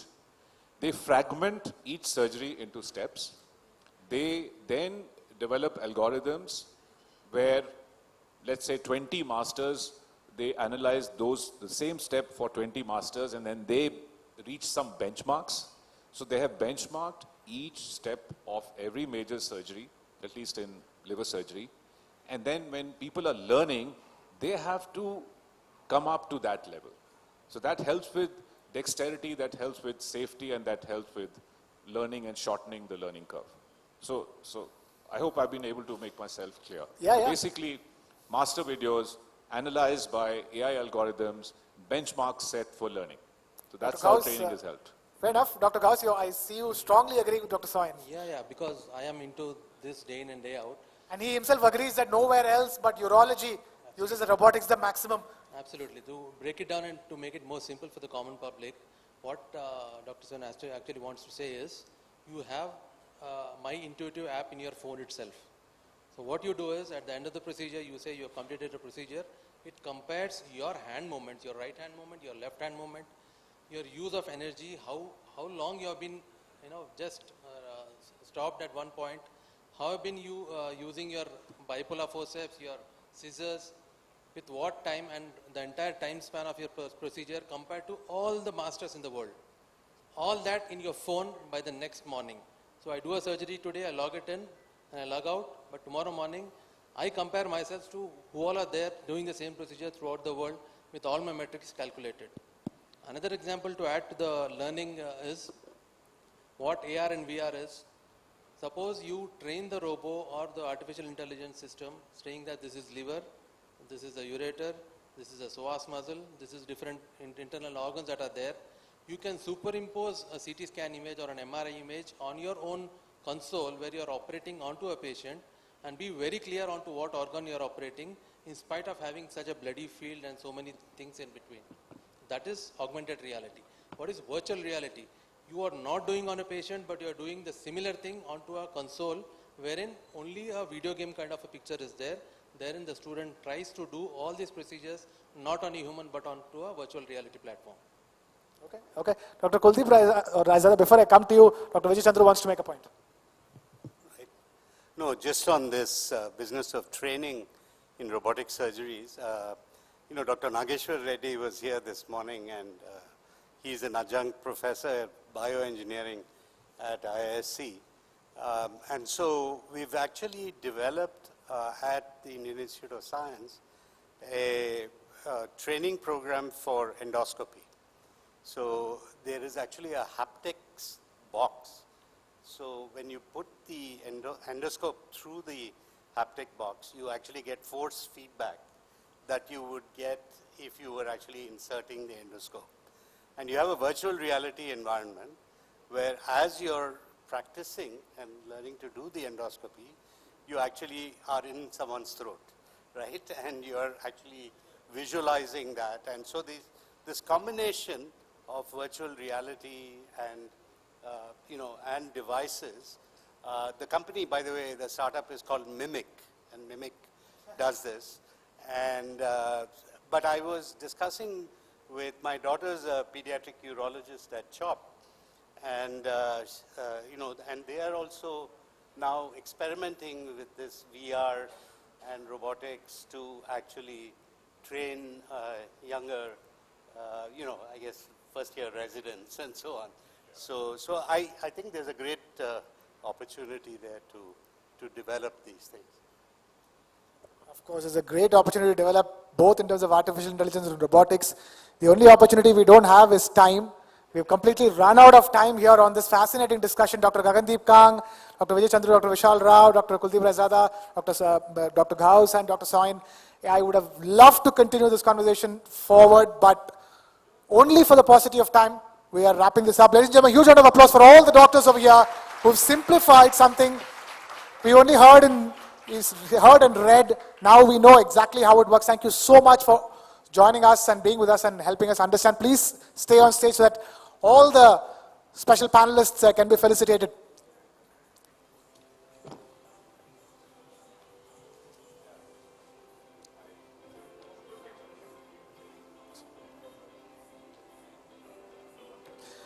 Calling upon stage Chetna, Editor Health of South First, to please felicitate the panelists.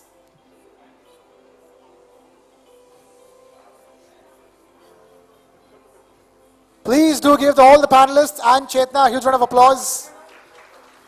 This has been a fascinating discussion.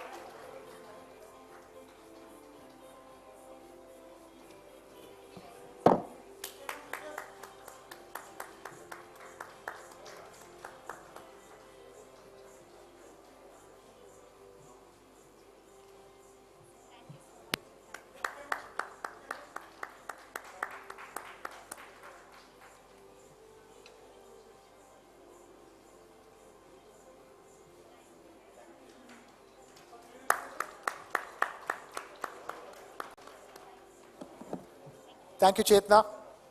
And thank you all doctors and panelists, Dr. Ghaus, Dr. Rao, Dr. Chandru, Dr. Raizada, and Dr. Soin. Thank you so much.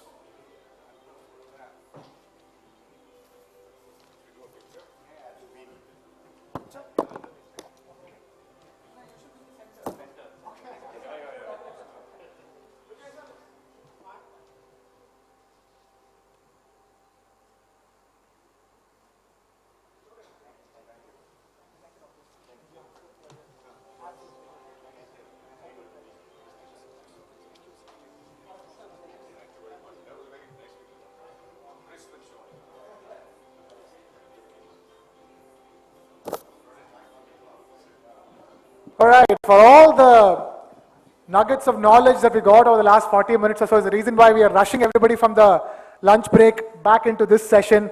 A stellar panel of doctors and panelists who have helped us understand the role of artificial intelligence and robotics, in both diagnosis and prognosis and treatment, as well as surgeries as well. So fascinating. Time now to shift our focus to another fascinating topic. It's a topic that not many people know what it was or what it is. Still, so many people don't know. So many doctors did not know until 3 years ago what it was. The name of the term is silent dehydration. Silent dehydration. Few years ago, nobody even spoke. Everybody knew dehydration, but nobody spoke about silent dehydration. Now we understand there is something called a silent dehydration. Doctors have recognized it, and we're also finding out ways to tackle silent dehydration. And for this session, may I please call upon Dr. Ravinder Reddy, Consultant Surgeon, Care Hospital. Ladies and gentlemen, huge round of applause for Dr. Ravinder Reddy. Please take a seat, sir. Let me also call upon stage Dr. Harshad Malve, Therapy Area Head, Self-Care, Kenview.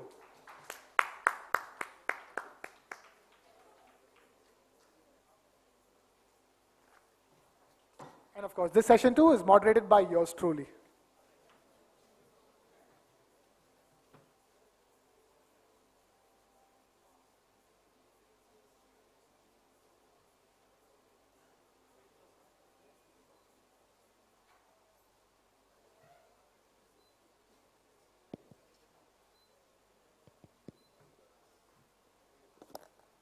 Okay. Do we all have our mics? Thank you. Yeah. Requesting everybody to please settle down and take your seats. This is going to be fascinating. For all those of you who are still wondering what is silent dehydration, we're going to be explaining this to you. It is not something to be taken lightly.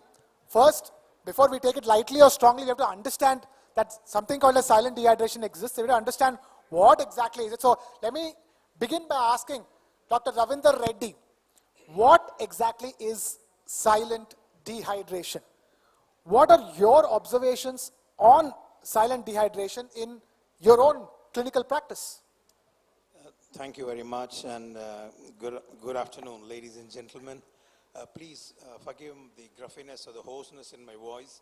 I'm just recovering from a silent dehydration. That's why I keep drinking water. You yourself are recovering from silent dehydration? Yes. My goodness. Please carry on, sir. And please take care of yourself. Thank you very much.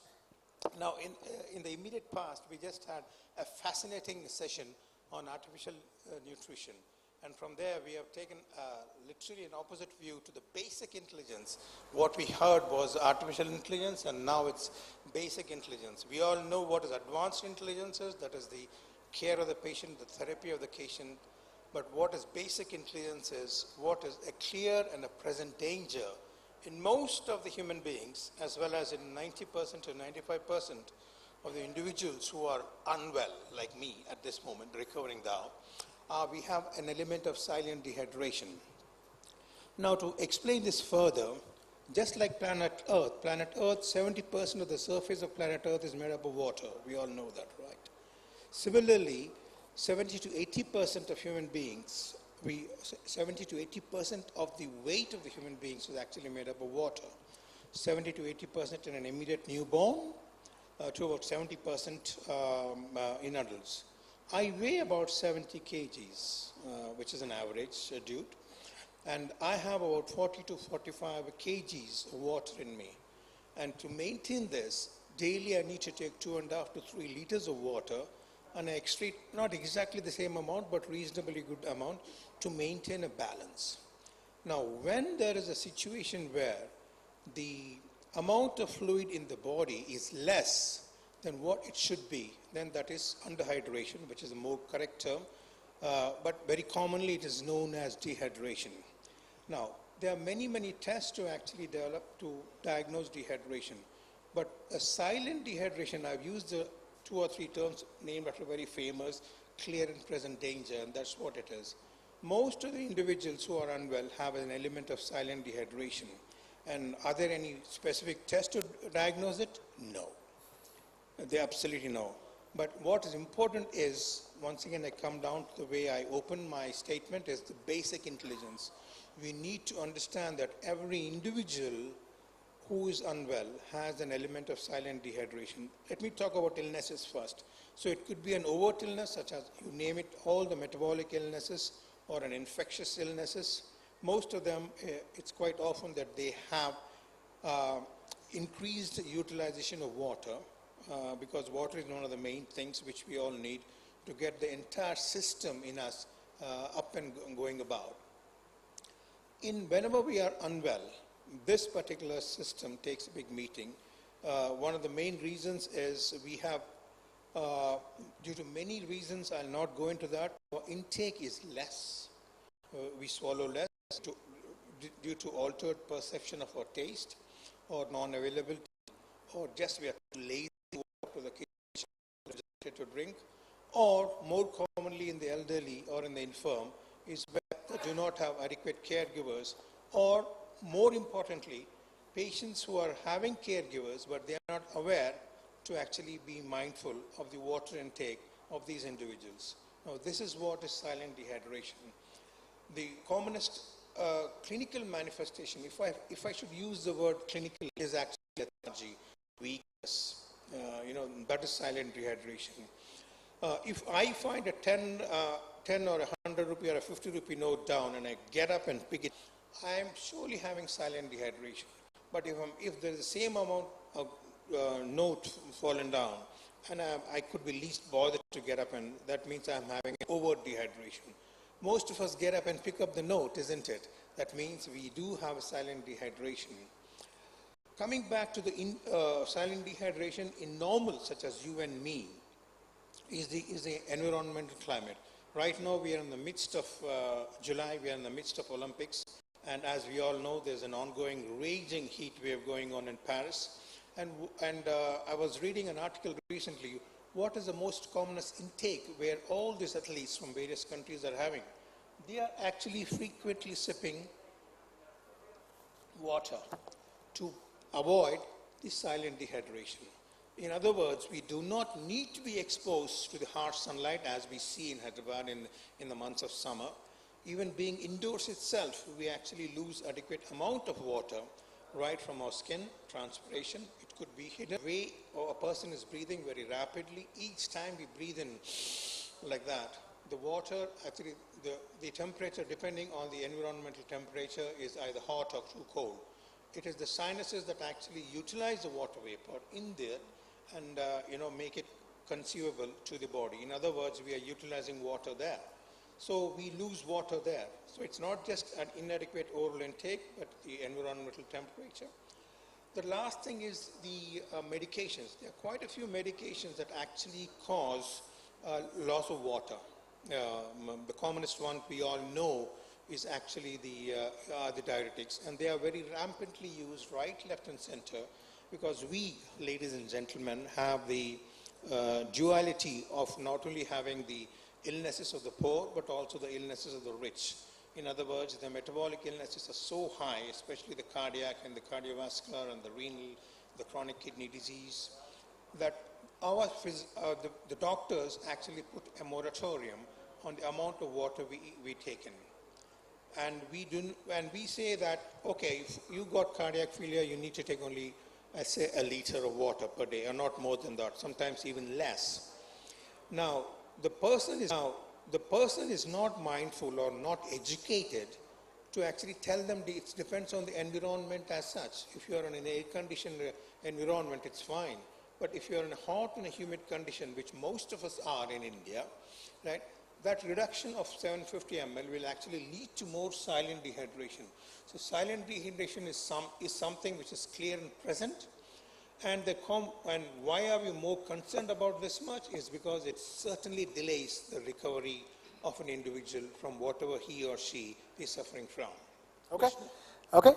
That's Dr. Reddy on what exactly silent dehydration. Dr. Harshad, I have to ask you, we have an idea of now what is silent dehydration in so-called non-diarrheal cases.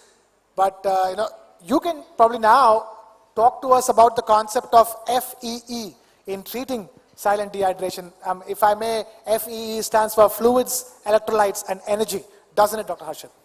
Exactly. So, good afternoon, everyone. As Sir has rightly pointed out, right, silent dehydration exists and exists with all of us in non-diarrheal conditions. So, dehydration with diarrhea is different. Silent dehydration in non-diarrheal condition is entirely a different entity. And as Anchor is rightly mentioned, right, the fluid, electrolyte, and energy. Now, Dr. Reddy has already mentioned we need fluids, but along with fluids, we also need electrolytes to facilitate the absorption of fluids. But the absorption of water or fluids is not only facilitated by electrolytes, it also needs some amount of glucose in the body. Okay? There are SGLT2 receptors present on kidney which facilitate the absorption of water. So energy also plays a very important role in body. All of us do a lot of day-to-day activities which need energy. What happened particularly when it comes to illnesses, our basal metabolic rate goes high. So energy requirements are already on a higher side. But at the same time, when you are ill, you have poor appetite. So as it is, you are not eating well. So on one side, the energy demands are high. On other sides, you are not eating well. That leads to something called as energy deficits. So in these illnesses, you need to address the energy deficits as well. So only fluid electrolyte doesn't give you an impact on recovery from these illnesses. It has to be coupled with some amount of energy to address FEE, that is fluid electrolyte and energy deficits, so that the recovery from these non-diarrheal conditions will be much faster. Now energy, what ideal form of energy? All of us very well understand carbohydrates are the most important source of energy for our body. Naturally, the carbohydrates are utilized by our body for energy purposes. If carbs are not used, it will lead to utilization of other resources like fats and proteins, which may lead to formation of certain toxin products like ketone bodies. So preferably, carbs are the source of energy. Nonetheless, as I mentioned, in non-diarrheal dehydration coupled with energy deficit, fluid, electrolytes and energy has to be supplemented for holistic recovery of the patient. Okay, quick question before we wrap up to both of you. Usually when there is this dehydration, people say pani pilo. But silent dehydration means that you don't even know when you're dehydrated. Can you preemptively drink water, or is water just enough to deal with silent dehydration? It's a very practical question. So let me give you an example. Whenever we are exposed to the harsh summer weather, or when we are really thirsty, which means that we are actually very significantly dehydrated. Because our thirst receptors are stimulated, and it tells the front part of our brain called thalamus that, hey, I need to drink some water. So what do? We take a huge chug of huge water bottle, and straight away we chug the whole liter bottle down, right? Thinking that we have corrected our dehydration. Probably it will only satisfy the dry mouth. To a significant extent, it will satisfy the incidence of dehydration by 30, 40, maybe 45% at the most. But to correct the dehydration, we need about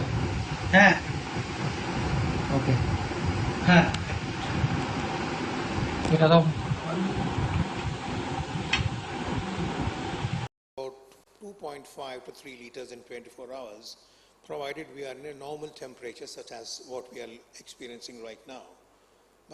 But in case we are exposed to harsher one, incidentally we live in a very semi-arid area of the world, so you need to constantly keep checking in water. Every time we drink water doesn't mean that we need to have salt and sugar as such. Unless in some individuals who are having an extreme sense of vomiting or diarrhea, or as Dr. Harshad has said, illness like fever and other things, in them we need to add the electrolytes and energy. Otherwise, simple water in most of us who are not hospitalized, who are not suffering from any ailment, should suffice. Okay. The other part is, I'm just taking a few more minutes, the other part is in case we are unwell, right? Pure water is not sufficient. We need to be mindful of the amount of calories we take. Remember 25, it's a very simple number to actually remember. 25 ml per kilogram per day. If somebody is 50, I leave the calculation to you all. Similarly, 25 kilocalories per kilogram per day. And we can calculate how many calories. Nowadays, we are having smartphones that actually will calculate whatever we are imbibing. This is for people who are fortunate enough to have one, but I'm just giving you an idea of the importance, to reiterate the importance that not just fluids, but electrolytes and energy too are essential to have it constantly, frequently, consistently, the whole day. Rashid, you want to make a quick point? Yeah. So a quick part on this, as Dr. Reddy mentioned, right? The fluid electrolyte energy is important. This is not something which is there we talking about. It is scientifically backed. It is evidence-based. A recent consensus recommendations from Indian expert panel, recently a consensus recommendation got published in Journal of Association of Physicians of India. The expert recommend that fluid electrolyte energy formulations to be started from day one of non-diarrheal illnesses to have the impact on recovery from them. So the FE formulation, preferably the ready-to-drink formulation, to be started because there is a known concentration of fluid electrolyte and energy in these formats. That's why they are to be preferred and to be started from day one of the illness to have an impact on recovery from these illnesses. Okay, fascinating. I'm afraid we have completely run out of time here on this conversation. I'm going to ask the audience to give a big round of applause to both Dr. Reddy and Dr. Harshad for helping us understand something that we never thought existed in the first place. Thank you so much for telling us what it is and how to tackle it. Thank you so much. Please stay on stage. Thanks very much. Calling upon Mr. Sanjit Kumar, National Head Healthcare of TV9 Network, to please felicitate the guests on stage.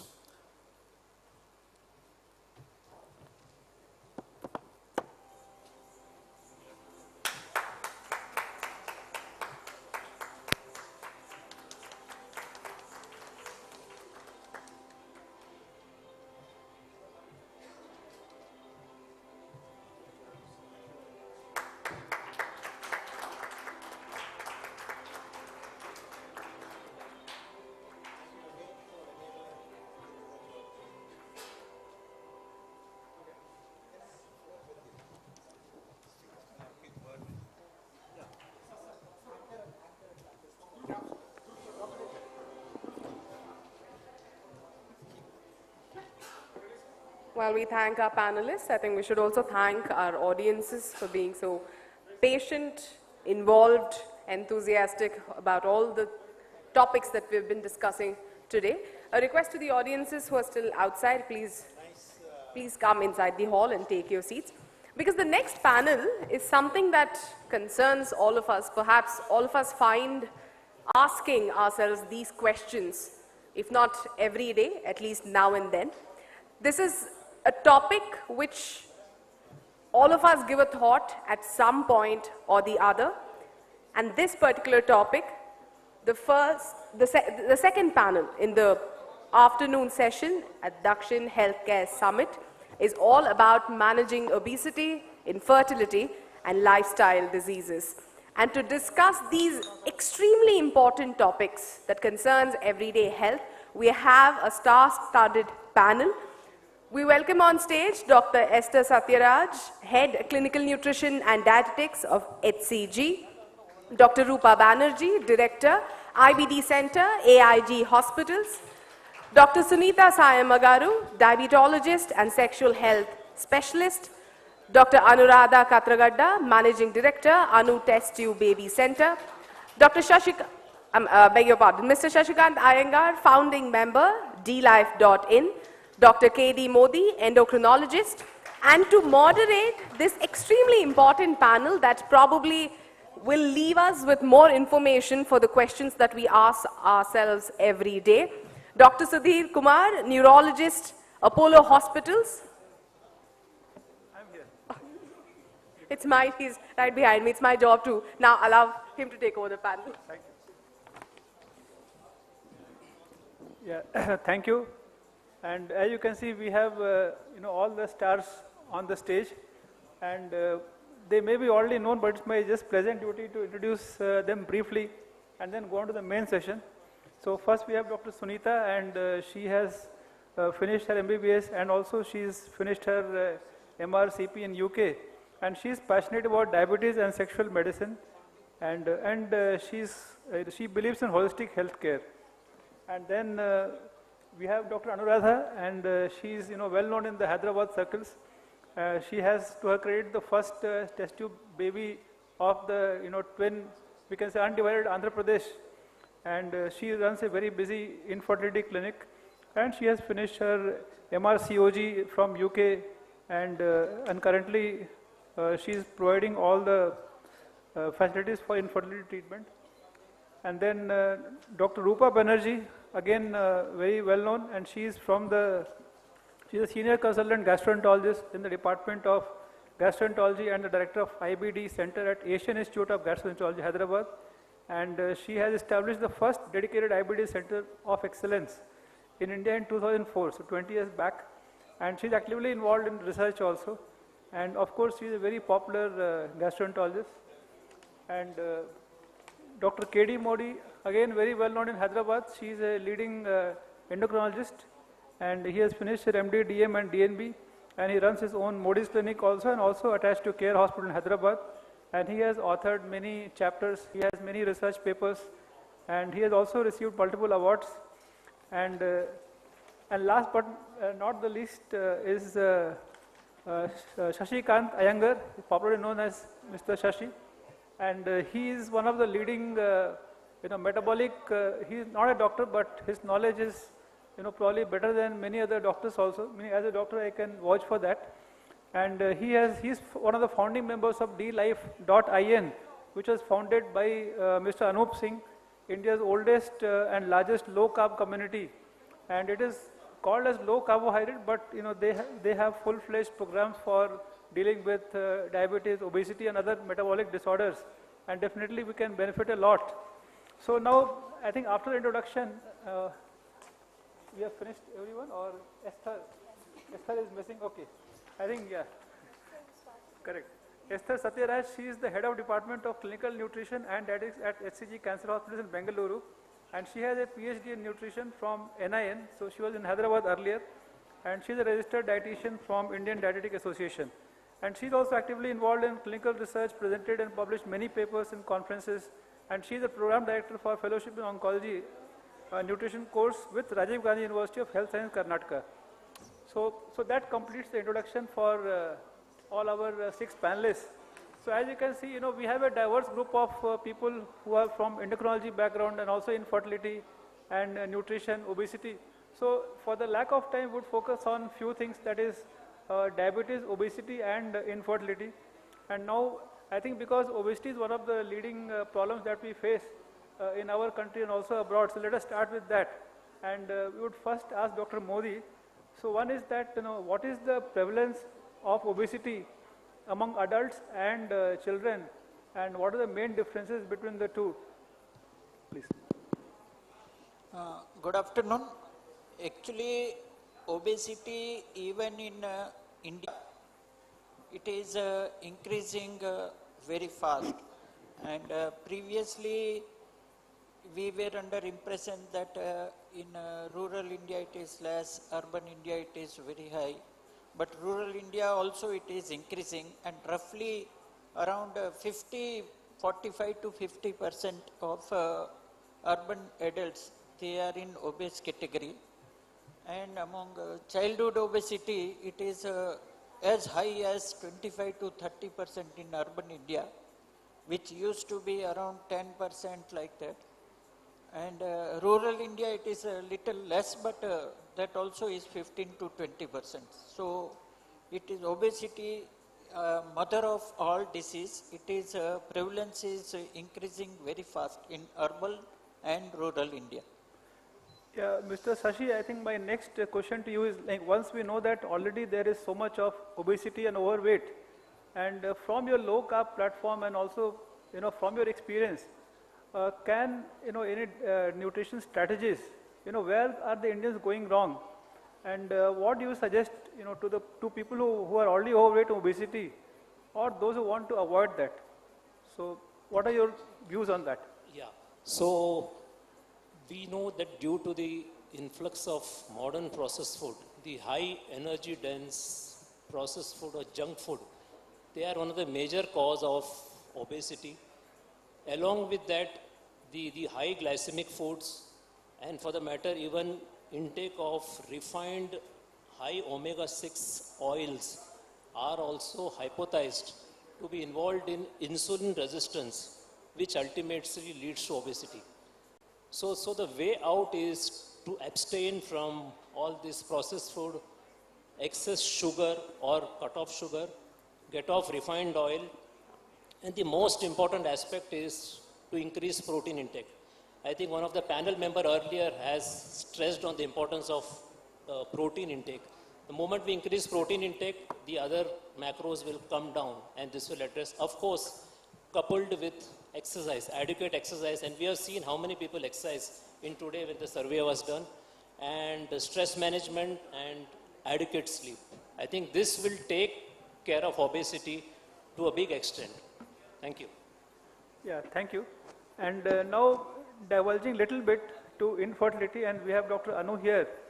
And so ma'am, I would like to know from you, how do you define infertility? And does obesity play a role in that? And what are the, why the infertility is increasing? Now we see that many young women and also many young couples, they find it difficult. So, there are 3 small topics, maybe brief answers to these 3 of them. I think most of the couples, they conceive within the first 1 year, that is nearly 85%. By the second year, only 7% of the couples conceive. So that means most conceive within the first year, and later the pregnancy chances become low.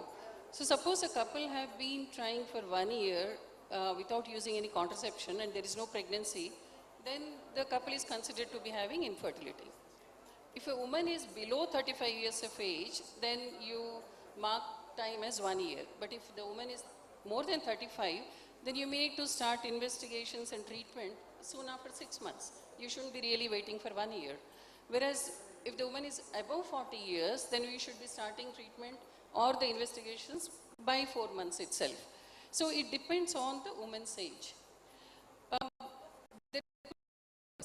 There are several causes which are preventable. There are some which are we cannot really prevent or you cannot avoid.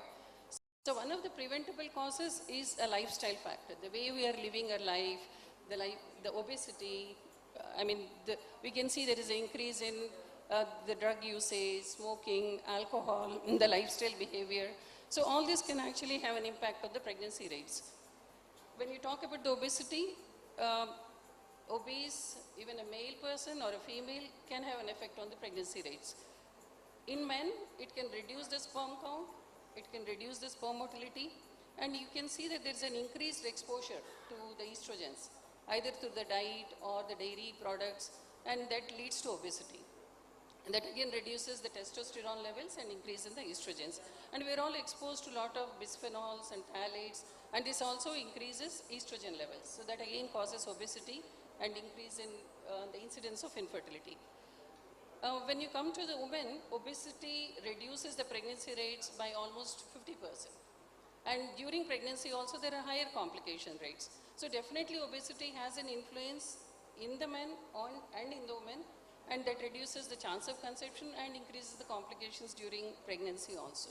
So I think one need to definitely maintain the lifestyle to make sure to have an early pregnancy and a healthy pregnancy. Thank you, ma'am.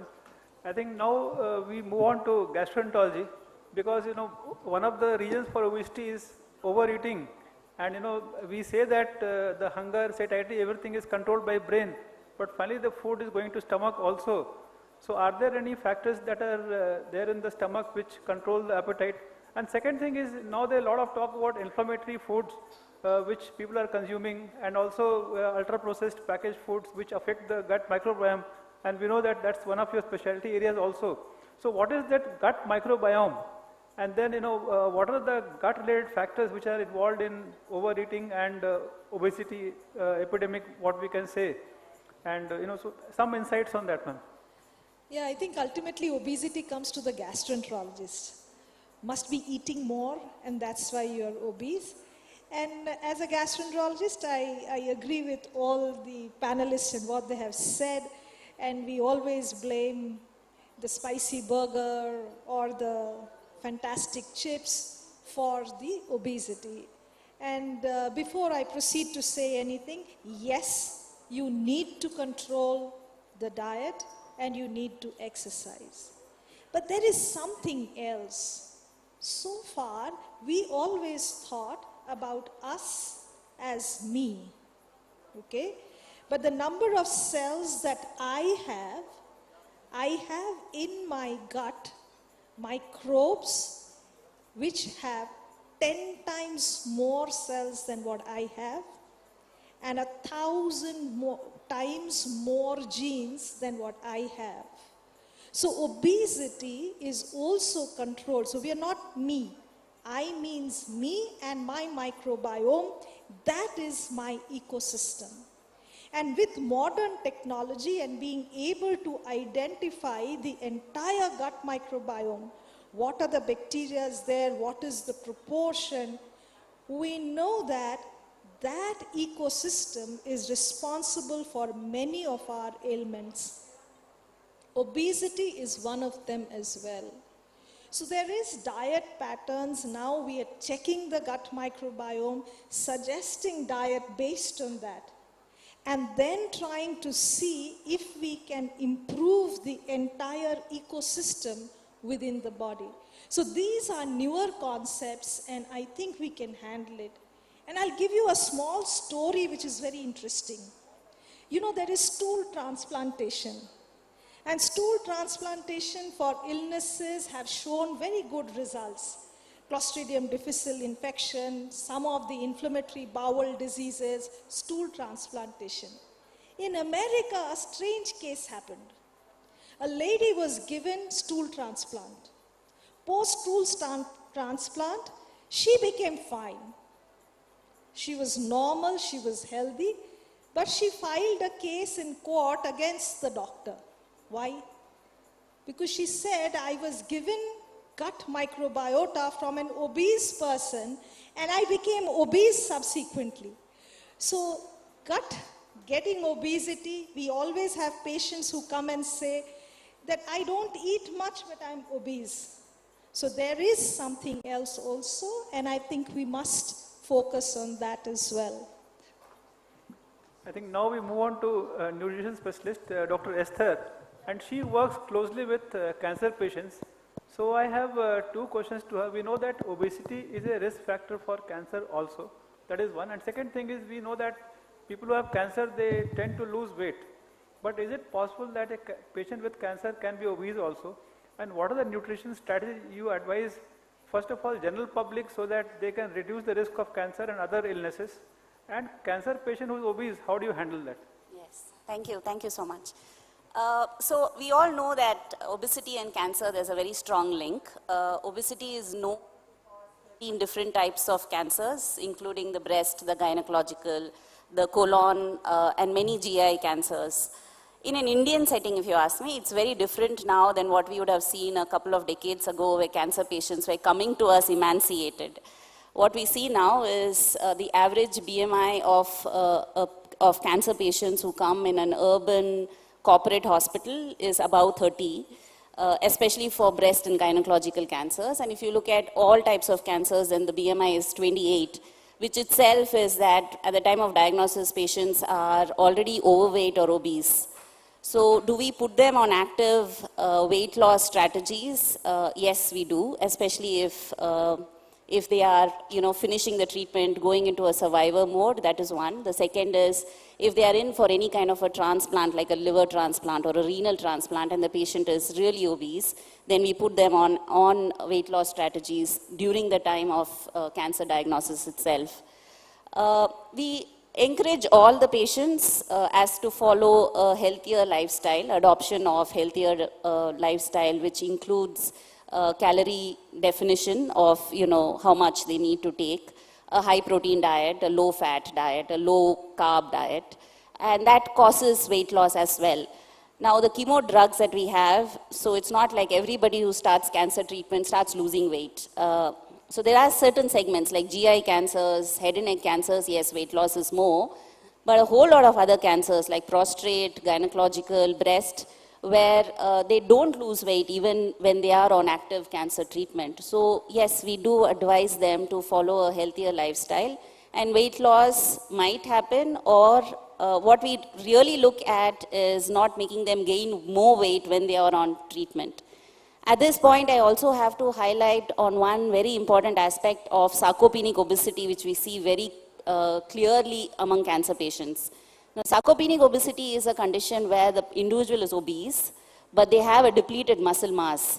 And that's a very concerning condition for us, because we want to preserve the muscle mass when the patient is undergoing treatment, while we don't want them to have too much of fat mass. So the diets are more defined with exercise and other therapies, so that we are able to build the muscle mass while targeting weight loss and fat loss. Thank you. Yeah, thank you. Thank you, Dr. Sunita, for waiting for so long. But I think still you are a physician who deals with diabetes as well as lifestyle disease and sexual health also. So my question to you is, how does obesity or diabetes or other lifestyle disease affect a person's sexual health, both men and women? And how do you manage them, in terms of, say, obesity and diabetes affecting sexual health? Right. So what I'm seeing nowadays is that there's more young men, more than women, more young men less than 30 years old approaching me for sexual health problems. Whereas maybe this was not the case when I was in UK. I would see more kind of middle-aged men approaching me for the problems, but here in India, especially even in Hyderabad and all over India, I'm receiving that. And when I go into their history, even they themselves are not aware. When I do the basic blood work, what I'm noticing is that they're either very much, they are quite obese. When I take their general health parameters, and they are either pre-diabetic or over-diabetic, but they were not aware that they were diabetic. So, and how does metabolic disorders cause sexual health problems? As Dr. Anuradha said, it's to do with obesity and low testosterone, increased estrogen levels. That causes erectile problems in males. In females, it leads to vaginal dryness, painful intercourse. When you look at diabetes per se, again, it's got to do with the interplay of the nerves and the blood circulation to the penile, to the pelvic organs. So in males, again, they end up with erectile dysfunction, ejaculatory problems as such as well, retrograde ejaculation and ejaculation. In females, we see decreased vaginal lubrication. In both males and females, we see a lack of libido and also sexual arousal disorders. So basically the disorders are across the spectrum. We also see both males and females experiencing orgasmic disorders as well. So metabolic disorders do impact a lot on the sexual health. And it's a bit worrying, especially if you put this in the context of what Dr. Anuradha said about the infertility. And I think you are seeing more and more patients about that, yeah. Thank you, Dr. Smith. I think now we go on to the next major part, that is the diabetes. And this I would like to start with Mr. Shashi. So one thing is that, always I see people who say that, doctor, my HbA1c is only 6.3, I am all right, doctor told me nothing to be done. And then there are people who may be obese and they have something called insulin resistance, but most of them are not aware. So I would like to start from you. What is the concept of insulin resistance? Like, should the people wait to become diabetic and then take action? Or is there something before that they can do so that they can prevent becoming a diabetic? Yeah. So insulin resistance is a concept which is generally ignored, and it is not usually tested unless for certain specific condition. And insulin resistance is the precursor for diabetes. So we know that the insulin manages our blood sugars, it's also a fat storing hormone, it's useful for uptake of amino acids. But when we become insulin resistant, then the cells stops responding to insulin. The body will increase the insulin secretion and leads to a condition called hyperinsulinemia. So it is this which we can measure. And if the insulin resistance is very high, then the chances of the person developing diabetes is very, very high. So if the HOMA-IR calculation, which can be done, like for example, HOMA-IR 1, if we do, and if the value is 1, 2 or more, that means the person is going into insulin resistance and is likely to develop diabetes in the future. So very often what I see is, as a metabolic health coach, I get many cases of pre-diabetes and I find insulin resistance very high. So what we do is we apply some nutrition strategies to lower down insulin resistance without any medication or anything. We apply low carbohydrate and higher protein diet, by which the insulin level also comes down and blood sugar value also comes down. So if we measure insulin resistance, if we measure HOMA-IR early, then we can apply certain nutrition strategies and prevent the full-blown diabetes or formation of diabetes itself. Now, there's one more side to it. Not every person with high insulin resistance may develop diabetes. It's sort of genetic thing. Some may develop hypertension. We also know ladies developing PCOS. Even cardiovascular disease is highly associated with insulin resistance. So if you can measure insulin resistance via measuring fasting insulin, fasting blood sugar, and calculating HOMA-IR, there's also other way, that is we calculate the triglyceride upon HDL ratio. If this is very high, that means the person is insulin resistant and is approaching towards diabetes or any other cardiovascular issue. So if we measure insulin resistance very, very early, then we can actually avert the formation of diabetes. Yeah, thank you. I think maybe Dr. Esther, I know that you are not into that, but what are the kind of foods a person who's going to become diabetic, like his insulin resistance is high, or maybe a pre-diabetic, or even a diabetic. So what are the kind of foods they should take, and what are the kind of foods they should avoid? Some general guidelines, okay, for the public. Okay, so it will be similar to what he had said. We focus on a diet that is high on proteins, low on carbs, moderate amount of fats. But what we also look at is the total calorie intake. So we go with simple calculations to make sure that the total calorie intake is not too much, and that gets balanced with adequate amount of physical activity.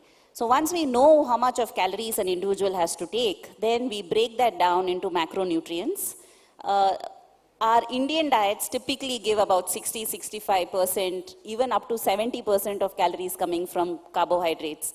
And that is what we try to cut down. We don't put them on ketogenic diets at this point. We put them on something that gives carbohydrates is still the primary source of energy, but we probably give it about 50% of calories, 50 to 55% of calories coming from carbs. We step up on proteins, but when we say we step up on proteins, it's not like we give them some 40% of calories coming from proteins. We step it up from, say, 5%, which what an Indian generally takes, to about 10 to 15% of calories coming from proteins, and the rest of the breakup is for fats. So if I have to break this down into foods that we eat, how we advise is make sure that you take more of complex carbohydrates, something that is high on fiber as well. Every meal contains some source of proteins. So if there is a non-vegetarian, then it becomes easier because eggs and chicken and fish, all of these are sources of proteins. They have more variety. But even if a person is taking a vegan or a vegetarian diet, then we give alternate sources of protein. But every meal comes in with a protein source. And fiber is emphasized because it is not just linked with glucose metabolism, but it's also associated with a lot of other metabolic parameters and the gut microbiome as well. Thank you. Dr. Modi, next question to you. So basically, once people have already tried lifestyle factors, especially diet, so the question comes is, when should the person start medications? And patients always wonder, one is the tablets, that is oral hypoglycemic agents, and then when is the need to start insulin? So these are the two questions many people have, in a diabetic, when to start medications and especially when to start insulin. Actually, lifestyle measures are the basics of a pyramid. If we consider diabetes management as a pyramid, base is by lifestyle measure. So nobody can escape from it. Timely food, timely sleep, and good quality food that all other speakers say, that good fiber intake, protein intake, good quality of fat and complex carbohydrate. So this is the basics of diabetes management. And everybody wants to avoid a medicine, but unfortunately 95% of diabetic patients, they require medicine. 95%. So if you need medicine, generally nowadays trend is to start with a double drug rather than monotherapy and gradually increasing. People say that if you attack aggressively diabetes, then on the long run your sugar will remain under control for a very long second drug. Then again after 2-3 years. So that gives troughs and peaks, and that gives a lot of blood sugar fluctuations. So that approach is not considered good. So most of the patients, yes, up to 7 to 8 years of diabetes, 70 to 80% of type 2 diabetic patients, they can be managed on drugs. But after 7 to 8 years, when their beta cell, they get exhausted, they require insulin. So indication of insulin is that optimum oral drug therapy, if your blood sugar is not controlled, then you will require supplementary insulin. Generally we start with single dose basal insulin, and afterward we increase it, and subsequently basal bolus, like means with each meal you give one bolus insulin, and night time you give basal insulin. So that is the course. Yeah, thank you, sir.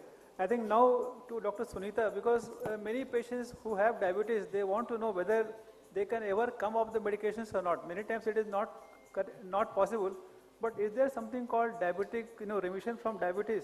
Can a diabetic, come out of medications forever or at least for long term? And is that possible, and how is it possible? Yeah, the answer is a resounding yes. At least I can speak from my own experience, my own patient database.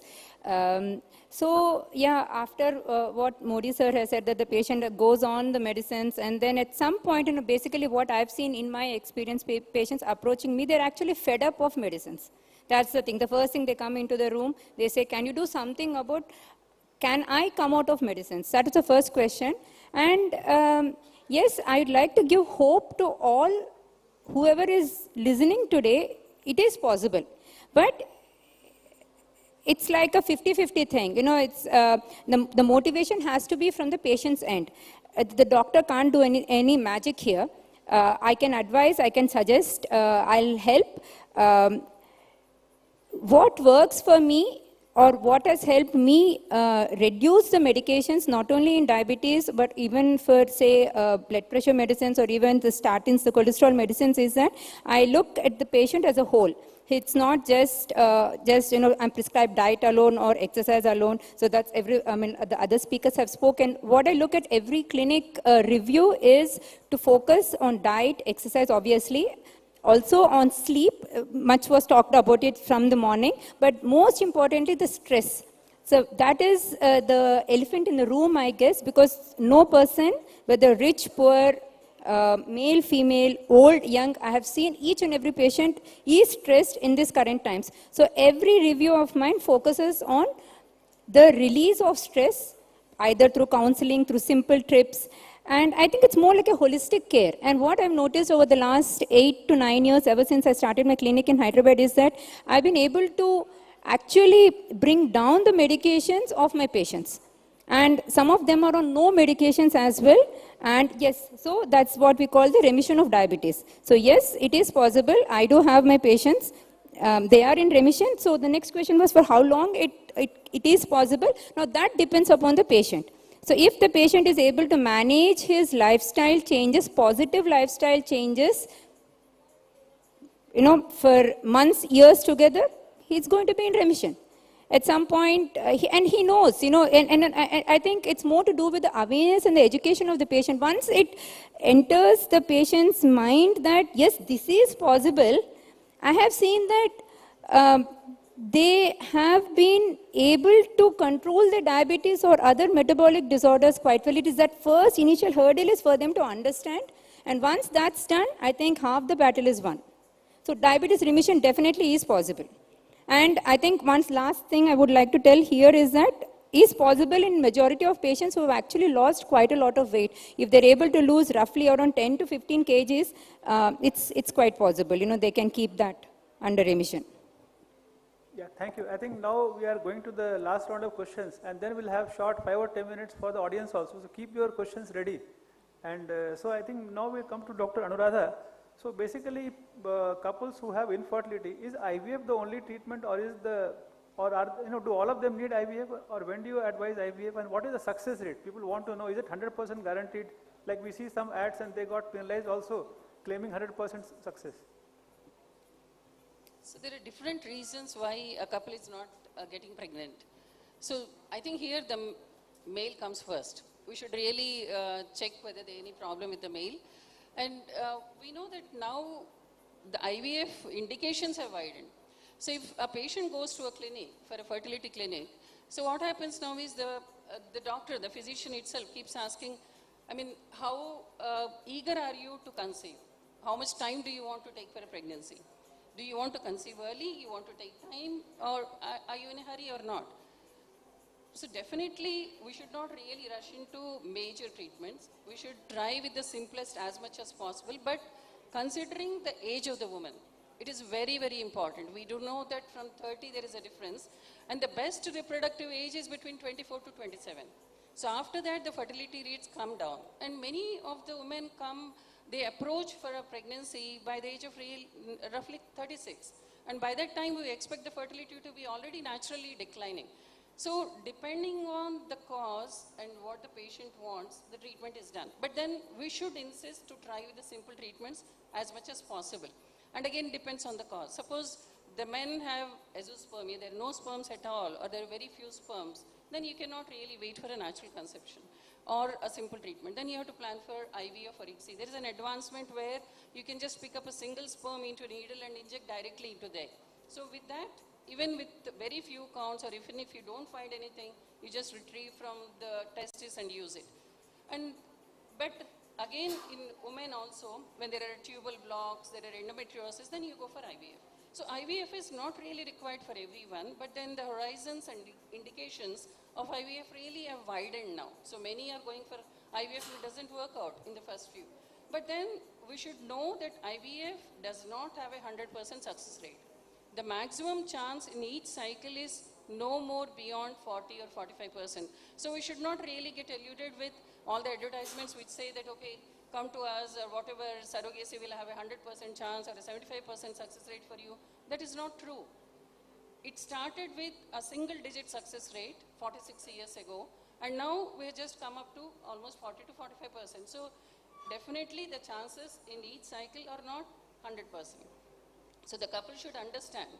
But only positive point is, suppose you do not conceive in one cycle, it does not mean that's the end of the whole thing. If you try more attempts, by the end of 3 or 4 cycles, we expect almost 80% to conceive. So it has the best success rate, but still it has its own limitations. Thank you. I think next to Dr. Rupa, you follow quite a bit on the lifestyle. So there are two sub-parts. One is the, Indians, we are blindly copying the West, and there is westernization of lifestyle in most of us. So what is the impact of westernization on the lifestyle diseases? And second is, you also focus quite a bit on the rural areas. So we know that in cities, there is a pandemic of lifestyle diseases. How about rural area? Like, are they exempt from all these things, or are we also facing similar problems there? I think this is a good question and a very relevant one in the modern scenario. Yes, there is westernization, and I don't need to highlight why. I mean, Hyderabad also 20 years ago, and now it's so changed. We have the swanky malls, our airport is world class. And when you have, there's technology, we have women in high positions, right? And together with that, there is the other side. And that other side is we have, if I may use the term, the McDonald's, the KFCs, the burgers, and the other thing. Penetration is happening because suburban Hyderabad, the villages are all getting infiltrated. So I run a rural program, and I found it, what I thought and what I saw when I went there was so different. Every little village, there are no diarrheas. They are not malnourished children, who are running about the streets. They have a school, they have the school uniform, but every village has a different spellings used. Chow mein center. And there is the burger with B-U-G-G-E-R, B-U-R-G-R, but that store is there. And all the famous US companies' chips packets in multiple small packets are there. And that's surprising because they get it just for 2 rupees and 5 rupees, what we don't get here. So the school children are also coming out and having that. The consequences are lifestyle disease is a big spectrum. We discussed obesity, we discussed infertility, there is hypertension, then there is reflux disease. We are doing a study in the villages. You won't believe it, but 40 to 60% of the villagers are saying they have ubbutundi kappuru karpuru. They have bloatedness, they have acidity, and all the other lifestyle diseases. So there is obesity, there's diabetes, there's hypertension, there is acidity, there is constipation, there is joint pains. They're not coming to us with malaria or tuberculosis and all that. So the infectious diseases are coming down, and it's an epidemiologic shift. What is happening is we are seeing the lifestyle diseases grow. Together with this, I would like to highlight one important factor. All of us have highlighted it, have mentioned it in some form, but I just want to say mental stress. Our kids are going through a lot of mental stress because of the education styles, again, mimicry of the Western world. And every patient that comes with reflux disease, their insomnia, there's addiction to electronic gadgets. I was checking my mobile at least 10 times in this place to see whether my hospital has sent any message. And all that is also increasing diabetes, hypertension, and other lifestyle diseases. So it is a time for us to focus and get out of this race and get ourselves a better lifestyle. Thank you.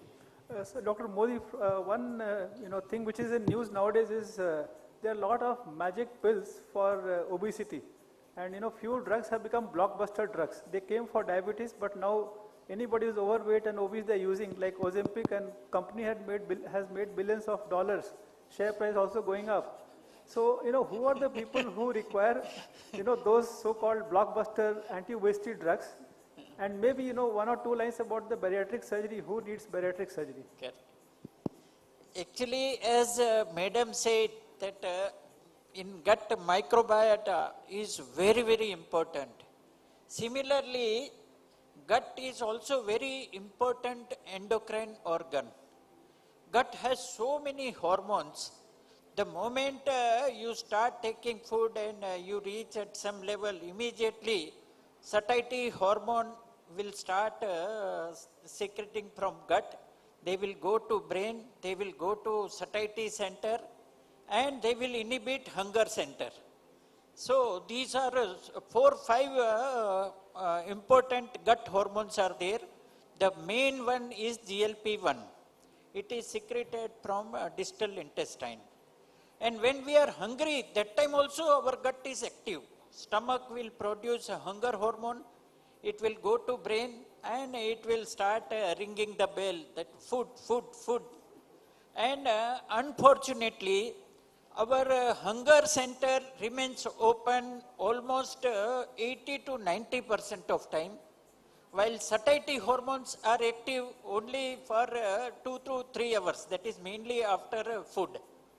So these satiety hormones, they are utilized by pharma company, and yes, they are mainly, they were available in injection form, initially daily, afterward weekly, and now they have succeeded in making it orally also. So once you take this tablet, GLP-1 analog tablet, oral semaglutide, then yes, it can reduce your weight by 5 to 10%. And you rightly said that scientifically people have proved it, that they are very good medicine for diabetes also. So oral semaglutide, once you give to obese person, diabetes will nicely come under control, their blood sugar fluctuations will come down, and weight will come down by 5 to 10%. And there are other hormones also, like GLP-1, GIP, and glucagon. So if you combine all three, that is called triple G therapy, then results are as good as bariatric surgery, 20-25% weight reduction. But only problem is still cost. Cost starts per month 10,000 to much more than that. So many people, they find it difficult. But those who are morbidly obese, like BMI of 30, 35, 40 with uncontrolled sugar, hypertension, diabetes, if they afford it, we do suggest, because they are scientifically proved. And in India also many of them are available. Oral semaglutide is available. Some injections are also recently DCGI approved. So yes, now they say that they are like blockbuster medicine for obesity, and morbidly obese people, it works. It will reduce weight by 10 to 20% to that extent, just like bariatric surgery. So yeah, thank you, sir.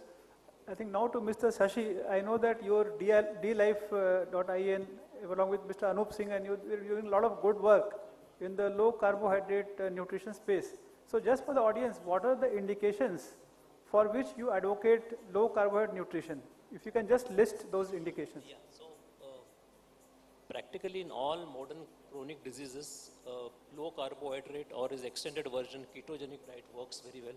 So we use it for diabetes, for obesity, polycystic ovarian syndrome, and even hypertension for the matter.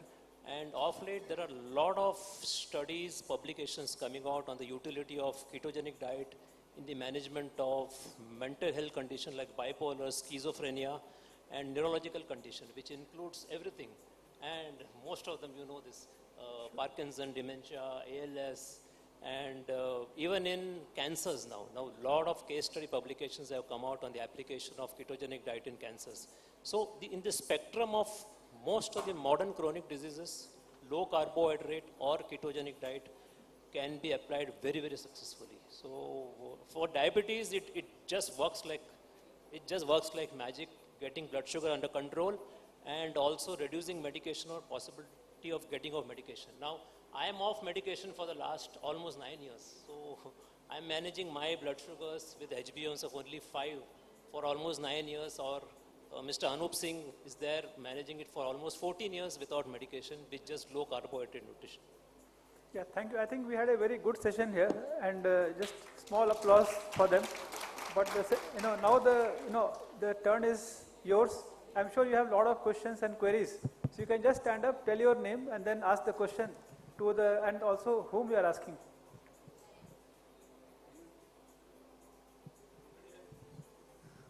I just wanted to know about nowadays a lot of foods are being branded as superfoods.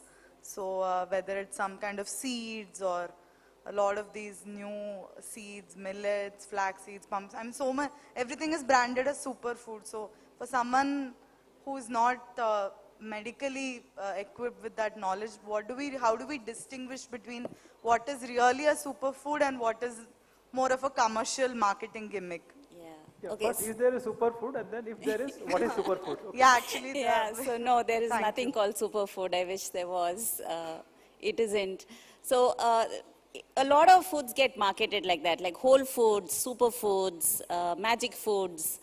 But end of the day, it is to do with how much calories an individual is taking, how much calories an individual is burning to and how much of strength workouts, how much of muscle mass an individual is having, that will actually define the person's weight and the body composition.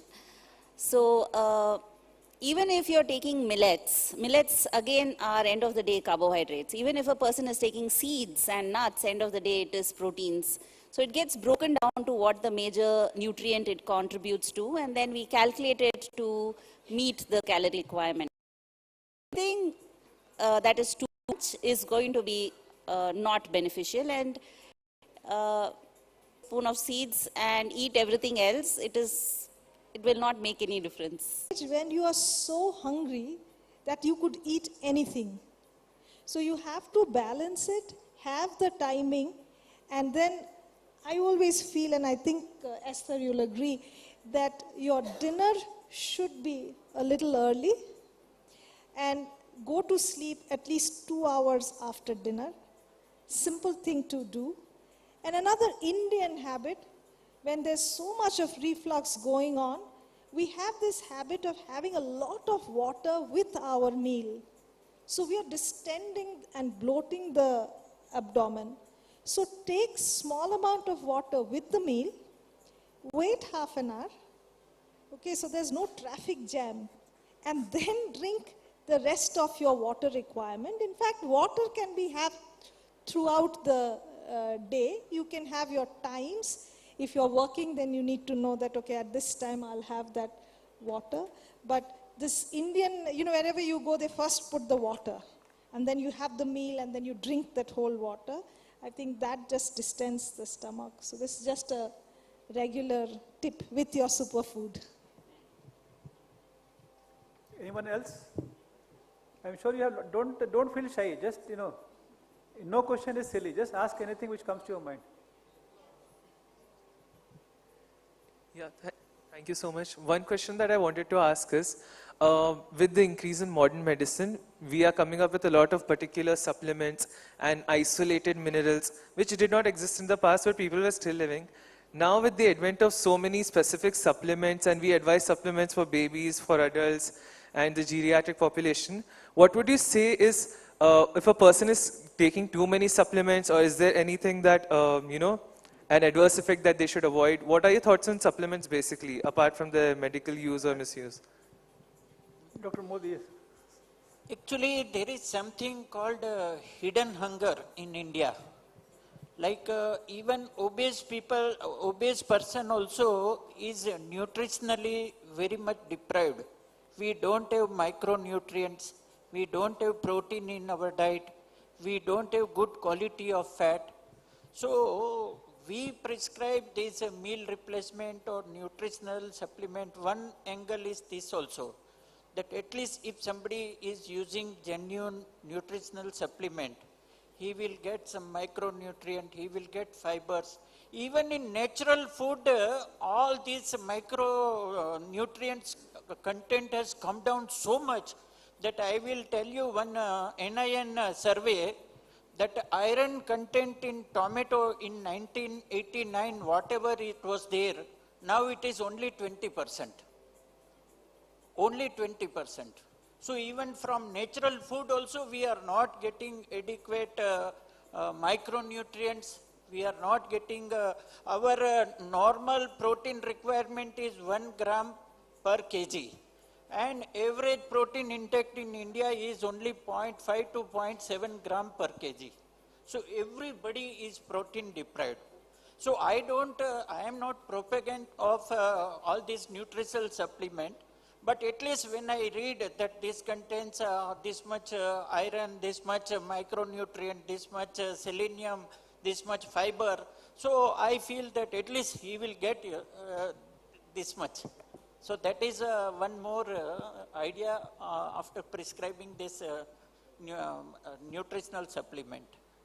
But, thank you. We had a wonderful session, and I thank all our esteemed panelists and learned speakers who gave their valuable insights, and also audience for actively participating. So with this, we come to the close of this session and hand over to the organizers. Thank you so much, Dr. Sadiq. It was indeed a panel that, like I said, all of us have questions for, and to show you an appreciation, a token of appreciation to all the panelists here, and I invite on stage Dr. Janki, Research and Development Head, and Shweta, Manufacturing Head of Yazaz. Yazaz is also our hamper sponsors. Please proceed to the stage so that we can introduce you to our panelists who have kept us engaged and informed through the day. Ladies and gentlemen, a round of applause to the last panel today here at Dakshin Healthcare Summit 2022. The panel discussed what I keep insisting is an everyday conversation that we have. Thank you so much, Dr. Esther Satyaraj, for being here today. Dr. Esther Satyaraj is Head Clinical Nutrition and Dietetics of HCG Hospital. She's flown down all the way from Bangalore for this event.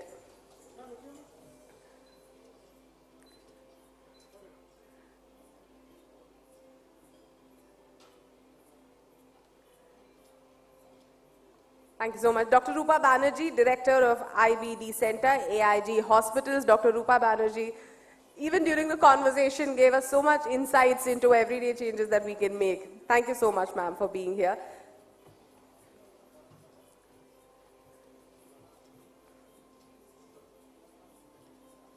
Dr. Sunita Saimagaru, diabetologist and sexual health specialist. Thank you so much, ma'am, for being here and engaging all of us in this conversation.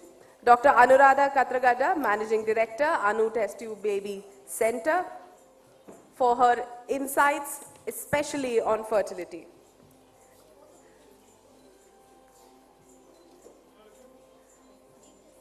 On the panel with them was Mr. Shashikant Iyengar, founding member of DLive.in.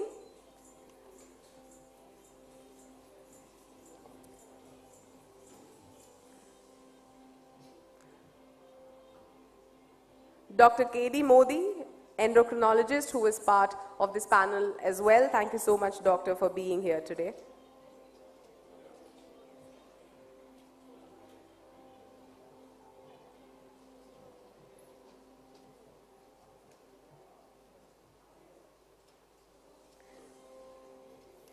And the man who held the entire discussion together, I have no clue how you moderated the whole panel standing up here, Dr. Sudhir Kumar, neurologist, Apollo Hospitals, for moderating this engaging panel. Thank you so much. A round of applause, ladies and gentlemen, to our panelists. We would request the panelists to please stay back for a group photo. Yes, please.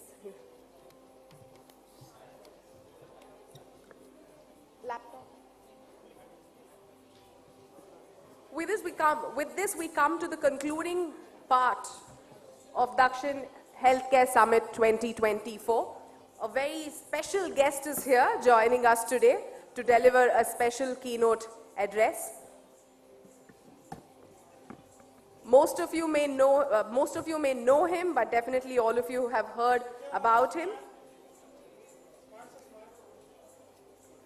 Popular as brand guru, there isn't a single product or a service that Mr. Harish Bijur does not know of, whether it is from the conception stage to ideating it and implementing it as a successful product. It is my pleasure to invite on stage brand guru Harish Bijur, the man who understands brands like no other. He will touch upon the topic of Medicare in New Era. I request the audience to give him your attention.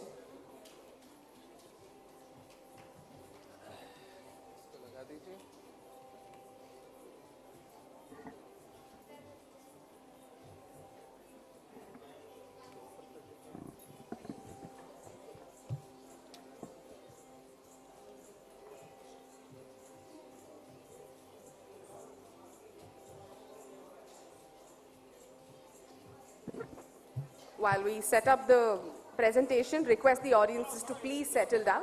I understand you are very excited to interact with our doctors, but 10 more minutes for the presentation. Please be seated. We appreciate your patience.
Okay, got it. अच्छा, आ गया? शुरू करें? Hello. Ladies and gentlemen, your attention please. I would like all of you to kindly sit down. May I request all of you to kindly sit down, those of you who are going to be in the auditorium. I'm going to begin this final address and say goodbye to all of you. So let's start by saying that this session, which has been put together with so much of pain by the two media houses, Southwest and TV9, firstly compliments to you for putting together such an eclectic gathering in the space of Medicare. I'm going to be speaking to you for the next several minutes. I'll not tell you how many minutes because you might get scared. I am going to be talking to you on a subject which is close to my heart, and that is Medicare in the new era. All of today, you have been going through the subject from a practitioner's point of view, and to an extent from the application point of view. I'm going to take you back from the user level, and I'm going to take you back to patient care, Medicare, and the new emerging trends in Medicare as they are going to happen in the future. I'm basing all of it on a set of research I have conducted across some 65,000 and odd people. The research is still on, and therefore I'm going to share some data with you without making it too boring. Firstly, I must say that power corrupts, and PowerPoint corrupts absolutely, and to that extent you have to bear with a small PowerPoint, but I'll go quick on it. So the first thing that I want to talk to you is that, we're talking about the user end of it, and we are talking about the fact that there exists someone called a patient. A doctor exists because there exists a patient. A doctor is a solution to a problem, and the problem is the patient. And at the patient end, the problems seem to be many. I have, through my research, I've discovered that there are two kinds of nations in the world. One is that discovers wealth first and then discovers health. And then there's another nation which discovers health first and then wealth. Now, all of us know that fundamentally we are a brute set of nations who are very concerned about wealth. And only when we secure wealth do we think of health. And I think India is coming somewhere close to that point of time when wealth has been achieved and health is going to get discovered. So first of all, I think, important to appreciate that health is a very, very center stage point. The cheeky answer is the Indian is discovering wealth in health in the sense where there's plenty of wealth in healthcare. And I think that is the key issue that we need to be discussing today. There is fortune at the top, middle, and the bottom of the healthcare pyramid. And the healthcare pyramid is among the rich, the middle class, and the poor. All three segments are very, very important. So if you look at it, COVID has been a turning point. How many of you had COVID in your lives? Please put up your hands. No privacy breach? Yeah? Okay. The rest of you are so lucky that you did not get COVID. Okay? Or you're just plain lazy that you don't want to put up your hand. Whatever the reason, I hope, COVID has been a turning point in our lives. What Osama bin Laden did to the security services industry, in the sense he created paranoia in security services. Hotels such as this wouldn't allow you to walk in without getting checked, without getting, through security systems. Even today they do that. I think that was what Osama bin Laden did to the security services and products industry. The same thing COVID has done to the health services and products industry. Extremely critical to appreciate that health is today a very extra attention area. It's a center stage area which everybody looks at very, very carefully. There's extra focus that people give to healthcare, and extra needs of the people are growing on a day-to-day basis, wherein people are saying that health is much more important than wealth even. There are 5 pegs to focus upon in the healthcare era ahead of us. One is healthcare needs. That is every healthcare need that we have, which are basic needs. Then there's a healthcare want. I want better healthcare. And then there is something called a healthcare desire. I want the best healthcare. And then right on top of that is something called an healthcare aspiration. I need to be treated for this at only one location, and that location is possibly in Singapore. And eventually there are healthcare fantasies even, particularly because I was doing some study recently on broken bones, orthopedic issues. So on broken bones, the young of today, the Instagram generation wants, we went and asked them, what kind of bone setting do you like? They say that we hate these plaster of Paris which every Tom, Dick and Harish doctor puts together. We don't like plaster of Paris. Then what do you like? They say we want something snazzy. And I said, you anyway make it snazzy. When you go to school, people start writing all kinds of things on it. They make tattoos on it, designs on it. Maybe that's it. They say, no, we want something sexy. Right? This generation is a crazy generation. And then when we actually discovered what sexy is a new kind of a plaster cast, which is, put together very, very differently.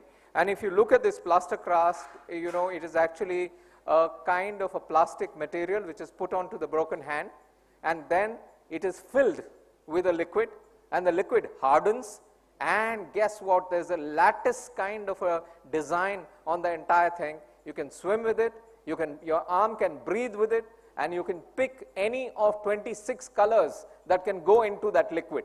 So if you ask me, people today are not talking about functional medicine. Functional needs of a person, what we talked about, healthcare needs, is a plaster of Paris cast on your hand which will last you for 6 weeks. At the end of it, you might have itching under it, you might have some skin issue under it, but then today people are saying, I want something which is breathable, something that is snazzy, and crazily, something that's even called sexy. So that is the fantasy of the young person today. And therefore, I want to take you through a journey of this fantasy. The healthcare market in India is what I call a saliva market. You know, saliva makes you want more and more. It's a saliva market. I talk about 2 body fluids today. Today I'll talk only about 2 body fluids. One in the beginning, one in the end. The first one is saliva, and the second is tears. Tears, okay? If I had much more time, I would have talked to you about 2 more body fluids, which are very close to medical people. But let's stop with saliva and tears. Saliva, why is it a saliva market? Look at the market, my dear friends. It's a very large market. It's a $372 billion US market as far as India is concerned. It's a very large employment market. 7.5 million people are employed in the healthcare industry in India. That's a lot of people. 7.5 million people is a lot of people. In fact, it's one of the biggest employers.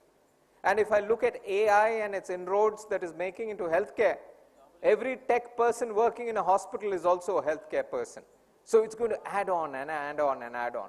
Against a 5.2 million IT sales force, if you have a 7.5 million medical services sales force, we are talking a big language.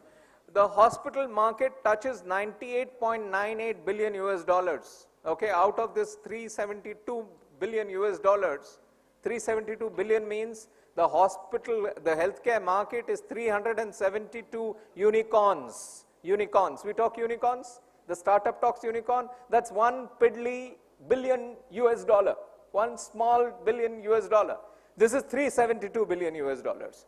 The hospital healthcare market, the healthcare market is 372 unicorns, and the hospital market is 100 unicorns nearly. So we're talking a big, big business ahead.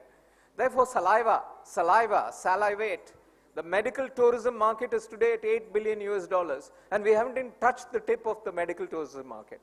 The e-health market is 10.6 billion US dollars, 10 unicorns, and we are still growing in that space. So essentially, we boast of about 12.5 lakh registered allopathic practitioners, as you know. Add another 5.65 lakh Ayush doctors, we're talking about a strength of doctors being this. Well, the ratio is still not as good as it must be, but then it's quite good as far as India on the whole is concerned. Extremely important point to note is we scrape the extreme top tip of the iceberg of healthcare opportunity in India. We scrape the extreme top tip of the healthcare opportunity in India. And we are still so excited. You see how excited I am, and saying 372 unicorns. I think we can be 20,000 unicorns. And that's the future you young doctors are going to be facing in the future. Okay. Medicare, again, you know, in the years ahead is a very big opportunity. But we need to understand it better. We need to understand it better, get off the treadmill we normally are on most of the time. In Medicare, if you work in a hospital, you know exactly what treadmill you are on. Seldom do we get the chance to get off the treadmill. I speak to doctors every now and then. One of my first clients was a pharma giant in India, and that took me to meet some 2,600 and odd doctors over a period of 12.5 years. And in this doctor visit, I know what kind of a life a doctor leads. I think we need to get off the treadmill a little bit and understand what's coming, what's unraveling, and how do we look at it differently. We need to context it to the era of users who are unveiling ahead. You know, how many of you in this room were born after 2010? Please put up your hands. After 2010. What? Not a single person. Obviously, yeah, obviously. 2010 is so-so. How many of you have children in the house who were born 2010 onwards? Yeah, yeah. Okay, okay. Now, you know who this animal is in your house? The children in your house. It's called the alpha generation. Alpha generation. Gone are millennials. We are millennials. You're millennials. How many of you are millennials out here? Put up your hands. You're so yesterday. So yesterday. How many of you are Gen Z? Ah, so yesterday. Yeah, yeah. How many of you are Gen Y? You were so day before yesterday. Well, my dear friends, gone are the days. We finished the alphabet, A, B, C, D, E, F, Z. Then what do you do after Z? You go to Greek alphabet. Alpha, beta, gamma. In comes the alpha generation. And you have to take care of the alpha generation. The Medicare facilities of today takes care of the Medicare needs of the future. And the alpha generation is the new gen. And as I told you in ortho, a simple thing like a break of a hand, guess what, guys? They want something snazzy. They want something called sexy. Snazzy and sexy does not figure in the lexicon of a Medicare person in India at all. Agreed? Agreed? It would be something inappropriate. I'm using this word at a forum which is just about closing. It's a very inappropriate thing to what? Hey, guess what? The alpha generation uses these words.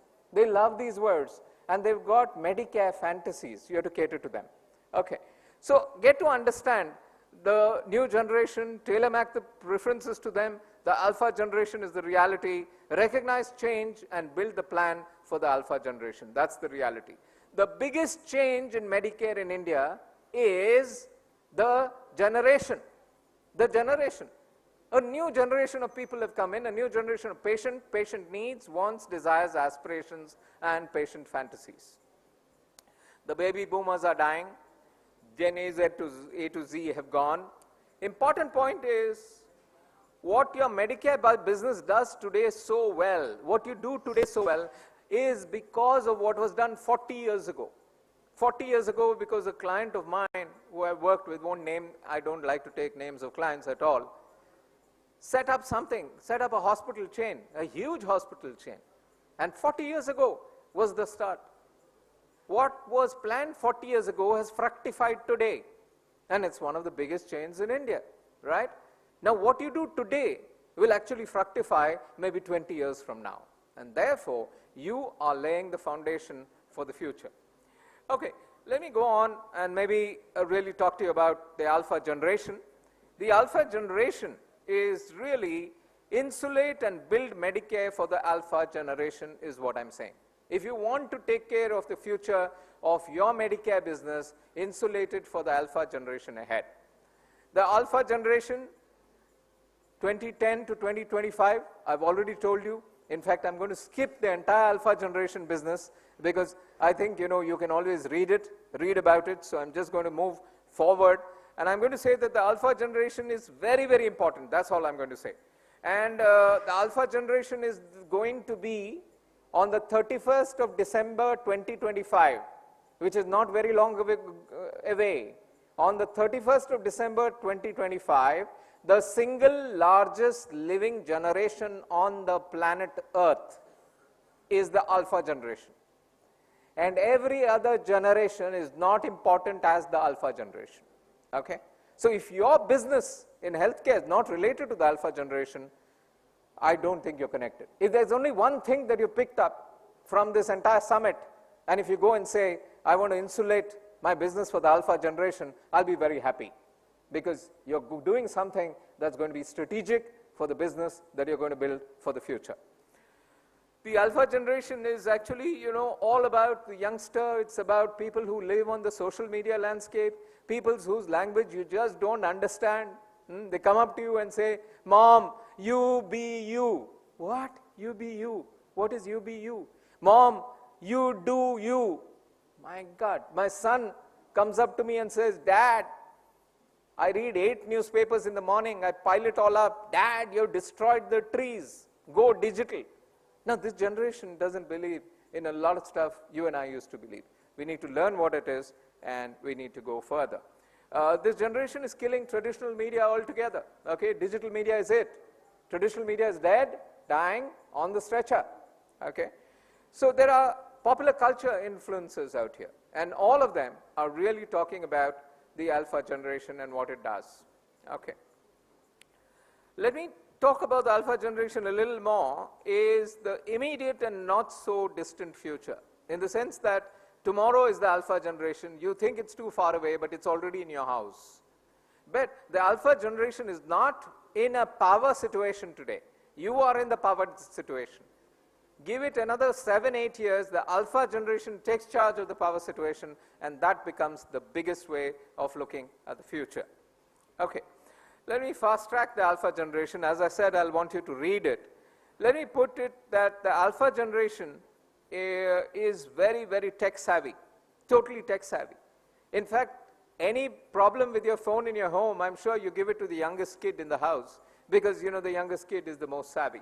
The alpha generation is totally connected to whatever is at the cutting edge, at the bleeding edge of technology. If I look at the entire situation, the alpha gen has 2 currencies in their pocket, okay, and you have 2 currencies in your pocket. One currency in your pocket is money, which you and I know, all of us have in the pocket. The second currency is time. Guess which is more important? Money is not important, time is important, and your Medicare business needs to be time-centered, as you rightly put it. Time-centered. Who has the time? Time is something I spend. You sat through my session just now for 30 minutes. By the time I finish, it will be 30 minutes.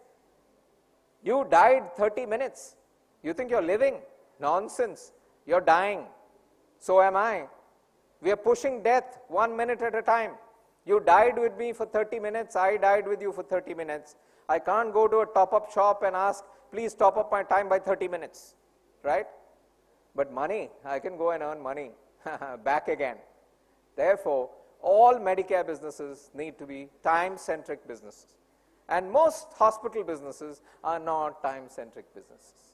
They are still very rooted to the old way of doing things, okay? Whether it be admin, or whether it be in the clinical procedures segment. I've done research across 13 hospital chains in this country. No hospital chain respects time of people. I've done research across 64,000 and odd people, and every one of them has complained that doctors do not respect the time of patients. Because they think patients have all the time, because they think patients are at the mercy of the doctors. My dear friends, the future is very, very different. I'm talking some very brute facts to you. I think it's very important for the hospital and healthcare industry to reorient itself to the patient centricity and eventually call the patient a consumer, because the patient is out there to consume as well. So time and money, and I think you need to leverage that. How do you leverage the medical businesses for the years ahead? I have 7 points out of 17. I don't even feel like going through all 7 points, but I might go through at least 4 of them. Let me tell you some of them. In my research, this is just a warning that it's a peak. There are 17 points. I can't tell you the name of the client I've done this for, but I can at least talk to you about some of the points. The patient user voice. The patient says, I need a GP, I need a GP, I need a GP. The general practitioner is the most important part of your business. Full stop. The specialist comes later, the super specialist comes later. The first port of entry is the general practitioner, and the GP is vanishing from our lives.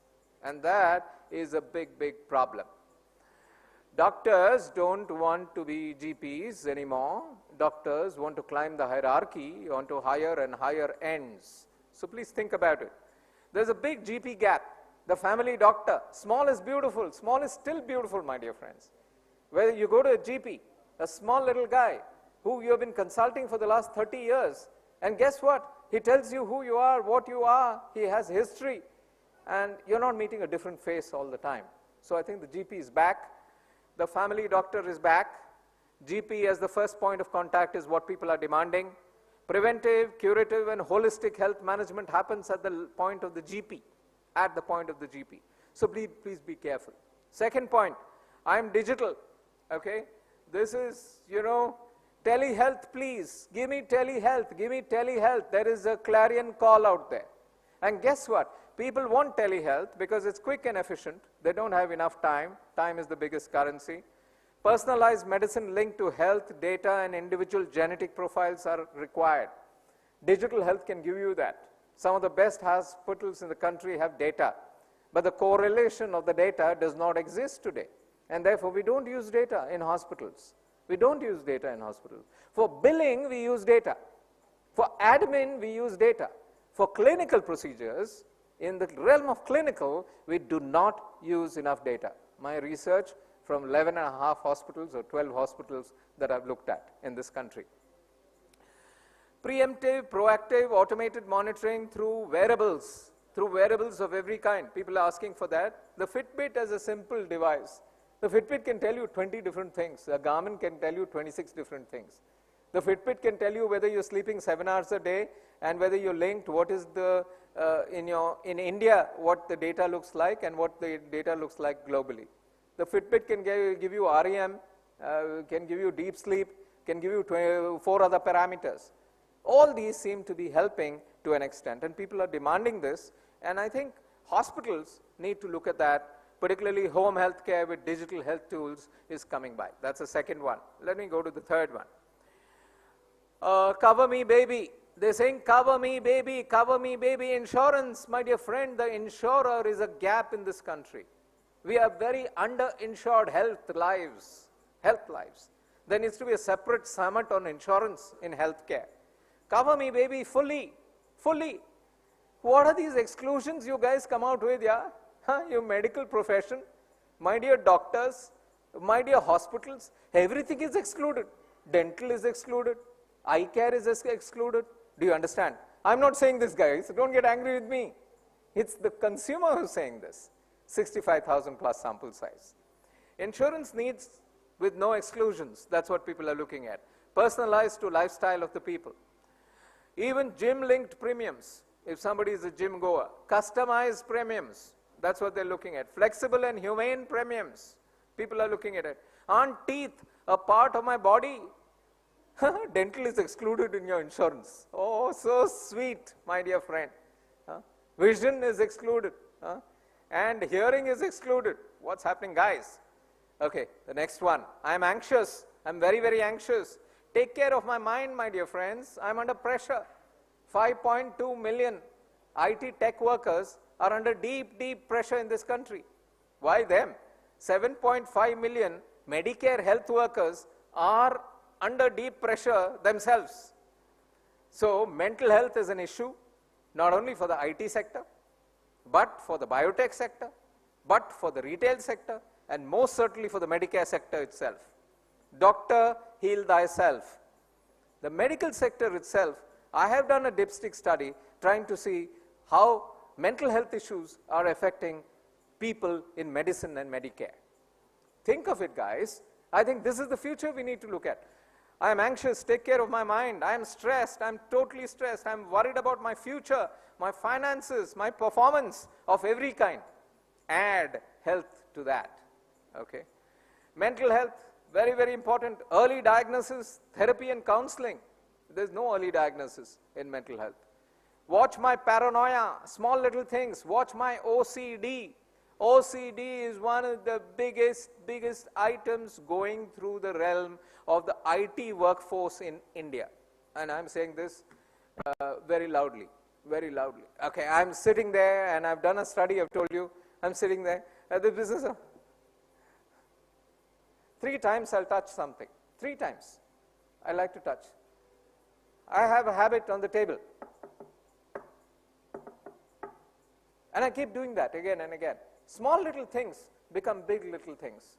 And OCD is one of the biggest things affecting our lives, and I think we need to be very, very carefully monitoring it as the first line which needs to be looked at in greater display. I love sex, guys. Sex, one of the most underspoken item on the agenda as far as India is concerned. We have the world's largest population, and yet we pretend. Yeah? And guess what, my dear friends? Sex, I love sex. The young people love sex. But there are issues. I think the previous panel discussed some of it. These are serious issues. The previous panel has done eminent justice on it, if you look at it. India is changing. India is crazy. Have any of you watched Tribhuvan Mishra CA Topper? No? OTT? Okay, I've given them publicity. No, they're not a client of mine. Don't worry. Go and watch it. You'll suddenly see India is changing. India has changed. India is crazy. 8, 9 episodes will teach you what new India is all about. my dear friends. New central concerns, you know, my fertility, everybody, a huge chunk of people are concerned about fertility. Fertility is a big, big issue. Sex life of people in terms of number of times, duration, and 8 other parameters that come by. Okay, and I've done a detailed piece of work in this space, so I understand. Is a serious, serious matter, my dear friends. Sex life crazily has a way of demeaning the respect of individuals for themselves and for their spouses. Ouch! What are you talking about? Yeah, it's basic. Freud was right. Food, clothing, shelter, warmth, and sex. That's what Freud spoke about. Subsequent thinkers removed sex from the list. Abraham Maslow, as a thinker, removed sex from it. And subsequent thinkers removed more and more and more. But the basics are basics. Please look at it carefully. STD, serious issue among the young of India. We have tampered around with the sex ratio of India. I feel sad when I think that there are less women in India and there are more men in India. They've tampered around it. There are states in the country where guys can't get married to a lady. Okay? They can't get a bride. Okay? So what do? They do n numbers of other things. And guess what? Most of the time, STD is becoming a bigger and bigger problem in the country. A very silent problem, but a big problem. We need to talk about it. I don't trust you, baby. And this is the 6th one. I'll just do the 7th one and say goodbye to all of you. You had a long day. Look less corporate, dear corporate hospital. That 100 crore business I talked to you about, shared by all the hospitals in this country, growing at a 18% CAGR for the next 8 years, very robust. Please look less corporate. People are wanting you to look less corporate. People don't like corporate hospitals. Corporate hospital distrust is coming by. I'm a politically, hate me, love me, but listen to me. That's it. And this comes from consumer research. People don't like corporate hospitals. So don't behave like a corporate hospital. Change your hospital practice away from corporate to personalized. Make your corporate hospital look like an aggregate of GPs of every kind put together with an umbrella of specialists and with a super umbrella of a super specialist set. Well, corporate hospitals, not trusted. Small is still beautiful. Okay? Middle is sloppy. You know, in between the big corporate hospital and the GP, middle is sloppy. Nobody wants to go there. And big is ugly. Big is ugly. Don't look ugly. Look less ugly. So corporate hospitals of today need to look less ugly. That's the statement I'm making. Please change. I want to trust you, baby. This is the last one. Hospital concerns. Hospital concerns need to be smooth and fast. Hospitals are not smooth and fast enough. Zero waiting and no waiting room at all. I want a hospital with no waiting room or zero waiting room. Well, waiting list on tokens can go up to 97, 98 for an appointment slot of 1 hour. 1 hour, 60 minutes, 98 waiting patients. Actual data I'm giving you. Actual data. Where does this work? It doesn't. People wait for 5 hours and they get out there. And it's like a train perennially running late because, you know, demand is not catering. People are asking for a second opinion in corporate hospitals. They're saying, give me an option. And this could be an e-option which you yourself give me. I want to double check what my specialist has told me. Because corporate distrust is coming in, my dear friends, because the specialist has recommended a set of procedures. And people are getting questioning. They have Google. They have Search AI, which is superior to Google. Have any of you tried it? It's just been launched 6 days ago. Search AI is beautiful. And I've got Chat GPT. With all this, people are asking, ortho again. You know why I'm taking ortho? It's the simplest, non-controversial area. If I take any other area, there'll be a fight here. Ortho. Why must, there's a bipartite patella. You know this better than I. There's a bipartite patella on a patient. It's very clearly bipartite. Patient goes to the doctor, shows it. Doctor is a specialist. This is a branded corporate hospital. Shows it to the specialist. Specialist looks at it and says, it looks like bipartite. Oh, thank you, doctor. But there is synovitis around the patella. That could be because of gout maybe, or because of something else. Doctor says, no, I cannot decide that. I need an A-line X-ray. Only, why? The book says that an A-line X-ray can only tell whether it is a patella or not. You know what I mean? 20 different things can come by and can happen. So if you ask me, extremely important that corporate hospitals must look softer, they must look friendlier, extremely important. And these are just 7 related issues raised by me. There are 23 big ones, no time to do that this time. I'm going to close by saying that Medicare in India is a gap. There are bigger issues to tackle if you look at it. I call it the soft underbelly of Indian Medicare. Call it the soft underbelly of Indian Medicare. We need to fit solutions for each of these as we plan for the future of Medicare in the country. The soft underbelly, second body fluid I spoke to you about, tears. Okay. The tears are 28% of Indians don't have access to primary healthcare facilities. Let's cry about this. Let's cry. Okay. Healthcare Pareto play. 70% of India's healthcare facilities are in the top 20 cities only. What about the other cities? Let's cry. 37 million Indians fall into the poverty trap pushed by the bills of healthcare.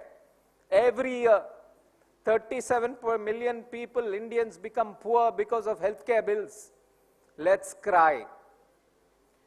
Medicare and marriage are the 2 big push items which get us into debt. Marriage and Medicare. Because people spend their life earnings on the marriage of a daughter. India accounts for 20% of the global disease burden. 20%. That's a fair bit. Money lenders are the first go-to option to finance healthcare and marriage. Money lenders run after people. Okay? Formal banking does not give you enough money to take care of healthcare. Therefore, go to the money lender. Cry. The one big route, my dear friends, go digital. Something that we have to do. And I think my experience in recent 24 months with the new Medicare system in India tells me there are 3 levels of Digi involvement you can get into. Hospital level data, we have plenty of data, let's link it. Level 1, most of us are at level 1 in digital. We just talk it. We just talk digital. We have to get to level 2, which is, going deeper. Level 1 is what I call flirting with digital. 82% of hospitals in India are flirting with digital. Okay. Level 2 is we believe in digital. Okay, what's the meaning of that? Getting married to digital. 17% of hospitals in India are married to digital. You'll do very well. And level 3, it's in our DNA. It's in our DNA. I do everything digital. Now we don't have anybody in that space at this point of time. I hope the coming years will get lots more coming into that space, going digital. And digital is essentially in our hospitals, we believe digital deeply for admin, billing, etc., tracking, patient, reminders, appointments, 20 other things. 64% active. In clinical, digital is only 17% active. And therefore, we need to do a lot more in clinical than we do in the other way. My dear friends, digital is it. And in parting, just to leave your face with a smile, I just want to say there is a network of the digital and the living. Analytics, data, and living today is a promiscuous life. I'll tell you how. My phone sleeps with my refrigerator. My phone, I've got a smart refrigerator at home. It sleeps with my phone in the sense that my phone knows how many eggs there are.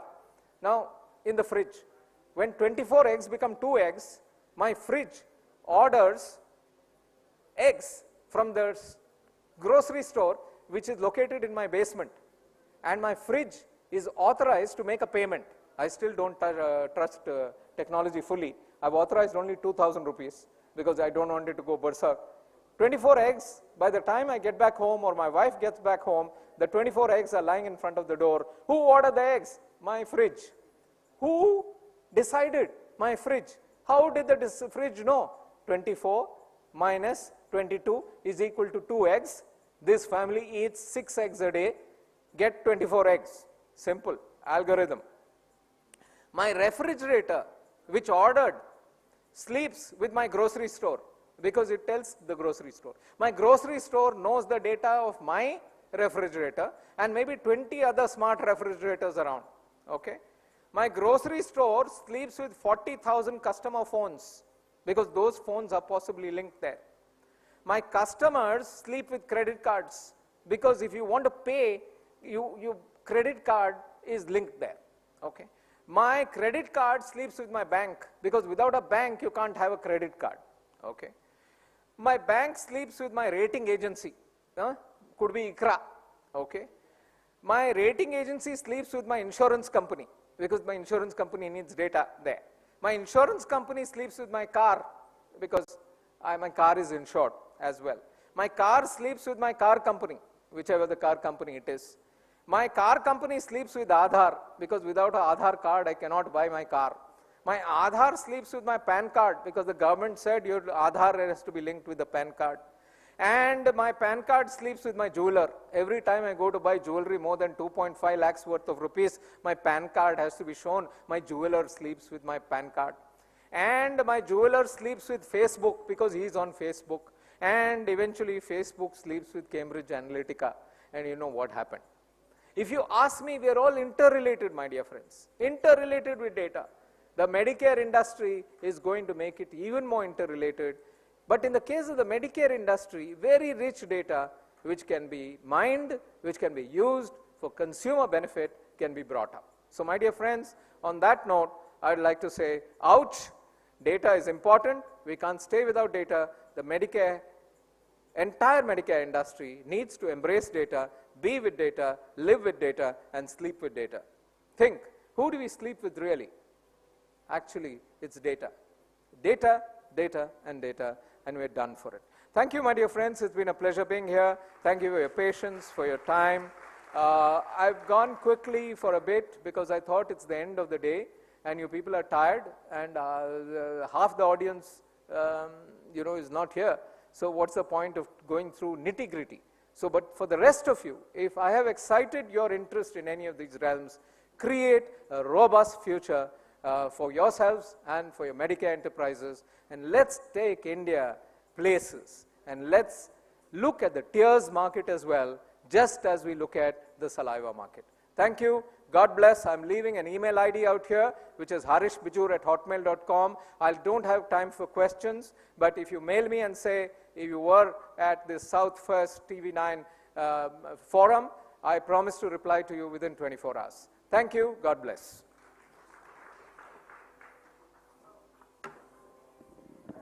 Thank you so much, Mr. Bijur. Before he leaves the stage, I would like to invite Garima of TV9 to present to him a token of our appreciation. Now, where else would you get so much information, a plan for the future, if you're a future doctor or in the business of healthcare, than in Mr. Bijur's data, collected, proven thesis of how to take healthcare forward. Thank you so much for your presentation.